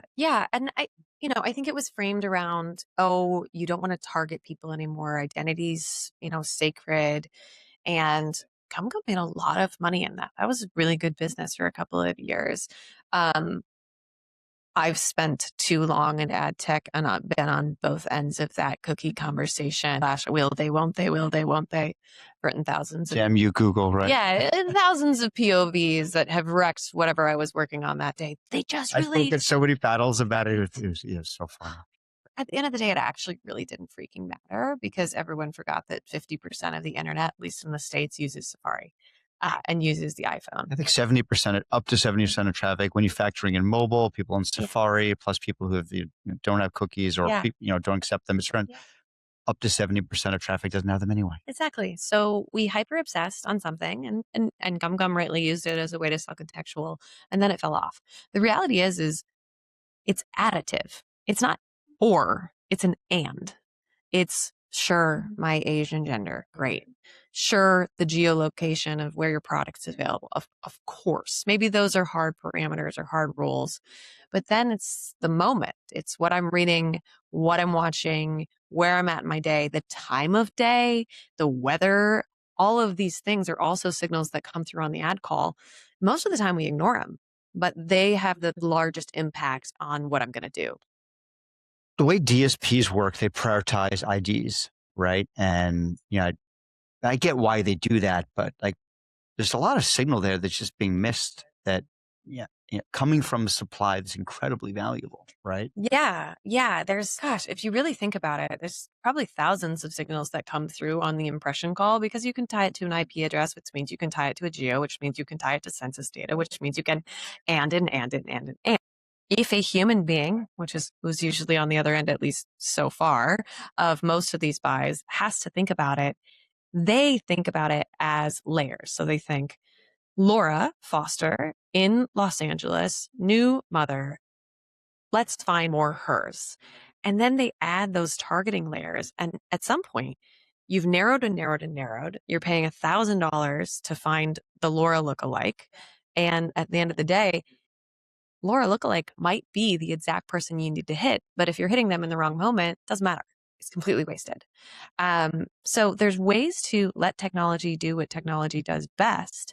Take a look at all of these signals, model all of them, the likelihood of them to matter in real time, and then use that as logic to bid or not bid. And it's not just contextual. That's what's really cool about it. It's, there's clear ones like, oh, if it's hot and sunny, maybe my makeup is melting off and maybe it's a great time to remind me that Sephora is having a sale, right? There's also ones that are maybe less apparent immediately on its face. And if you really nerd out and go deep into it, it's vector modeling and game theory, et cetera, and predicted likelihood of an outcome. AdTech people love to nerd out. Oh my and I think a lot of our audiences, I don't want to say they're nerds, but they probably like nerd stuff. We're all freaking nerd. I am also not embarrassed to say I'm a weirdo. It's fine. That's how you survive in this business? Correct. That's how you survive any length of time, let's face it. Totally. My 6-month-old, I'm praying for her to be weird. It's funny. It's like this podcast, my daughter's 12 and like I've tried to get her to listen to it. Yeah. I mean, I get I showed this to like my hairdresser, found out I do a podcast. He was, I want to listen. And so I gave it to him. And the next time I saw him, I said, I didn't understand anything. He said, I'm not going to listen to your podcast anymore. I said, I get it. It's for people who are in this industry who like to nerd out on bidstream and stuff like that. So I think it's not for everyone. Yeah. But yeah, I mean, go nerds. So looking back at this, I mean, there was this debate over the last couple of years about resellers versus not being resellers, like the SSP space. Love your comments on that. Yeah. The first thing that popped in my head is I don't care because that's us speak. That's not human beings speak. And when I go back to when I started my career and AOL and Yahoo and MSN were all separate. We'll talk Yahoo later. I'm excited to meet with them. I still love them, right? Yeah. But they're making a comeback, which is pretty cool. It was all about It was all about the audience specifically that they could acquire that no one else could acquire. And the reality is I was checking AOL and Yahoo and MSN every single day. And it's the same debate in streaming now with the premiums out there. Oh, our audience is so niche, our data is so niche, blah, blah, blah, blah, blah. No, it's not. I'm going to watch Netflix and then I'm going to switch to Hulu because you have another show that I like, right? And maybe I'm going to light up a subscription one day and then cancel it the next day because I got all of the content I want out of it. So resellers versus not resellers, I think, transparency of fees, but you need to remember that you're trying to talk to a human being on the other end. And where is less important than when and why and how. That's a good point. I think there are some SSPs that you could definitely say are back mostly as resellers, right? And I don't think they're adding tons of value. Yeah. What I've seen and I've seen, but but clearly like an SSP, like the fact they're sitting closest to supply. I mean, I was having dinner with Hearst, who's been a client of mine and partner of mine for many years, and like they love their relationship with SSPs, right? And like it's like they acknowledge how critical it is to have these partners who can help you bring to market. So, and I think everyone's trying to figure out like what is the right balance and where maybe can you edge some of those steps out, because every single tech layer you add, of course, there's fees, right? And then there's data pass, and then don't even get me into like the state of sustainability of all those passes. But at the end of the day, you need to work with partners that drive your outcomes, and that should be the most important thing. I think also brands need to understand too, like if for let's say a publisher, like it's not about having as many relationships as possible, right? And ultimately, if you're connected to all these SSPs and and you've got everyone with header bidding, like at some point it does slow down page load, ad load. The user experience is got to be part of that, right? So I think finding the right partners on the supply side. It always has to be about the human on the other end. And even as we are all investing so heavily in AI and figuring out the role that it should play in all of our lives, both at home and at work, it comes back to if it creates a human connection, good. If it doesn't, bad. And it's just that simple. But I think we forget when we nerd out.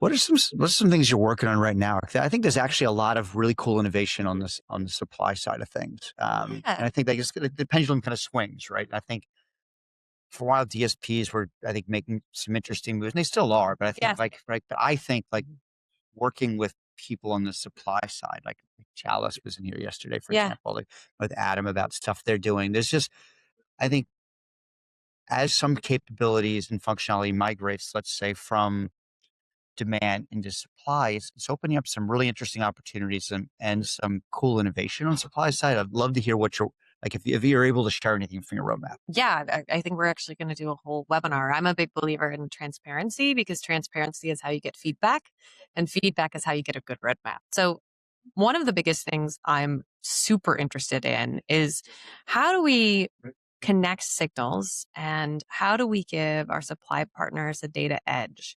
Because they are all, again, selling the same audience, and the differentiator then becomes the data. How do we give them insights about their audience that maybe they didn't know that they can then put into their materials, their decks, etc.? And then how do those things change? One of the things with mindset and huge on our roadmap is something we're calling snapshots. It's basically a summary of every signal and the level of an importance that signal has on every bid and every impression. And every single snapshot is directly tied one-to-one to an impression, but not directly tied one-to-one to a person necessarily. So my snapshot at 7 a.m. is going to look totally different from my snapshot right now, because I'm in a different mindset and in a different mood.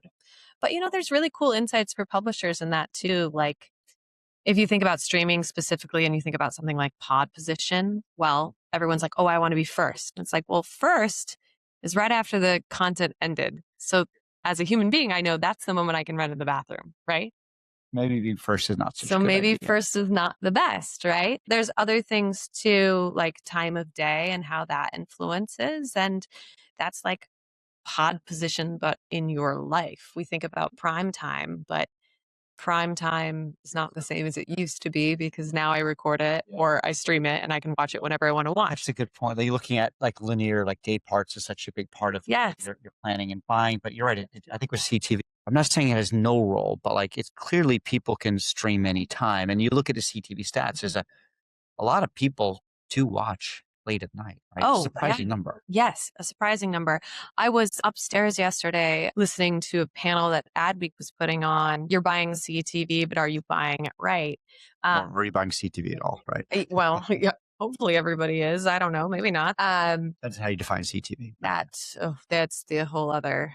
But we don't need to go there because the nerds already know. That would be a whole The other nerds episode. already know. We'll do it. We'll do another episode on that. We had Dr. Fu on a couple weeks ago. Whoa. Yeah, and we went pretty deep on that. But keep going. Yes. Sorry. Okay. Awesome. So yesterday upstairs, they were talking about how a lot of money is spent with YouTube, like $40 billion, like the most streaming money is spent. Oh, YouTube is TV, right? YouTube is it's TV, basic, yeah. right. But a lot of those are at 2 a.m.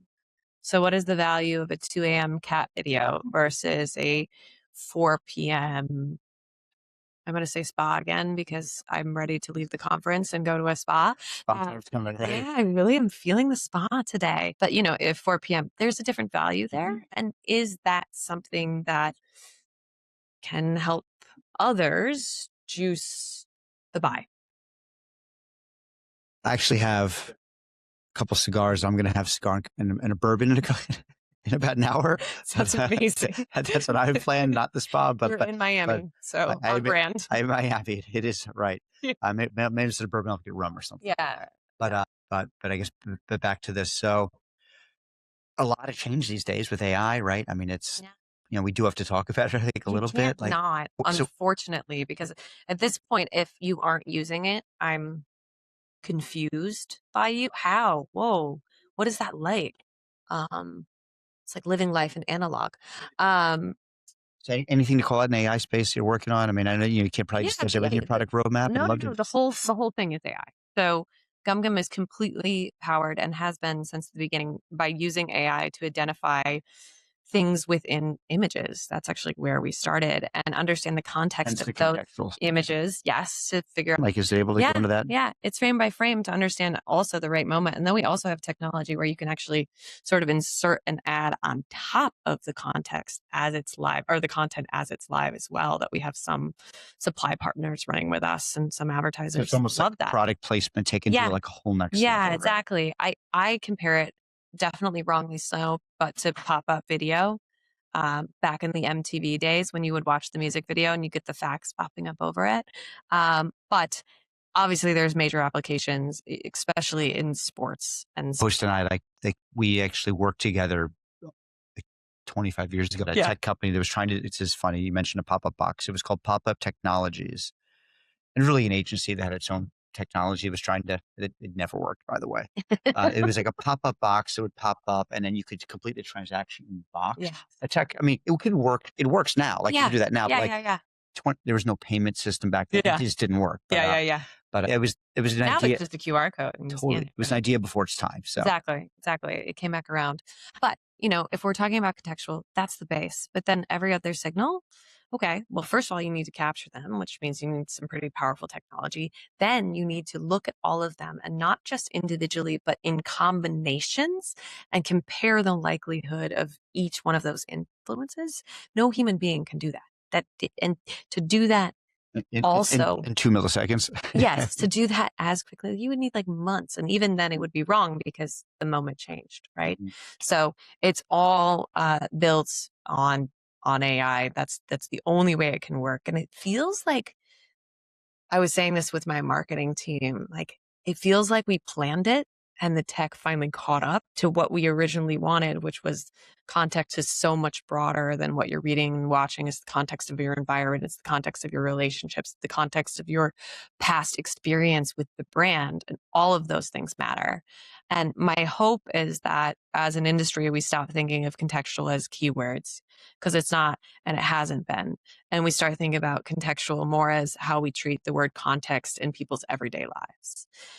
I love that because I think there's a lot of misconception, or let's say simplification of contextual and what it is. Obviously, that's part of it, right? Yeah. And that's why we had to choose a new word. Like we had to choose the word mindset because we're not just looking at keywords. We haven't been for over 10 years. But sure, maybe in the past we had to. Yes. That's all we had. That's all we had. But now we have. Now we have more, and now we have a very powerful brain in AI that can look at it and understand all of it and predict the likelihood that it's going to convert or make someone remember you, which, is also good. It doesn't always have to just drive a sale. Very cool. So do you fly home later today? I am going to enjoy a dinner just with my marketing team tonight. All right. Good for you. And no, we're going to talk about work. We probably are, but it'll be with a cocktail. And Nice. so then fly home tomorrow. It's funny. I think last year I had my favorite night of possible was actually the last night because I went, we had a little CMO dinner, had a couple, old friends, and then the organizer was great. And it was we didn't really talk about work very much, I'll be honest. Like, it was just more good to see you. And it was so chill and the weather was perfect. So I hope you have the same experience. It's low pressure. Everybody just gets to hang out. And everyone's a little fried. I mean, Yes. so this is now I think number 38 of one of these or something like that. So I'm definitely a little fried. So we're getting his best. Yeah. Well, I've had a lot of practice, Yeah, right? that's true. That is true. But this has been a really cool conversation. I appreciate you, putting up with our schedule and No, not at all. and maybe location changes. Yeah, But yeah, it was a great conversation. It's good to get to know you. I was up in the penthouse. They brought me down to the basement. Yeah. Well, it's a basement, but we have coffee here It's true. And a dog. and a dog. We have a pretty awesome dog. Yeah. It's awesome. So, but it's great to see you. Yeah. Thank you so much. Safe travels home Yeah. and keep in touch. Cheers. Signal and Noise, day 3, nearly our last interview, and I still have energy, thankfully, even though I've been eating all day, of HyperMindZ, the CEO and co-founder of the pod, about measurement. HyperMindZ is really deeply involved in sort of kind of next generation household and person-specific measurement within households across channels. And I really loved how we started talking about in Seattle. You're out of Seattle, but you're not a Seattle native. No, I'm a former New Yorker. Former New Yorker. Consider myself a New Yorker for life. Oh, that's great. Are you like in New York City, one of New the York boroughs? City. Yeah, I right? mostly lived in Brooklyn, but I just loved living and working there. It was Yeah. And you were born and raised. No, I'm from No. DC. Oh, you're from but DC. Okay. Yeah, but enough of time in New York. Yeah. Over a decade, so Yeah, I think it's allowed. Yeah, and I think there's some. And so, have you had some culture shock moving to Seattle? I mean, or is it something that you've just adopted, embraced, and been like? I mean, culturally, I think it's super interesting. I was always into the music, the whole underground music scene of Seattle was like kind of what I grew up with. Yeah, I won't say grunge, but it was like a lot of that, like really deep stuff in that music scene. yeah. Yeah. Yeah, I mean, I think Seattle culturally is very interesting. The summers are fantastic. Yeah. So the outdoors are just absolutely stunning. I think it could use a little more like pizzazz here and there. Yeah. A little more of like the raw, like in your face street culture of New York City. Yeah. Yeah. I think so. I'm just like walking into like a busy restaurant and everyone's like laughing and being loud. It's a little quiet. It's on the quieter side. Yeah. But there's a lot of pluses with that too. Yeah. We were talking about this in one of my earlier pods. I talk about New York as sort of like forced adaptation. It's sort of like you're constantly challenged by your environment. And I think it actually comes down to there's a lot of that street culture, which is sometimes in restaurants or in places, but it's also out on the streets. And not every city has that. But anyways, that's a little bit about us. New Yorker love, like I'm not a New Yorker by heart. I'm from the Boston region, but I've been there for 26 years. So I guess I am a New Yorker by heart. I technically consider myself that, even though I live in New Jersey. I read in New York Magazine once that you have to live in New York for 11 years before you can say you're a New Yorker. Yeah. So we're both we're good. 20, yeah, we're good. Yeah. We're good. Yeah. So HyperMindZ, I mean, you guys are doing some really interesting stuff. And I was asking you a ton of questions ahead of time in terms of how you are really kind of challenging, we won't call it currency, but how you're challenging sort of like person level household measurement models, which are currently or in the past have been really controlled and arguably monopolized by companies like Nielsen. Mm-hmm. And I was at Nielsen for a few years. I was not on the TV measurement side. I was more on the AdTech, MarTech side. But tell me some of the, just so the audience knows who HyperMindZ is, because I think you're doing some great innovative stuff. And this was 10 minutes of talking to him. Like, this is really interesting. Let's get into it. So tell the audience a little bit of what you guys are doing at the household level that allows you to sort of take panels in the traditional sense to kind of another level of fidelity and Yeah. So first and foremost, we're a technology company. Yeah. So we, one of our central tenets and cores is that we will never build a tech that already exists, because we believe that's adding more to the problem that already exists. It's been accumulated over decades at this point.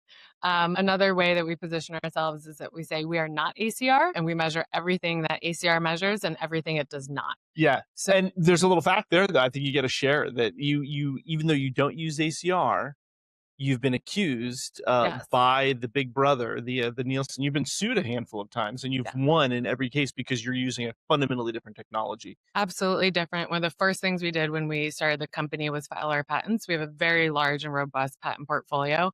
All of our technology is proprietary, and we wouldn't have started the company if it wasn't for that. Yeah. So I myself have built an audio ACR panel in the past prior to starting Haifa. Yep. So, and my co-founder did as well. So we're very familiar with the ins and outs of how ACR works. And we truly built this company because we wanted to build something that measured everything ACR does and everything. And it doesn't. ACR, just for those who don't know, is automated content recognition. Is it automated content recognition? Yeah, Automated and content, audio. and audio content yeah. recognition. Yeah.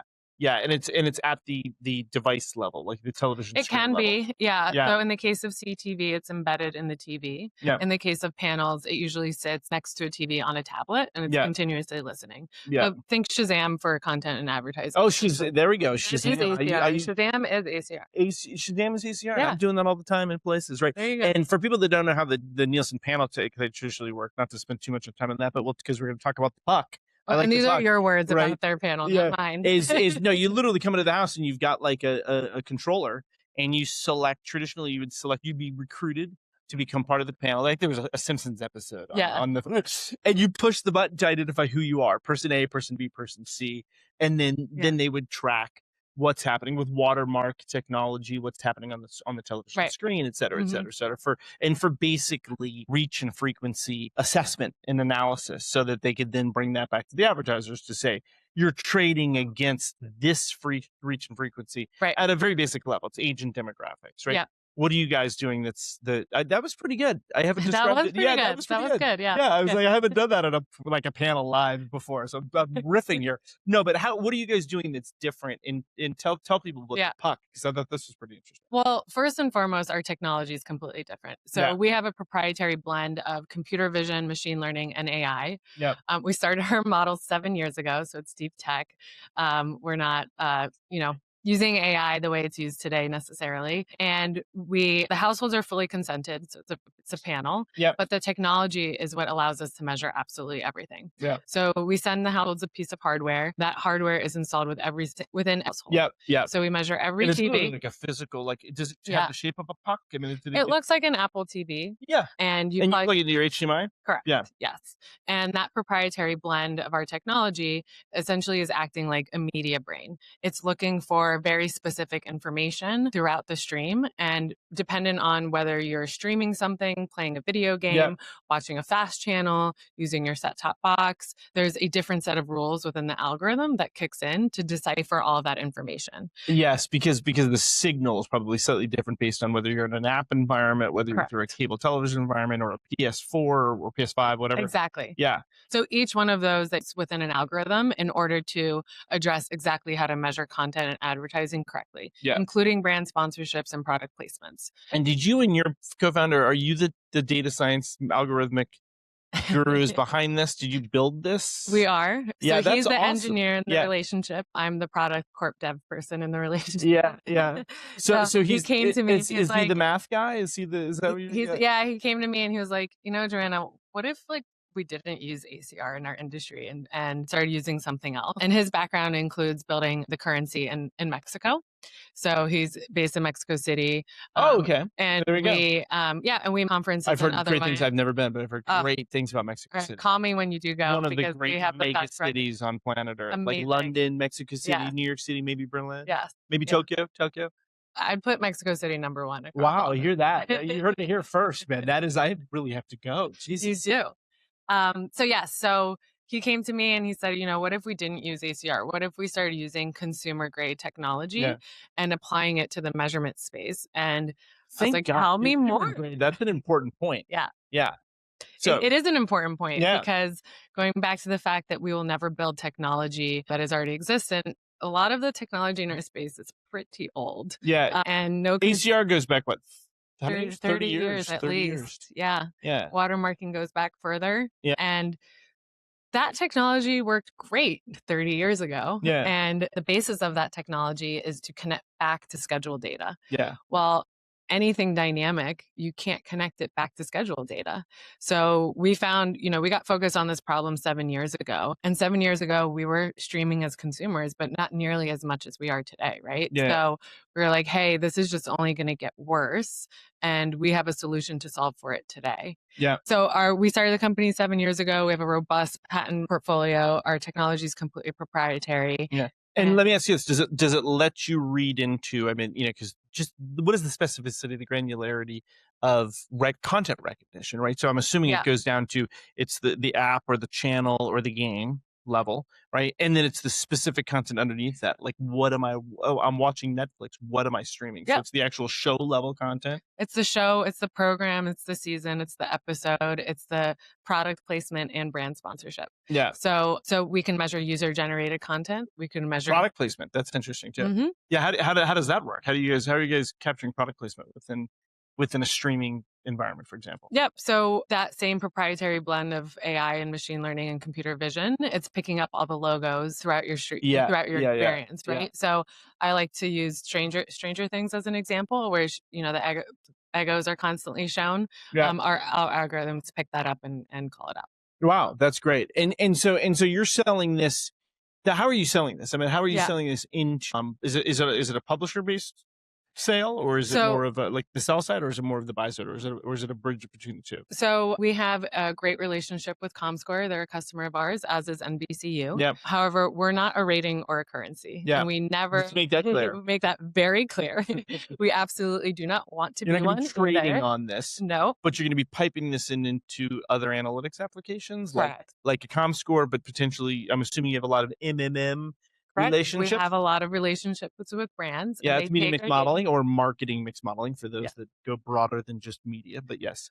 We're essentially, the way to think about us is we're the gap filler. So whether you're a brand or a publisher or an ad tech company, you have a proprietary blend of data sets, right? And that's how everyone is trying to figure out their own magic. Yeah. But across those data sets, there's a ton of holes. Yeah. Right. You might have this CTV data set and this linear data set and this mobile set, but it's a fraction of the full experience. Yeah. We measure the full experience. You license our API or data as a service. Yeah. You are not allowed to take our API and relicense I'm it. glad you didn't create another as a service term, right? Yeah, I heard Claw as a service the other day, like OpenClaw, Claw as a service, data as a service. Everything's as a service, it seems nowadays. But yeah. Well, so how does this extend to? So you've got the television glass, right? It seems like it's everything, but you've also got connection to device level data, right? So correct. Your iPhone, your iPad, any other sort of device, and so that can track really any type of advertising exposure, right? So it could be any programmatic display. It could be search. I mean, I'm assuming, what about chatbot and LLM? Like, how does all this stuff fit into the? So going back to being the gap filler, we are the answer for closed loop analytics. Yeah. So you hear that? The answer for closed loop analytics. Yeah, You are the commercial leader, aren't you? So other than the proprietary blend of machine learning and AI, which we call UNI, the Unified Neuromedia Identification Engine. Yeah, it's one of my favorite foods too. Mine too. I do love a good UNI, the briny, the taste of the sea. Yeah. Right? So when we came up with that, I was like, absolutely. No brainer. Yeah. No brainer. So UNI is what measures the entire omni-channel experience on the TV. Yeah. It's a software. So we also put it on people's phones and tablets. Yeah. We also measure all the activity there. Yeah. But separately, we have a router approach where we become the home's mesh network. Yes. And that's where we collect all the URL, HTTPS traffic. We see all the ad calls. So in the case of the TV especially, we can see what was actually shown on the TV and then what ad calls are behind it. Because as you know, that doesn't always match up. Yeah. So we see absolutely everything down to the individual. Yeah. People are measured using Bluetooth and Wi-Fi beacons that act like sonar. Yep. And we'd be able to pick up your smartwatch, my phone. So we'd know it'd be the two of us in front of the TV and then all the activity on our phones as well. Wow. Which can lead to a lot of like, I was exposed to something here in this device, like online, and then I went and committed this action on an iPad or an iPhone or an iWatch, right? And one of which I don't think was solved while I was there at like Nielsen Marketing Cloud and Nielsen was they had all this panel data, in TV viewership and completion frequency, but it was all at the household level. And they really couldn't get it down to the person's level. Yeah. Right. And they use persons, plural, for some reason. I think that's grammatically correct. And the person's level. And they were always trying to match that to like this basically data and identity graph that X8 was sort of building, right? It was the early days of sort of, you take a cookie pool, you start to match it to mobile IDs, this whole world, right? And you're trying to create a graph that's cross-device that can be predictive of an individual's actions, right? Based on what they're consuming, domains they're going to, all that sort of stuff. And I just found that the bridging of what we saw was the bridging of those two was super difficult, right? Yeah. It was very hard to combine the two. And I think that was the promise that was never fully lived up to. It sounds like you guys just had that almost as a native architecture. It's natively built. But separately, that difficulty within the bridging is because there is no data set other than Haifa that measures absolutely everything. Yeah. So if you're bridging, let's say YouTube data to NBCU data, if you don't have a data set that shows you how to bridge it or what else people are doing on other devices and otherwise, those connection points become assumptions, and they're not fact-based. So we're providing a data that fancy term that people love to say, probabilistic, right? Yeah. You get probabilistic matching, saying that, like, from an algorithmic perspective, we're predicting that, like, X% confidence that this is this person. But but it becomes very hard once you start to get down to the device level, because how do you really know? It could be a child, whereas you guys are self-identifying at the household level. But those probability models become easier when you use our data. Yeah. So it is, probability because people are self-identifying. They're like authenticating device 1, device 2, device 3, person 1, device 2, person 2. And so you have a deterministic signal of exactly what. Now, if device 1 is being used by mom instead of daughter or son, that is a problem because it's still going to be aligned to the person, right? So it's kind of hard to control for that unless you can control for that. Can you? Is it hard? You can, that comes down to panelist compliance, making sure that they share that kind of information. So there's an agreement here. There is an agreement. Panelists are fully, once you sign up to become part of a panel, you fully understand what you're signing up for and why, and why it matters to be compliant. Yeah, and we were kind of playing around with this question: is who are the people? It's like the Simpsons episode, right? The Simpsons family became like a Nielsen family. Is who are the people that sign up for the panel, and why are they how are they incentivized to do it? Yeah. Well, so it's a cash incentive, which is common with panels. However, we are representative of the U.S. population. So to answer your question on who, we're making sure that we have the right mix of people that matches the U.S. Census, as well as the ARF-Dash survey, which serves as our universe. And then separately, you have to think about a couple of things. One is the general consumer today fully understands that the data is being used. They also are not enjoying their media experiences. And the idea that they can help provide their data to improve their media experiences is actually something that people are excited about. And then separately, our media stack at home is becoming incredibly expensive. And you have to think about your average family. And I encourage everyone to look at US Census data and see what the average family looks like and what average household incomes look like, and layer on a couple of kids and otherwise, and it gets even more expensive and harder, right? So we don't supplement your media stack, but our households do, I think, you compare people that subscribe to just a cable stack, like back in the day, versus now that we've got multiple subscriptions across multiple streaming providers in a lot of cases. I think that they've done a pretty good job of getting us to spend more money for access to this content. And it's probably an order of magnitude larger, maybe 2-3x what you were spending previously. If you're spending $200, you might be spending $600. Right. I'd love to see if there's stats on that fact. Now, one other topic that I thought was important that we cover was MRC accreditation. It was all the hype. Nielsen lost it. Did they regain it? I know they lost MRC accreditation. They did during COVID, and they regained regained it, and that was always a large topic of controversy and basically the governance around measurement, so that you're not sort of they're controlling for Nielsen not being part of the selling of media, so they can play that neutral arbiter role, the referee, right? I get it from a regulatory perspective, but what do you think the role of MRC and MRC accreditation, that's the Media Ratings Council for those that don't know, plays in today's world today, right now? It's kind of like the ARC question, but like, what do you think? I think that their role and function should remain as it always been, which is to audit all of these companies and make sure that they're doing what they say they do. And that's where it starts and that's where it ends and nothing else. I think that they have an incredibly important role and function within our ecosystem. And, you know, one of the amazing things about being here at Possible is all these new companies, and AI is obviously fueling all of that. But what we also are learning, even beyond our industry, is about AI slop. Right. And being audited, I think it's going to become even more important as time goes on. So that function of making sure that companies are doing what they're saying they're doing is incredibly important.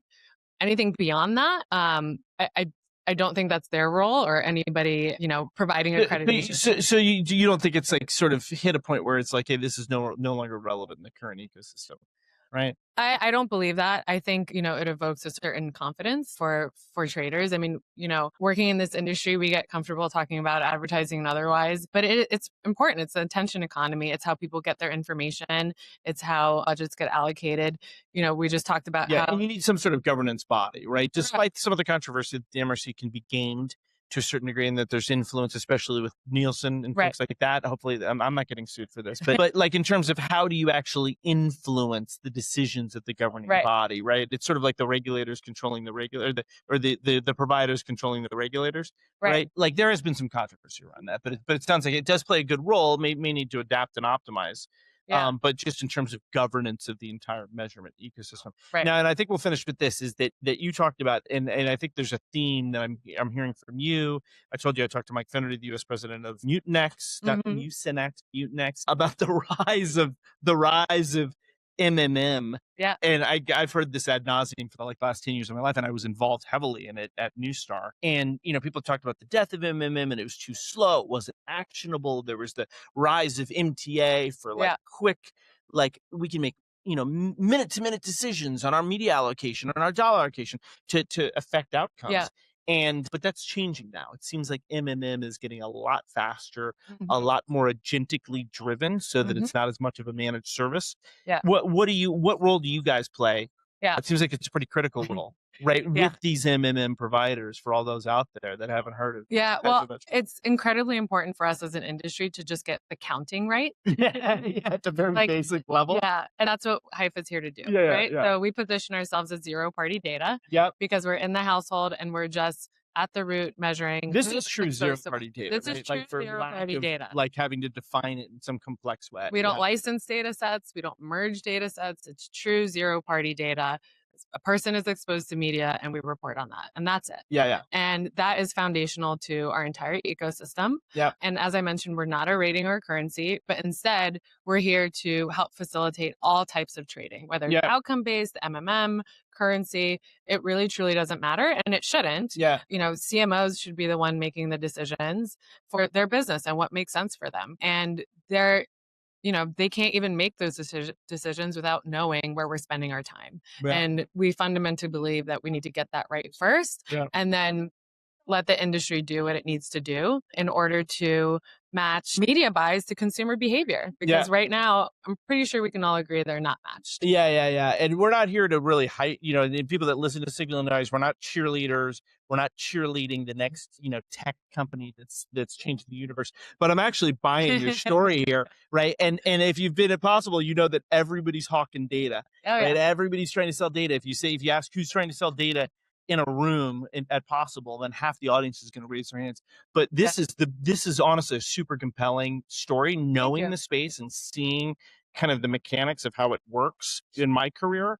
And it's super exciting. I'm excited for you, and congratulations on launching this. So, you know, it's a hard, painful process to build a business. Believe me, I'm in the middle of it, and wish you the best of luck. It was great meeting you. And thanks everybody. Thank you. And Signal and Noise podcast. We got a friend here. Signal and Noise podcast. This is we're nearing the end here. Nearing the end, and wrapping up in the press room of Possible 2026. I've got a special guest. We've been waiting a couple hours here to get this. I really appreciate your patience here. Joshua John, head of DSP strategy at Yahoo DSP.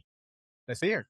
Glad to have you. So there's a lot to talk about. I mean, I know Yahoo made some really cool announcements this week about Hello. I'm sorry. You made some, you made some announcements about, I think, SMB segments, agentic stuff. So maybe we start out by just, let's tell a little bit about yourself and your role and how long you've been doing this, and we can dig into some product stuff after that. Yeah, that'd be great. So I've been at Yahoo for almost 4 years now. I lead our strategy and solutions team. So basically my team works across our product and engineering teams to better understand what we're going to build and what are we prioritizing over the next 6, 12, 18, 24 months. Okay.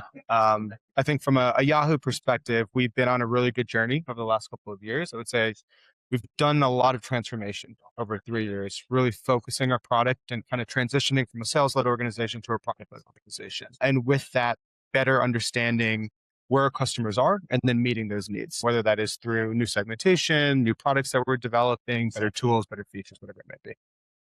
One thing I always thought was so fascinating about Yahoo, it's like it's been around for really as long as the modern web, right? A company, and been through lots of different turns and twists, and through it all has been like has launched like 1,000 careers in advertising and ad tech. Yeah. Which is something maybe more than almost in any other It's a rite of company. passage. I probably like at least half the people at Possible have worked at AOL, Yahoo, Totally. some entity within that. Yes. Yeah. It's an OG like brand in ad tech and advertising. Yeah. So yeah, definitely I think a badge of honor. And it's been cool to watch this comeback over the last couple of years. Yeah, totally. And I think it's something that we are really proud of. I think when I told my parents that I was going to go to Yahoo a couple of years ago, they're like, "What is that? Why are you still going to Yahoo?" And I explained to them what we actually do and where we are and the size of actually what we're bringing from a consumer standpoint. There's a ton of opportunity that we've been able to bring together and kind of reinvent the brand. What do you think makes Yahoo DSP? I mean, there's a lot of DSPs out there, right? What do you think makes Yahoo DSP a little different and gives you a competitive advantage? Yeah. So I think the kind of core competitive advantage that we have is Yahoo is obviously built on a very large consumer ecosystem. So Yahoo Sports, Yahoo Finance, Yahoo Mail. These are all your owned and operated properties. These are all of our correct? owned operated properties. And because of that, we have a really great consented audience. And that gives us a really holistic view or a whole picture view of this audience that we have. And we could take that view and bring it across the open web. And so, we don't believe in this concept of buying identity. You should be really owning your identity, owning those audiences. And once you have a really good spine, building features that enhance that across the open web is really kind of where we see our core differentiation. You have your own spine based on Yahoo. Full own spine, yeah. So Connect ID is our full own spine. We have 232 million logged in users. So that's what we see in the US. 80 million monthly active mail users, for example. So we see trillions of dollars in terms of purchase receipt data that we're able to use. So there's a really holistic view that we can start to bring together for both planning, targeting, and optimization and measurement ultimately too. You were an early mover in the CTV space as well, weren't you? Yes, we were a very early mover in the CTV space in terms of investments that we made to make sure that we can bring in holistic measurement, bring audiences into the households directly for targeting, and then working with really great partners like a video, for example, to provide that linear reach numbers as well within that platform. I saw the recent announcements about like really trying to take the look at the DSP market in, let's say, small and mid-sized businesses. I thought that was really interesting. I think it's a great idea, by the way. And, I know you look at some of the things like Amazon DSP has done in terms of like creating tools, for smaller brands and smaller advertisers. I'd love to hear whatever you're able to share about the strategy. It's pretty cool. Yeah. So, our ethos has always been, we want to meet the advertiser where they are. And whether it's right or wrong, kind of DSPs have become more complex because media plans are complex. And so are there ways that we can make it a lot easier for users to use our platform? And so that's what we've been thinking about, of how we start to address these new segments that maybe want something that is a little bit more fine-tuned for their needs. And basically what we want to build for them is a little bit of a simpler version of how we kind of approach current workflows. And so that's how we're thinking about different ways that we want to meet those advertisers. What are some things in terms of like workflow automations, content generation that you either are already baked in or you think would be good for this market? Yeah, I think in general, we have made a very large push into agentic. Obviously, AI is like the buzzword and everyone is talking about it. The way that we think about it is risk standpoint. And so as we look at our DSP, we do a couple of things really well, right? We do audience planning really well. We do insights really well. We do optimization and measurement really well. But we also know that our advertisers and our agency partners do things really well too. They have really great secret sauce and strategy. And so they want us to be able to pipe in our insights directly into their platforms. And that's where we think Agentic is a really interesting workflow. And so how can we start to make it a lot easier for these tools to add their data and their own secret sauce to it as well? It allows us to kind of decouple the DSP experience, variety in terms of how we want to surface iterations of the UI, whether that's through our platform or through other partners that have their own version as well. So you say it really doesn't matter like what the UI looks like. You'll have one obviously and continue to, but like if someone wants to just build their own agentic workflows or have their agents go across another UI, they can just connect to you. Yeah. And that's the point, right? Like, what is a UI? And this future workflow, it's going to be drastically different. And UIs for humans, right? Exactly. I mean, in the last couple co-work that has drastically changed how you read your email. And so in that same concept of, do you need to go in and actually set up a campaign by clicking these boxes? You know, we've gone from Excel workflows to now trying to do, different types of advanced workflows. And now do we just want to do this in a natural language? Sends up. So I think you're right. Like trying to pretend anyone like has nailed it is crazy. So what you're saying is we'll just build, go ahead, we'll build it so we'll have it so you can build on top. We have a great infrastructure, and then how you want to tap into that infrastructure is up to you. And I think that flexibility is really important. And that's something that we also think is going to be differentiated, right? Again, we don't have a existing data environment where you move your data to. We want to meet you where you are. If you're using Snowflake, we'll meet you there. If you're using some type of AWS signal, we'll meet you there. So it really depends on what the needs of the advertiser are, and then you can pick and choose what makes the most sense for you. You might not know the answer to this. This is just kind of one of these, thumb in the air questions. But like, what do you think? Like, who do you think is going to be like? A lot of media? I mean, obviously, the people who plan the media is usually one thing. The people who buy the media, usually younger people who are in platform. Yeah. Doing all of the things we've trained ourselves to do. Whether it's twisting knobs, adjusting pacing, uploading, picking things, drop downs. Who do you think it's the same people who do that? Do you think it's different people who end up like doing that? Or do you think maybe it's just all mostly becomes done, automated and done by agents in the future? Like any thoughts on that? Yeah, I was a trader, right? Okay. I worked at an agency. That's how I started. A trader, right? I did it. I did ad ops. I had to go in. I make this joke a lot, but I worked in auto. And tier 2 auto is its own beast, right? Oh yeah. Millions and millions of lines that you're putting into Prisma that you have to then traffic. You push them out of DCM. You have to upload them to your campaigns. They make them very geo-specific. There's tons of tags and It sucked. Right? It yeah. sucked. Like, and how many times at the end of the year in December was everyone scrambling to make sure they had everything set up for January 1st? And you're working till 2 in the morning, exactly, right? Yeah. And so with that, I did that for a year, and I was like, I don't want to do this anymore. I want to do strategy. Right? I want to do. It's a thankless job. And it's a very important, but there's got to be happen. Yeah, totally. Yeah. But there's better ways that we can do this, because immediately I wanted to be more focused on strategy. What are the channels that make the most sense for us? What are the partners and publishers that we use? What are the audiences? And so what we're looking to do is figure out how we can have agentic workflows and different types of agents and tools within our platform from a UI perspective, and then outside of the platform to actually start to automate it. And I think we're seeing a lot of this already, right? Whether that is, integrated trafficking from an ad server directly into the DSP platform, or us being able to send exposure files and measurement directly to another environment on the click of a button. We are starting to see that collapse. We have been really focused on troubleshooting within the platform. There's 2 issues that everyone runs into from a DSP perspective. I know I'm going like in the weeds on this, but it's good. People like it because it gets into we nerd out. Yeah, we should nerd out. Like everyone's like, my pixel is not working. Sorry, it's really enjoying yourself. And so, she loves pixels. Yeah. And so, my pixel is not working. How do I troubleshoot it? What do I need to do? And that process was insane. You have to go into your site. You manually scrub the pixels. You have to see what macros are firing, what are not firing. We've been able to automate that. Been there, done that. Yeah. Right. Or the other one that's just a really interesting one is, why am I not scaling? And I'm running on a PMP. And 9 times out of 10, the problem is that you're bidding below the floor. Right now, to identify that, somebody usually emails somebody on our client services team to say, why is my campaign not scaling or my line not scaling?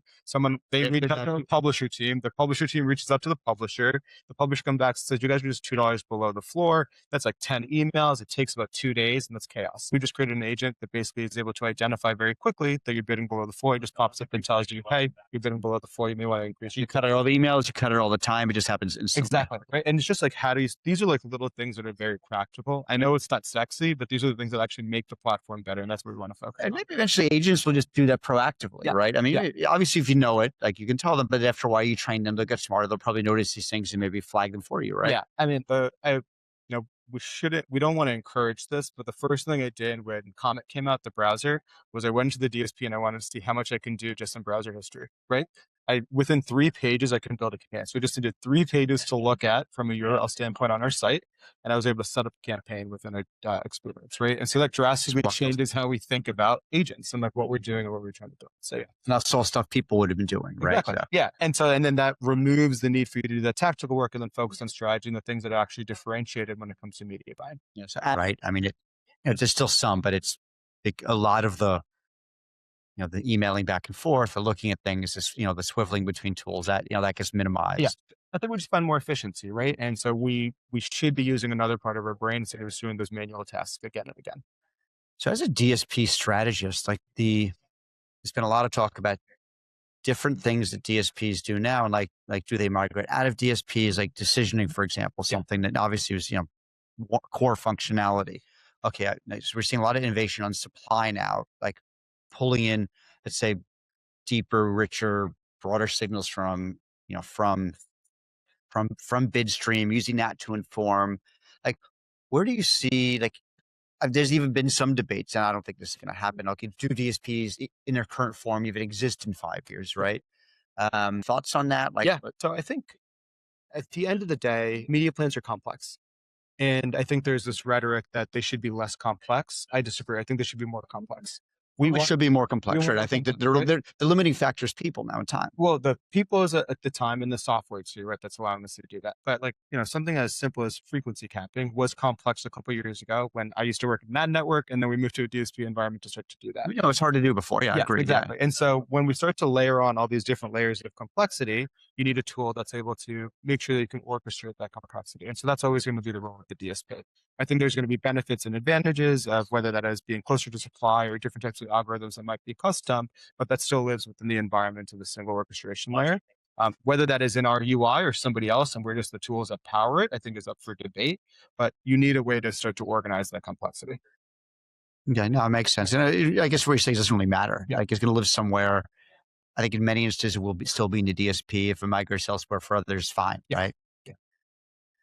What are some other partners that you're having a lot of success, working with now? Like who are you as you build up some of these new capabilities? Yeah. So one of the things that we have been pretty focused on is what we call in-flight outcomes. And so that is really, how do you start to do better optimization? I think we are so focused on targeting from an audience perspective. But at the end of the day, that's a static. Targeting your audience is only as good as the optimization and measurement that you can use to make sure you're driving that outcome. So we've been really rolling out some interesting partners into that IFO tool that we had. We just launched it in market actually, where we can do some really interesting IFO based on those geo filters that they're able to provide. So you have a QSR client that's looking to do some type of lift. Instead of just having a static audience that is somebody that's interested in a cheeseburger, you can apply that plus take the insights that we're getting from a geo perspective and optimize it in real time against that segment. Similar work that we're doing with IQVIA or Circana. So it really starts to go beyond just the standard audience that we want to target against that standard measurement and add a dynamic layer to it. How are some of these changes impacting the way you work with agencies and maybe not even changes to your platform, just changes generally in the industry? Is that shifting at all? Are you seeing how you interact with them? People or some things maybe migrating in-house to brands? You have to work directly with brands. More curious to hear about that. Yeah. So everyone has a different flavor depending on the sophistication of the advertiser, right? If you're a very sophisticated end advertiser and you can support an in-house model, that's one way you're going to go. But then you quickly realize that I need to make sure I have a DMP infrastructure. I need to have a CRM infrastructure. I need to have some type of strategy thing. I need to send somebody to Possible to meet with all the different partners that are coming, right? I met with 6 measurement companies this morning. And so there's so many different people that are coming. So that's one side of it. From an agency side, I'm fairly bullish. I worked at agencies for a long time, and every couple of years, there's the concept of the meta DSP that comes up, right? And I've been asked to build them several times, right? And so that concept keeps coming out. There's always some hiccups, but we're at a point now where the technology is not a limiting factor, right? And so this ability for us to access these things. The meta DSP maybe now is possible within this agentic. I mean, the work that Newton Research did, for example, creates a much is so cool what they're doing. We did an awesome case study with Newton. We worked with RPA, and basically we were able to create an agent and then set up a full campaign from a CTV perspective within that agent interface, directly plug it into the Yahoo DSP, traffic the agent, activate it, and then get the measurement right there. And we did it over winter break. We announced it at CS. We did it within a week and a half. Yeah, I had a preview of that where they're showing Prisma file. It's applies for all the DSPs. Yeah. Everything just gets pretty wide. It's amazing, right? It creates so much more sophistication in terms of what we're able to do, and it simplifies a lot of the work that we can do too. How far away are we from that before that's obviously you can do it in one instance before that actually happens at any scale? Yeah, I know. I get in trouble when I start to say some of these answers, but I think it's second half of next year. Like I think Really? we're going to start. I think there's Okay. going to be there's a couple of agencies that we have been working with and talking to that are quite sophisticated, specifically among the independent agency groups. They're already moving in this direction where they want to create these UIs and these tools for their teams because they're being strapped, right, for resources and time. And so how can they make it a lot easier for their teams to focus on strategy and less so on execution? And so we'll see a slow shift. Some of the larger holdcos are doing some really interesting innovation as well, working with partners like Newton and Nekio. So I think it'll start to be sooner rather than later, especially when you're looking at data orchestration that you need to do from an agency perspective, putting it within your UI, showing the secret sauce you're able to do, and then using tools like the DSP to surface it in their environment is something that I think is going to happen sooner rather than later. That's an aggressive timeline, but you know, it's not crazy with with the speed things are going. Again, if you're playing Claude Cowork 3 months ago, 4 months ago, no one was talking about it, and now every single enterprise has approved it. You're all using these. Just being able to spin up agents and have them do things. That was like a year ago. You couldn't do that, right? You know, it's wild. So what gets you excited about like the next, and maybe it's that, right? But like for the next, like, you know, year or two, like that stuff you're working on or just stuff in the industry generally? Yeah. I mean, I am very bullish on this idea of how can we start to be an orchestration platform that is also decoupled, right? So mentioning all the different partners that we're working with, tapping into the identity spine and then taking those features and products and then pushing them out to different environments is probably the most exciting thing that I think we have on the horizon. We are doing a lot more with IFO, as I mentioned, which I think is also something really unique, is this idea of getting people to actually optimize their audiences. I was on a panel for commerce media yesterday. I think commerce media partners are starting to understand that, yes, I may have a really rich static environment. I may have some interesting inventory, and then I have some type of measurement, but it doesn't really drive a lot of performance besides just the shopper dollars I need to get. And so how can I start to use optimization to go after both endemic and non-endemic? And so tying those all together is another really interesting thing that's going to happen. Yeah, I mean, there was this explosion of retail and commerce media sites, and some are doing really well, but I think, you know, still almost like 80% is Amazon and Walmart and Kroger for the big ones. It's pretty much it. It's there. I mean, I don't think you should, at this right now in 2026, you should not be buying identity. And so if somebody has consented identity, whether it's a retail partner or whether it's somebody that has a really great owned property system, like that's the way that you should go. And your identity should be built off of that. If you're buying it or licensing it, inherently you're not away, or you're way too far from that consumer. So how do you actually create a better experience? What did you think of the event so far, if possible? This is good, man. I'm exhausted. It's a lot. It's a lot. It was really hot. But you know, I love coming to these things because there's just so many different companies to meet. This may sound a little pretentious, but one of the things I wanted to do this time was take 5 LinkedIn meetings, right? We all get different LinkedIn requests all the time. Most of us just try to ignore them. And I wanted to take 5. All 5 were great. All unique companies that I had not worked with before. We're all really different, interesting audiences or measurement providers that we can start to bring together. And so just coming to these things, making sure that you don't need to just talk to the same partner that you're already working with every single day, and meeting somebody new is always the best part. We ended up over 40 of these sessions, which if you had told me a couple weeks ago that we would have had this many, I wouldn't have believed you, because it's hard to get them and it's hard to get good ones. We had 42, I think, incredible discussions like this one with people who we wanted to talk to, who had great points of views. And like, that's hard to do. And like, something about the event this year was like, it was very successful. Yeah. I mean, for us, but because some of the way it was set up, I did get a bunch of just random LinkedIn requests, and I took a couple of them, and they were good meetings. Yeah. Yeah. I mean, like, out of the 3 I took, you know, one I probably could have done without, but it's good to meet someone new, and the other 2 were fantastic. Yeah. And then, you know, we definitely got business done here, and I got some incredible meetings with clients, both publisher clients as well as advertiser clients here. And so I think it was definitely heavier. There's heavier agency presence and a very heavy brand and publisher presence that I don't know if I saw that last year, but I had outstanding meetings here. And then they were all really good. Some good dinners as well, but yeah. Dinners were good. Yeah. Yeah. And then, but it's a grind though, right? It's a grind. It's a grind, but it's good. I mean, that's what we're here. You know? That's what we're coming here for, right? I mean, like we explained to my wife, it's like, I'm going to Miami for 4 days. It's going to be great. Yeah, like tough, right? Yeah, exactly. We can't complain. I'm not going to be swimming or yeah, exactly. Right? Yeah, I'm going to be meetings back to back. I mean, I told my wife this morning. Yesterday, I had my first meeting at like I think 8 breakfast meeting, and then I had a bunch of stuff for Omnicom. Then I had a couple of these I had hosted, and then my dinner ended at 1 a.m. So it was a long day, and I was really tired by the time I got back, and I was it was so hot. So I wore a suit jacket. It's still drying out in the hotel room, but yeah, it was. But this is a fun event, and like it's gotten better every year. And and next year I'll be here for sure. You'll be at Cannes, I'm guessing too, right? Yeah, that'd be great. Cool. So we're trying to finalize a deal with a publisher partner to do some podcasting there. So I'll let you know if as we finalize things, and it'd be cool to, maybe, I'm sure you'll have some big announcements for Canada. I know we do. Yeah. We have some really cool stuff coming up. So I'm sure you will. Maybe we can cover some of those. Yeah, that'd be great. I know. I have to say, this is the only AdTech podcast that I listen to in my car. Because everyone else's work, and I can't listen to people's voices in the car, but you guys have great voices that are very normal for me to listen to in a car. And so I'm totally fine listening to it. So it's really great for me. Yeah. I appreciate that. Plus, like, I like to think too, it's the fact that we have these are detailed discussions about things too. Yeah. If I actually listen to my own podcasts, I mean, I try to, right? There's a lot of information. It's Bill Simmons and then you guys. So well, help us spread the word if you know anyone else who might be interested in nerdy AdTech long form content. But thanks again for spending time with us here, and we will definitely be in touch soon. Hopefully see you in a couple weeks at Cannes. Appreciate it. Thank you for dealing with my dog as well. It's great. Thanks so much. Appreciate it.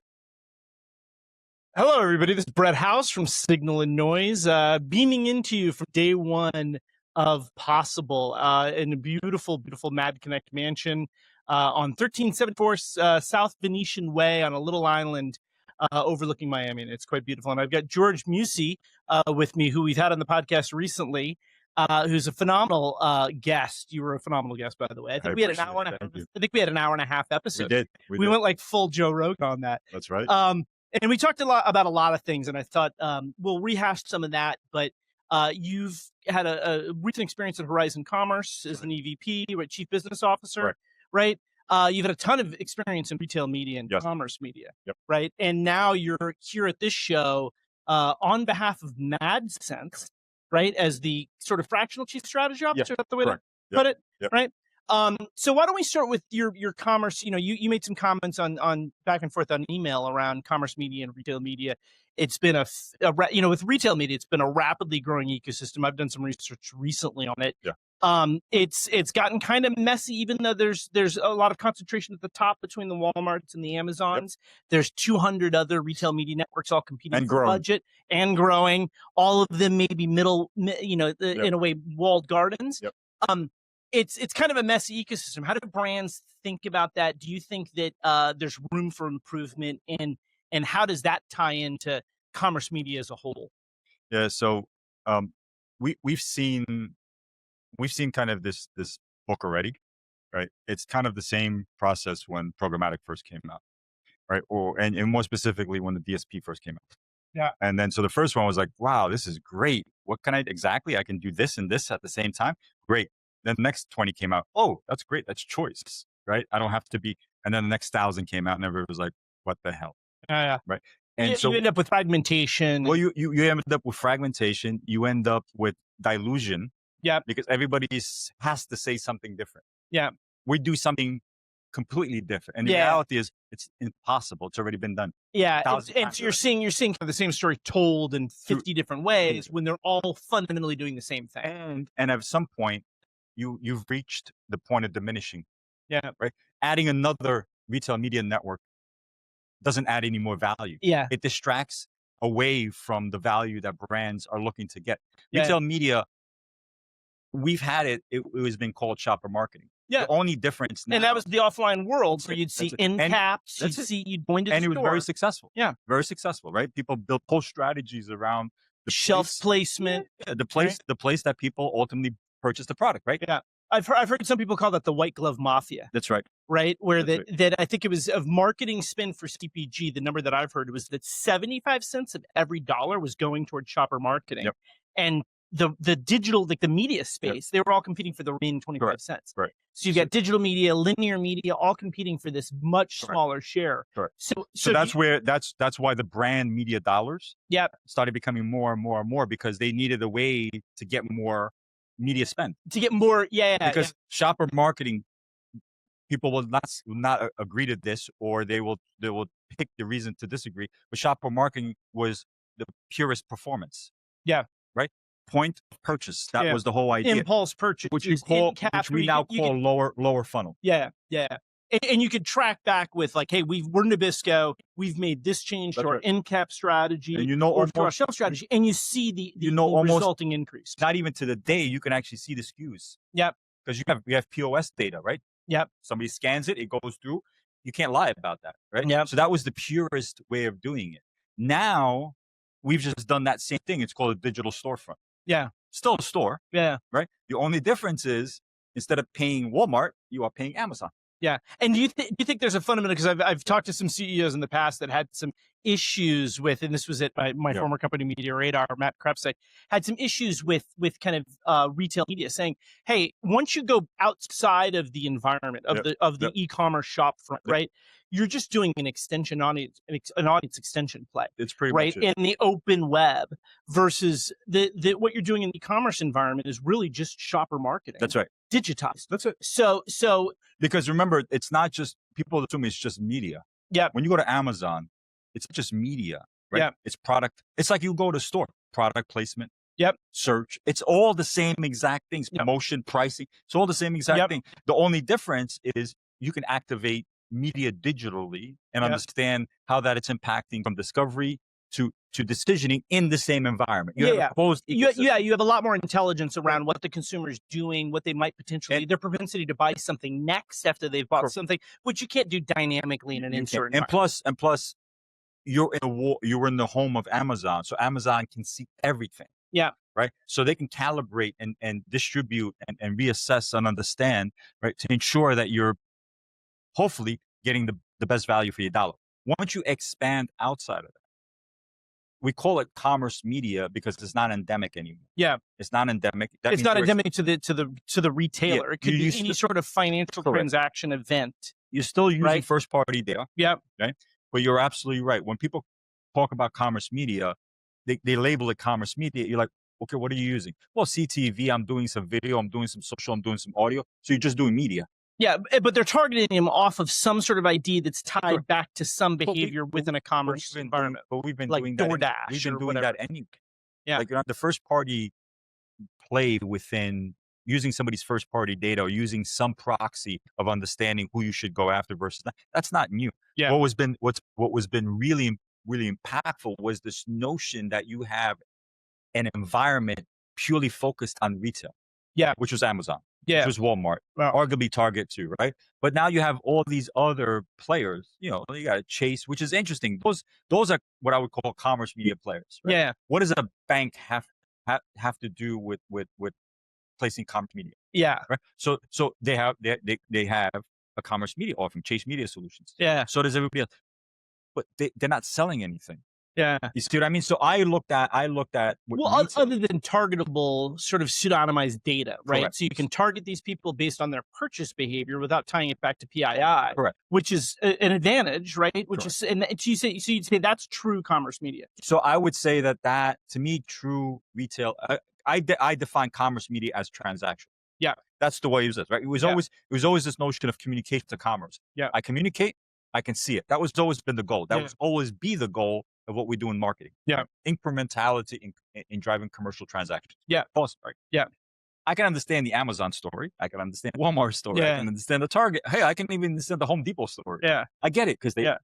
And you're talking about from an attribution perspective as well, right? They've been exposed to X. They do Y. We control the point. We can try that the entire flow. So all the way through the point of But sale. then you got somebody like a Chase or Delta. Yeah. What do they sell? Chase is not selling anything, as far as I know, right? Yeah. But they become enablers of it. Now, what commerce media has become is this notion is, hey, I have all these audiences, right, that are coming to my business. I'm a Chase customer. Go in, right? I have this understanding. So if you want to sell financial products, or you want to sell automobiles, or you want to sell whatever, right? We have this great piece of information, which arguably should drive better outcomes from a targeting perspective and an intent and engagement perspective. But is it attributable like retail media is? If you have the right if you have the right connecting mechanism, yes. Yeah. So you're going to have something that enables you to take multiple data sets that are not necessarily common and figure out a common. In this day and age, that's a clean room. or something like that. Yeah. Right? I say something like that because the clean rooms are starting to kind of not really do what they were supposed to be doing. Yeah. Right? So, but you need something like that where you're not disclosing information. Yeah. Because you don't want Chase to say, look at all the stuff that you know about our customers. Yeah. Right. Or prospects. The other one doesn't want to do the same thing, but they want to understand that their data plus this data actually created a better relationship. Yeah. So you need something like that that's unbiased. Yeah. And because I've heard some commerce media people, it was at a beat retreat, the Berkshires, for example. They were claiming that one of the big advantages of commerce media was this sort of kind of a persistent purchase ID, right? Related to some sort of financial transaction, right? Let's say it's a bank or a DoorDash or whatever it might be, that gives them a greater view through the path to purchase, right? And I would say that to me is an argument for retail media, but not necessarily for commerce media without some pretty hefty data science and some kind of extrapolation of whether or not it drove any sort of lift or improvement. The idea is if you're trying to find a certain type of population, right? Higher household income, or you're trying to steal. So B of A is trying, which is weird, right? So Bank of America is trying to take customers. They can use Chase Media, right, to target, right? Which is a weird thing, right? You're like, so that I understand when you're trying to go specifically to a vertical, Delta, whoever it is, right? It has this capability or ability to say, look, you can target these people inside Amazon. Yeah. Okay. And you don't necessarily have to get them to buy something. The idea is to have them purchase something, right, somewhere else. So if your target population has these types of profile, and it could is the purchase propensity of some sort. It's not. So you and I are not just one dimension. I'm a Chase customer. I have this type of car. I love this. Right. So we're all very multidimensional in nature. The whole idea of what commerce media is to say this data exists. In places now they have realized that they are sitting on valuable information. That can be might be predictive of intent, purchase. And so now I think this is a good pivot to AI. Like, and you've had a lot of on our podcast. And if you haven't listened to the podcast with George, it's phenomenal. It was released a couple of weeks ago. You've had some issue with a lot of the hype, a lot of the smoke and mirrors around how, coming from a data science background, right? You know how machine learning worked 20 years ago and how it's working today. Like how much better are we getting at applying AI in a way that is predictive of intent, of purchase behavior, to ensure that we're not being followed around the web with something that you already purchased, which seems to be a persistent problem. Retargeting sort of created it, but it doesn't seem to have cured itself. Where do you see that us now with all of the story here? The propensity modeling aspect, right?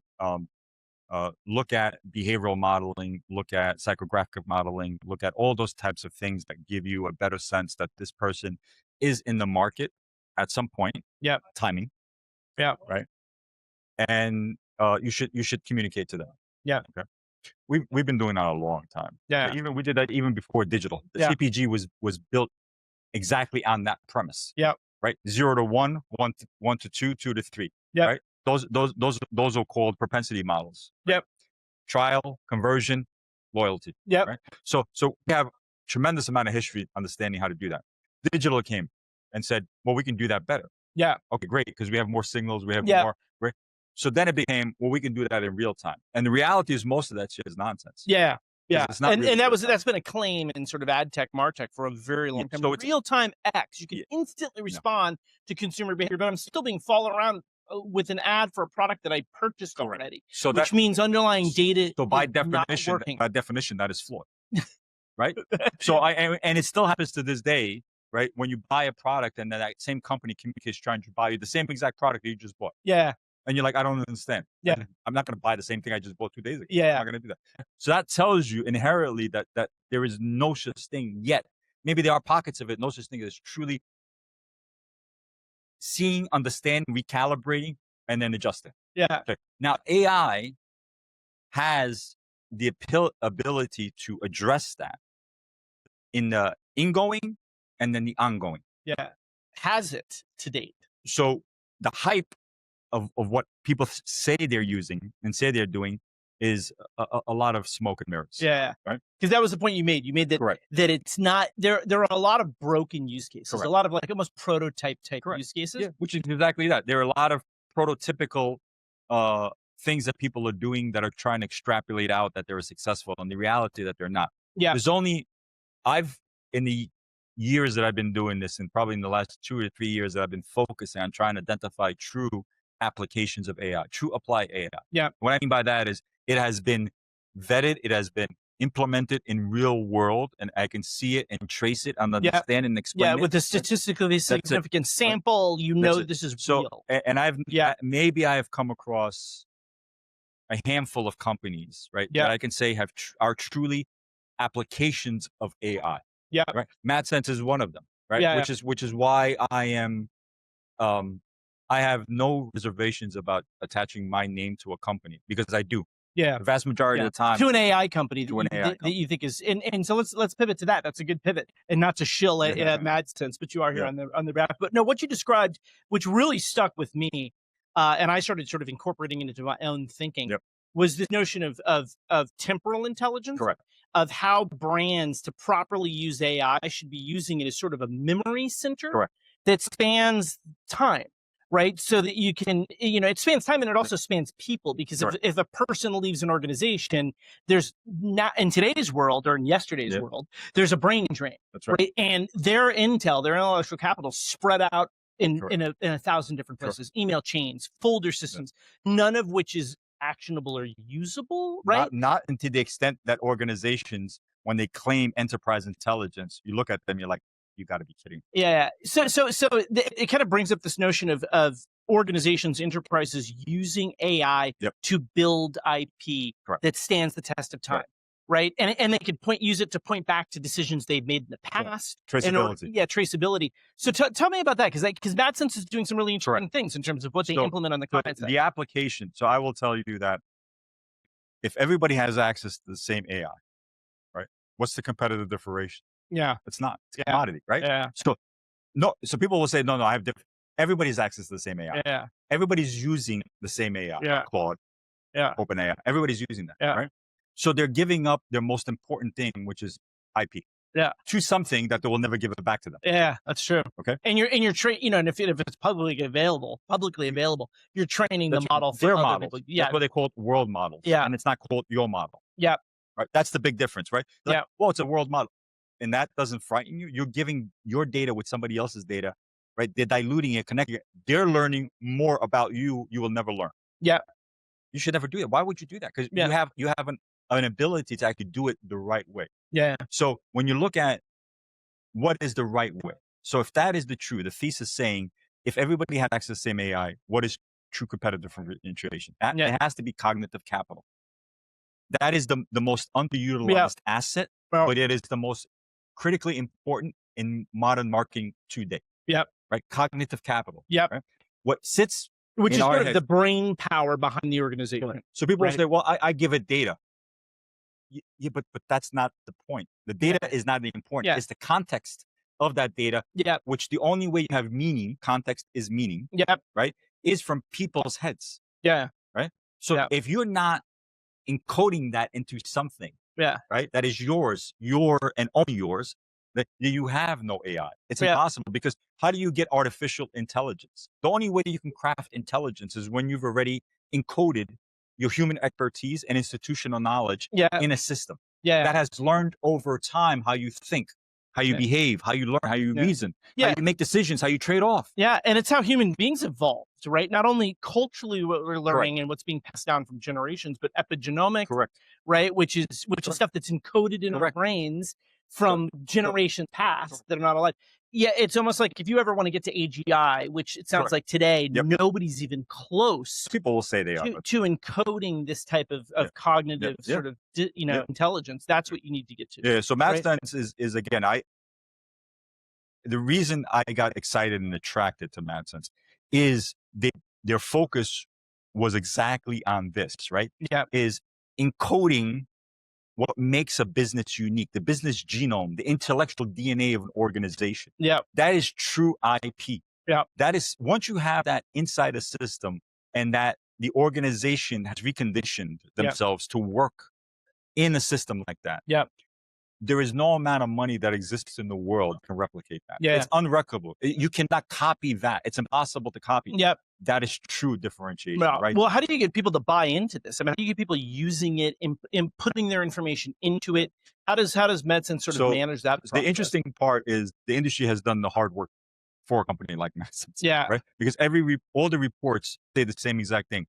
Everybody spends, it's not a question of spending money. It's $50 billion has been spent already into AI, right? Yeah. Enterprises. 97%, people will say it's like over 95%, probably closer to 98%, have failed. Yeah. Why? Because they're trying to do what I just described with open models, with horizontal models, which models by design are meant to be consumer facing, not business. Yeah. Right. And they're like, it doesn't work. Exactly. So you just proved the thesis. It doesn't work because they're not meant to do what you're trying to get them to do. Yeah. And there is no amount of money that you're going to give these guys. By the way, it will require tens of millions of dollars to get OpenAI to try to build something that would bespoke to you. But they don't even want to do that. Yeah. That's not their business. Yeah. It seems like the whole industry is moving towards multi-model and developing sort of proprietary agents, super agents, the Hermes, the open clause, to be able to, hey, we're going to use models for compute and for decisioning and for problem solving, but we're going to have this independent thing that's building a memory system, that's building a soul. That's an interesting term that came up relatively recently. And I was like, what is a soul when you ask a tech person? And what they're saying is it's really your sort of how this AI should behave. That's right. Right. And the rules and sort of the guidebook. Yep. It's not the semantic layer per se, but is no. So what you have in an AI system, a true specialized AI system built on the DNA of an organization, right? The DNA of an organization, it takes time. Think about an organization that's been around 50 years, 100 years. You think you're going to take an off-the-shelf AI or an agent and say, we're an AI company. Yeah. It doesn't work. Yeah. And suddenly, design their category, design their sort of competitive plays. How is that possible? Right? Yeah. Right? You know, to do 50 to 100 years worth of knowledge in a week, I mean, that's impossible. Yeah. And so that notion of like over the course of time, it has a compounding effect. It has to. Well, that's the beauty, right? So once you've trained and fine-tuned the AI to your organization, right? The soul aspect, to what makes you, right? Because remember, the organization, and that can be company values, rules of engagement. So it's all the business physics. Yeah. So remember, it's human expertise, institutional knowledge, but also all the other things, right? What you can say, what you can't say, when you can say it, like product pricing, all those things. That's all proprietary. Yeah. Right. So we have what MadSense has the ability to do is extract all of that, build the initial foundation, work with the teams, because that's the other thing where a company like MadSense has figured out is it should never be a SaaS business. Yeah. Right. Most of these companies, good luck. Here you go. Good luck. Yeah. And you're like, what do you mean? What am I going to do with this? So education and knowledge, as you know, right, are probably the biggest barriers to true AI application. Yeah. So MadSense works with these companies to really recondition them how to think about AI, how to institutionalize AI, how to retrain their people to work and think and reason in a system. Yep. Right? Yep. And it's not just a tool, it's IP. It's fundamental IP. It's your core operating model moving forward, right? Yep. After time, right, it learns and understands. It starts making connections. It starts reinforcing. It starts deciding. It starts challenging you. And it's getting more and more accurate as it goes through this process. Accuracy, 100%, right? Yeah. You have less error rate. I say over a period of time, then I would make the claim that you have artificial intelligence. Because now, so the business has artificial intelligence because now the AI has learned, right, the things that makes the business, the soul of the business. Yeah. You're saying the execs that I talked to that say, I use Copilot, I use XYZ, right? Yep. That's not artificial intelligence in the true sense. No. So when people claim that, people don't realize what it takes to create artificial intelligence, right? That word, building a memory system, it's building a soul, it's building rules of engagement. You have to capture all that information that makes who you are, right? Yeah. And then realize that you're going to be transitory. Employees are transitory. So you're going to have more employees come in and out. Yeah. Right. So when you have a system like this, that is no longer things that will hurt your business. Yeah. You have no more memory. It's risk reduction. That's right. From an organizational That's right. perspective. So right? now you have the uniqueness of being a true enterprise intelligence organization where the enterprise benefits from the collective. Yep. Well, you've heard it here. I mean, we've been talking for a while, but I think George just redefined artificial intelligence for organizations, or gave a true definition. And I honestly agree with it 100%. That's how you have to think about this. You're building a memory system, you're building IP, and it stands the test of time. Yep. But thank you for joining us. I appreciate it. As always. It's a little warm out here. We're up on top of a roof deck with an infinity pool a little far away from us, but this has been a pleasure, George. It's always my pleasure. I appreciate it. Thank you for the opportunity. Thank you again. Cheers. Day 2, Possible Miami 2026 with Adam Woods, the new Chief Product Officer of Incubata. Yep. Right, which is an international agency, independent agency. You guys have been around for a while. Performance indie agency, been around for many years. Yeah. Yeah, and we were both just commenting on how neither one of us has been to a single piece of content. I've been producing a lot of content, yes, but I haven't been to any content. In fact, I don't know where to go. I've walked by it a couple of times. There's a conference down there. Yeah, there's a conference down there, but we're up on a beautiful balcony. And Adam and I have gotten to know each other a little bit over the last couple of weeks. And, what I kind of was thinking about as I was walking halfway across the possible universe, the Fontainebleau universe, to get coffee for us, was that you've just shared a lot of really interesting sort of input around the product lifecycle and building and how it's transformed you as sort of a product leader. Yeah. Right. And maybe give the audience a little background of where you kind of came from. But I think that'll lead into the story that you've told me about. That's a new story. It's not like something that you've been working on for 5 years. So brand new. Yeah. Yeah. And that you've done at Incubata in terms of kind of completely replatforming the organization, building an operating system kind of from the ground up, right? Integrating point solutions, architecting from the ground up, and doing it in this incredible short period of time, which, not just prototype, but actual stuff that can be delivered to clients. In production. Which is a big difference. Yes. Yeah. Absolutely. So I guess give the audience a little bit of your background, right? And then I think let's talk about that, because I think you've got some real interesting insights to see from a deeply technical person. Yeah. So spent about 10 years at WPP, did the holding company kind of the tour that many of us had. Absolutely loved it. Got to build some really amazing things. I was CTO of Wunderman Thompson Data. So you had a normal title. A normal title. Yeah. Exactly. Like I did things in a certain way, right? Like I built a data and identity spine that, at the peak of it was projected across like a good chunk of the world. Yeah. And like I think about those times of building that, and it was, a significantly different approach. Right? Yeah. Like we had to kind of design things and then prototype, and it was, once you got to the place where you're like, okay, now I've got to engineer it and really take it all the way through, you start hiring developers and you have to do UI and you make really considered moves, right? Yeah.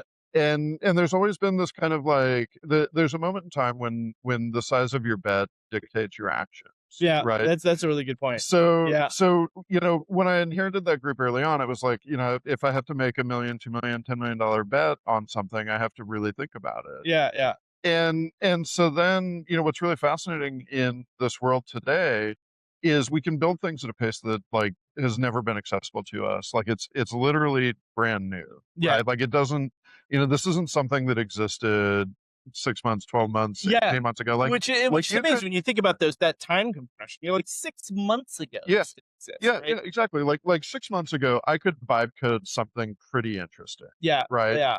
That would fall down as soon as I was really ready to start scaling it. Yeah. Right. And that's that classic sort of prototype model that you really need to bring in a team of engineers to sort of build out hard code this thing. And you could, it was already an interesting unlock as a product person because now you can prototype things that are more real, right? Yeah. So it's like, I'm less in Figma. I'm more just actually working an idea. Yeah. It's more of an MVP. Exactly. Right. Maybe not quite beta, or would you even say that it's that far along in terms of production? Probably not beta, what we were doing, call it like a year ago. Yeah. Right. And so then, I was kind of in between and really wanted to push how far personally I could take AI. Right. And so it was all the kind of things you hear people talking about. build a knowledge graph, get your, you know, build your memory system, your quantum twin, right? yeah, Like all these your things. digital, Like, your yeah. quantum twin, yeah, I that's mean, a yeah, and you know, like start really getting to a place that you know, like I used it in every aspect of the business that I was doing, right? yeah. So And it's like instead of consulting, I did this as a consultant. yeah, in my and that's when you consultancy. really started kind of getting how do I build like Yeah. MVP product level stuff with Exactly. this very new stuff, right? Exactly. And so yeah, walk us through that because I'd like to hear it because I'm certainly experimenting. You're more of a technical creative person just So from birth, yeah, right? I'm getting built some it's things. democratized for Yeah. people like me where I can get involved and actually start to productionalize stuff that's just, but it's more agentic workflows and advanced agentic workflows. Tell me how you started thinking about that. So what starts to get interesting, and I think less about what I was doing independently and more as I've come into Incubator, is so we've been able to essentially build a new version of our platform from the ground up. Yeah. Right. Like we took all of the interesting point solutions that we have and all of the great like data science and algorithms and bidding and optimization that we can do that provide a ton of value. Right. Yeah. Like, and these all lived in different they UIs. they lived point solutions. Right. So the data was, you know, each solution was kind of self-contained. Yeah. Right. Yeah. And so, you know, you look at that and you say, okay, actually what I really want is I want a essentially like a data architecture that allows a brand to unify all of their data. Yep. Right. Bring all of your marketing data, your inventory, your, you know, supply chain data. Yep. And then infuse that with, you know, your frameworks and the things that make your business distinct. Yeah. And then have that as the basis of an agentic platform. Yeah. Yeah. And the frameworks would give it sort of that's like almost as it's like a markdown file, right? It's all is it the soul? Is it the yeah? It's a combination of like markdown files and RAG architecture and being able to do things inside of BigQuery, and there's, you know, there's more to it than just markdown files. Yeah. But at the end of the day, it's infusing what we're doing with marketing and advertising with all of the interesting body of work that exists inside of any organization. So like, how do they talk about themselves? What does their voice look like? What are the RFPs they've done? Yeah. What did they lose, and it's also like temporal intelligence, right? It's Absolutely. it's like this over course of time. Yeah. A client might be 50 years old, 100 years old. How do you actually capture that stuff as part of like the memory training system, exactly. right? Yeah. Yeah. And then use that to be able to power experiences that are, you know, agentic in nature, but also more about like, how do you actually help somebody solve their true business challenge, right? Yeah. I mean, at the end of the day, right? Yeah, like at the end of the day, it's, you know, like when we look at marketing, when we look at advertising, it is, you know, almost always, if not always, in service of growth, right? Like ambitious brands come to us and are looking for ways to grow, to find incrementality, to find an edge. Yeah. And so, you know, part of that edge lives outside of that system, but a lot of that edge is inside of the, you know, the like amazing work that they've done. Yeah. And the incredibly smart people that they work with and have inside of their organization. And so, how are you bringing that within the agency? Because isn't that the fundamental IP, that the intellectual capital that lives within the brand themselves? Have they just not collected and amassed this in a way that's centralized? It depends on the brand, right? Like, and this is where you have to meet the brand where they're at, right? Yeah. Some of them are really far along, and some of them are very early in the journey, and they need wildly different things. And you know, the other thing that I think that is interesting that we've really unlocked, and again, the speed that we can move at, is when we can bring applications to their data, then I don't have to go to a brand and ask them, hey, I'm gonna like do an EPA with you, and you're gonna process all of your stuff through iStack, right? Which is sort of a data movement problem, exactly, infosec problem. They've got to bring data out of their platform, and especially if it's PII. Otherwise, right? You want to be able to plug into your ecosystem, and that could be their native cloud ecosystem. 100%. It could be any of that. Yeah, right? 100%. So have you built this, and I'd love for you to describe sort of how you've platformed, how you've architected this platform and what it does. But have you built it for kind of modularization? Yes, absolutely. Right, so it can be used and plugged into almost like composable. Yeah, but with probably fully composable, and fully composable, meaning based on the use case, it can be broken and customizable for the brand. Okay, right. So like, you know, less about forcing them into my workflow. to have to adapt to another point solution. Right. Exactly.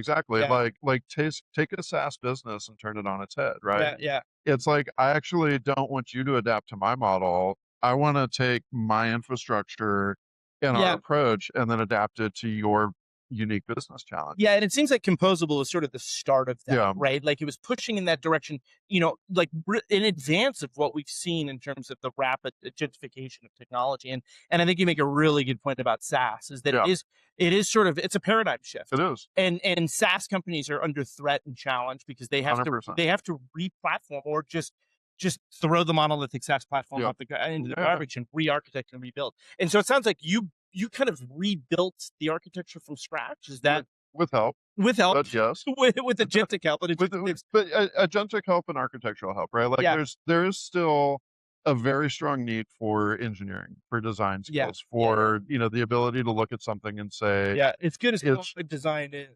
It is good, right? But you know, when you start to get to a place that you're looking at, like, okay, now how am I going to scale this thing? And like, does it really stand up?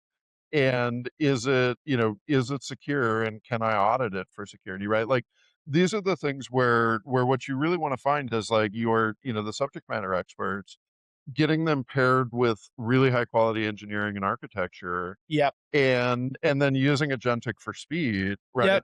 It doesn't replace either of the two, of like the knowledge of what we do and the knowledge of how to make things scalable and secure. It just lets you go that much faster and move things in a way with fewer people, right? And as long as you've got and you know, fewer people has different implications, right? Fewer people may mean that I can do the same job in, you know, half the time, and then I'm going to just take on more work because we're going to grow that much faster. Right? Like, and so it's sort of it's a repositioning of where you're applying your time. Like it's how do you innovate in the, you know, takes your organization 2x, 3x, 10x the pace. Yes, and kind of the value becomes the ultimate 100%. calculation. Like, we don't need to go through these. Remember, it was the waterfall life cycle, so then it was agile and it was sprints, and oftentimes, and I loved all those things. You know, I remember when I first worked for Mark Zagorski at Excelate. It was like my first like pure ad tech job. Not really pure. I was in rich media before that, and I remember him saying, he goes, now's the time. When I interviewed with him, he's like, we've got to get out of build mode. Like, now's the time. They were going from like data marketplace to data management platform and making this transformation into a space that now seems old hat, right? But back then it was like everybody was just hawking audience data and collecting cookies, right? And so they were rolling this out. And he's like, now's the time to act. Like, we can't have any more cycles, because we were still in that old software model, that old SaaS model. It's too slow. It just took 2 years of the best engineering talent out of Israel to develop this shit. And I think that there's this moment right now where, you know, a lot of companies that have, you know, like very deep backgrounds of things that they've built, that they've scaled for years, that, you know, at some level that actually becomes more of a boat anchor than an advantage. It's holding it back. I mean, the last company I worked for before I went independent, Media Radar, was facing that same problem. And they made a couple of acquisitions from Kantar, but their SaaS platform, they quickly learned, was a monolithic SaaS platform. It would take more time and effort to re-architect that and to work within that. It was completely outdated. So they're like, scrap the thing altogether and rebuild from the ground up. And that type of decision probably couldn't have been made 5 years, 15 years ago. Because it would take too much time to re-architect, I right? think like a lot of people will even struggle today right now with making that decision, right? Like, you know, you think about, I've put millions of dollars into something. I'm very proud of it. I'm like, it's a cost problem, right? And so, you know, you look at that and you say, like, you know, sure, yes, like a lot of people will have the will to go do this.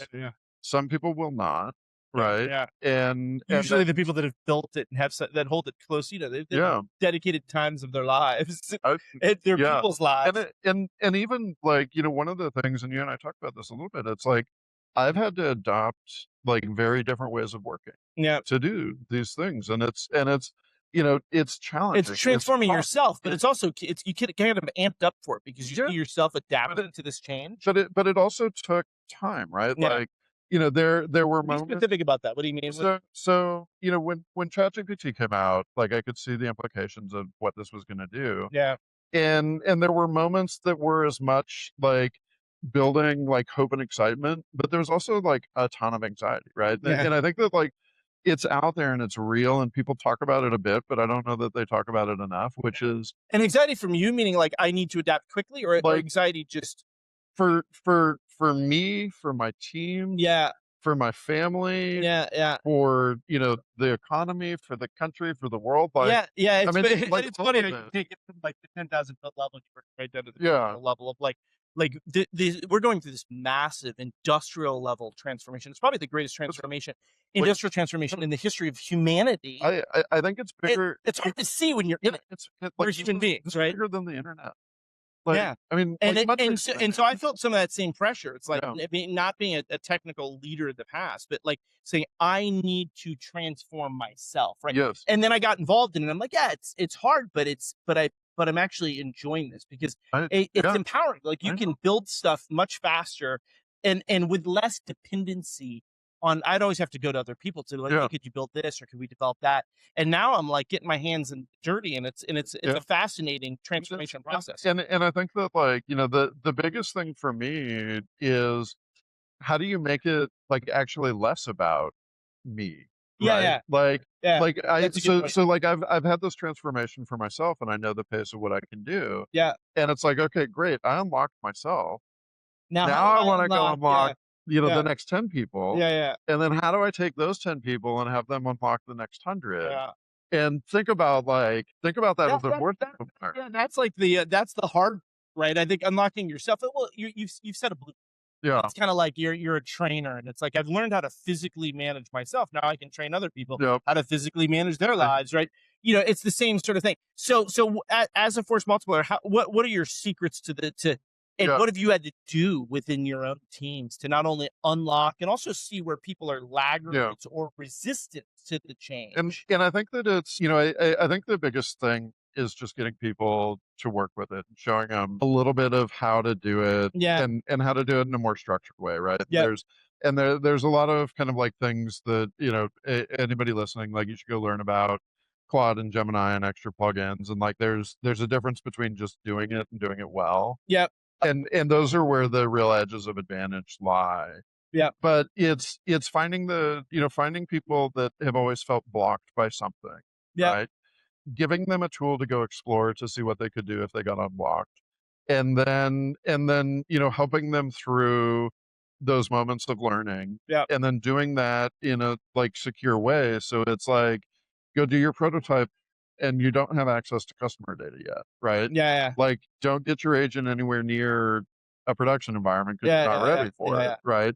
But there's some dummy like, data in there where they can experiment with. Yeah, because you can build synthetic data for a brand now in minutes, right? Yeah. So it's like develop, innovate, and figure all this stuff out in a safe way, and then turn to the people that you can trust that really understand this deeply, and use them to help you go do things that are like truly industrial grade. Yeah. And that's where, and that is where a lot of our competitive advantage lies, is because we know the ways to make this industrial, because we've got a team of people that have built these systems that, that are world spanning, that are very large. You've seen, so that's the positive part. You've got champions, you've got people that have leaned in.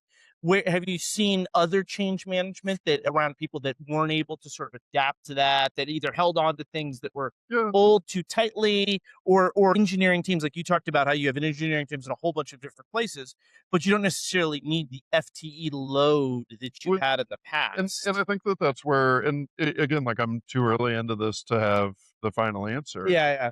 There, do we need the same skills? No. Right. Like that's clear. And so I think that anybody, like anybody that's trying to hold on to the way that an engineering job was run, like 5 years ago. Yeah. It's like you need to adapt. Yeah. Like the only thing got the core competencies. You might understand Python or whatever. Yeah. And now just adjust. Yeah. Just adjust to how you you implement this to do work for structured thinking, security, scalability, design. Yeah. Right. and systems thinking. Yes. Yeah, I think that's critical. I think you made that point earlier. Is like the strategic systems thinking oriented roles, and we talk about this a lot at the pod. Are sort of best advantage, which is unfortunate for the people like my kids that's going to come right out of college, right? That doesn't necessarily have the younger people earlier in their career. No, I struggle right? with Where if you're building an agentic workforce under you and they're spawning teams and you've got different functions, right? You have to kind of know how that works. You have to know how that's architected from almost a business strategy and functional strategy perspective. Yeah, right? and when it goes off the rails, you need to be able to see that. Yeah, and ask the questions and interrogate it the right way and put in the right government. So how have you thought about, like, speaking of, I think that's how have you thought about governance frameworks and in setting up, reducing hallucination, reducing failure rates or error rates, and bug rates, and all that sort of stuff. Those are some of the ways that there's a difference between just using something like Gemini CLI and using it well. Yeah. Right. There's a difference between Claude Code and using it at the highest end you possibly can. Yeah. And it is the difference of pace, right? Like if you're doing really structured design that leads you into, good plans that you implement with multi-agent kind of like activities inside of the way that it's building. Yeah. It works incredibly well. And if you're kind of just, again, like vibe coding and like you're one agent that's doing some shit and then you like turn it around a couple of times, like that's not where you get to the stuff that I'm talking about. Yeah. So how do you get to the stuff that you're talking about? You learn. You learn. You learn. And so how do you see where this particular platform, what are you calling the platform? The Seamless Suite. The Seamless Suite. How are you thinking about this platform in the larger ecosystem of agency, Holdco, and other independent agencies? Platforms, operating systems. We've talked about this. I've heard perspectives where from pretty senior agency execs. George Musey was the guy that we had on this pod a couple of times here as well as before, and has said that there's a lot of operating systems out there that are honestly point solutions, which you've addressed, right? With like an AI wrapper. They have the true data integration, tech integration, memory system, right? That starts to capture and encode all of that stuff, right? So for better decisioning going forward, and you can track it back and up. Like, are you seeing that you guys have a role to play in terms of differentiating absolutely true artificial intelligence as opposed to sort of faking it? Having built it and rebuilding it from scratch, right? Using all of the great learnings that we've got over so many years of research, right? Custom making it for the type of problems that we see every single day. And then really leaning into, part of what the differentiation of Incubate is, it's the service, right? Like we're not out there building a self-service platform for you to use. We're out there helping brands grow their businesses with a highly consultative partner that works across the entirety of their agency staff. Right. And I think the key part is that from a tech perspective, it's a consultative partner, but we're actually enabling this within your own ecosystem, which is going to help you preserve that IP, to build it, to manage the capabilities that you've built, right? So that they've got it in-house, because that's what these companies need. They can't have this fragmented process with multiple data warehouses. And you say in-house, and I don't even know that that's the right construct, right? Like some brands want to be in-house. Some brands want to work with agencies. Some brands want to work with us as an agency. Some brands actually work with us as one of many agencies. Right. So it's like find where you produce value and go maximize that. Right. And I was thinking more of like plugging into their architecture as opposed to the rip and release. 100%. Versus or forcing them to come into your environment to do everything, right? Which is just another platform. It might be 50 or 60 that they currently use that they have to log into and learn. It's like, let them operate where they're going to operate. So what else? What have you heard here at Possible? And I know we're baking under the sun, right? And we're probably going to have to retire to a cool place in a couple of minutes, but we'll finish this with final thoughts of you've had a lot of conversations here. Obviously, there's a ton of talk about AI. You're on the front lines of something that's super innovative, and it sounds like you're amped up and excited, probably more so than any point in your career. Absolutely. It's a transformative personal experience, a transformative tech experience, organizational. Like I'm learning more than I have in a very long time.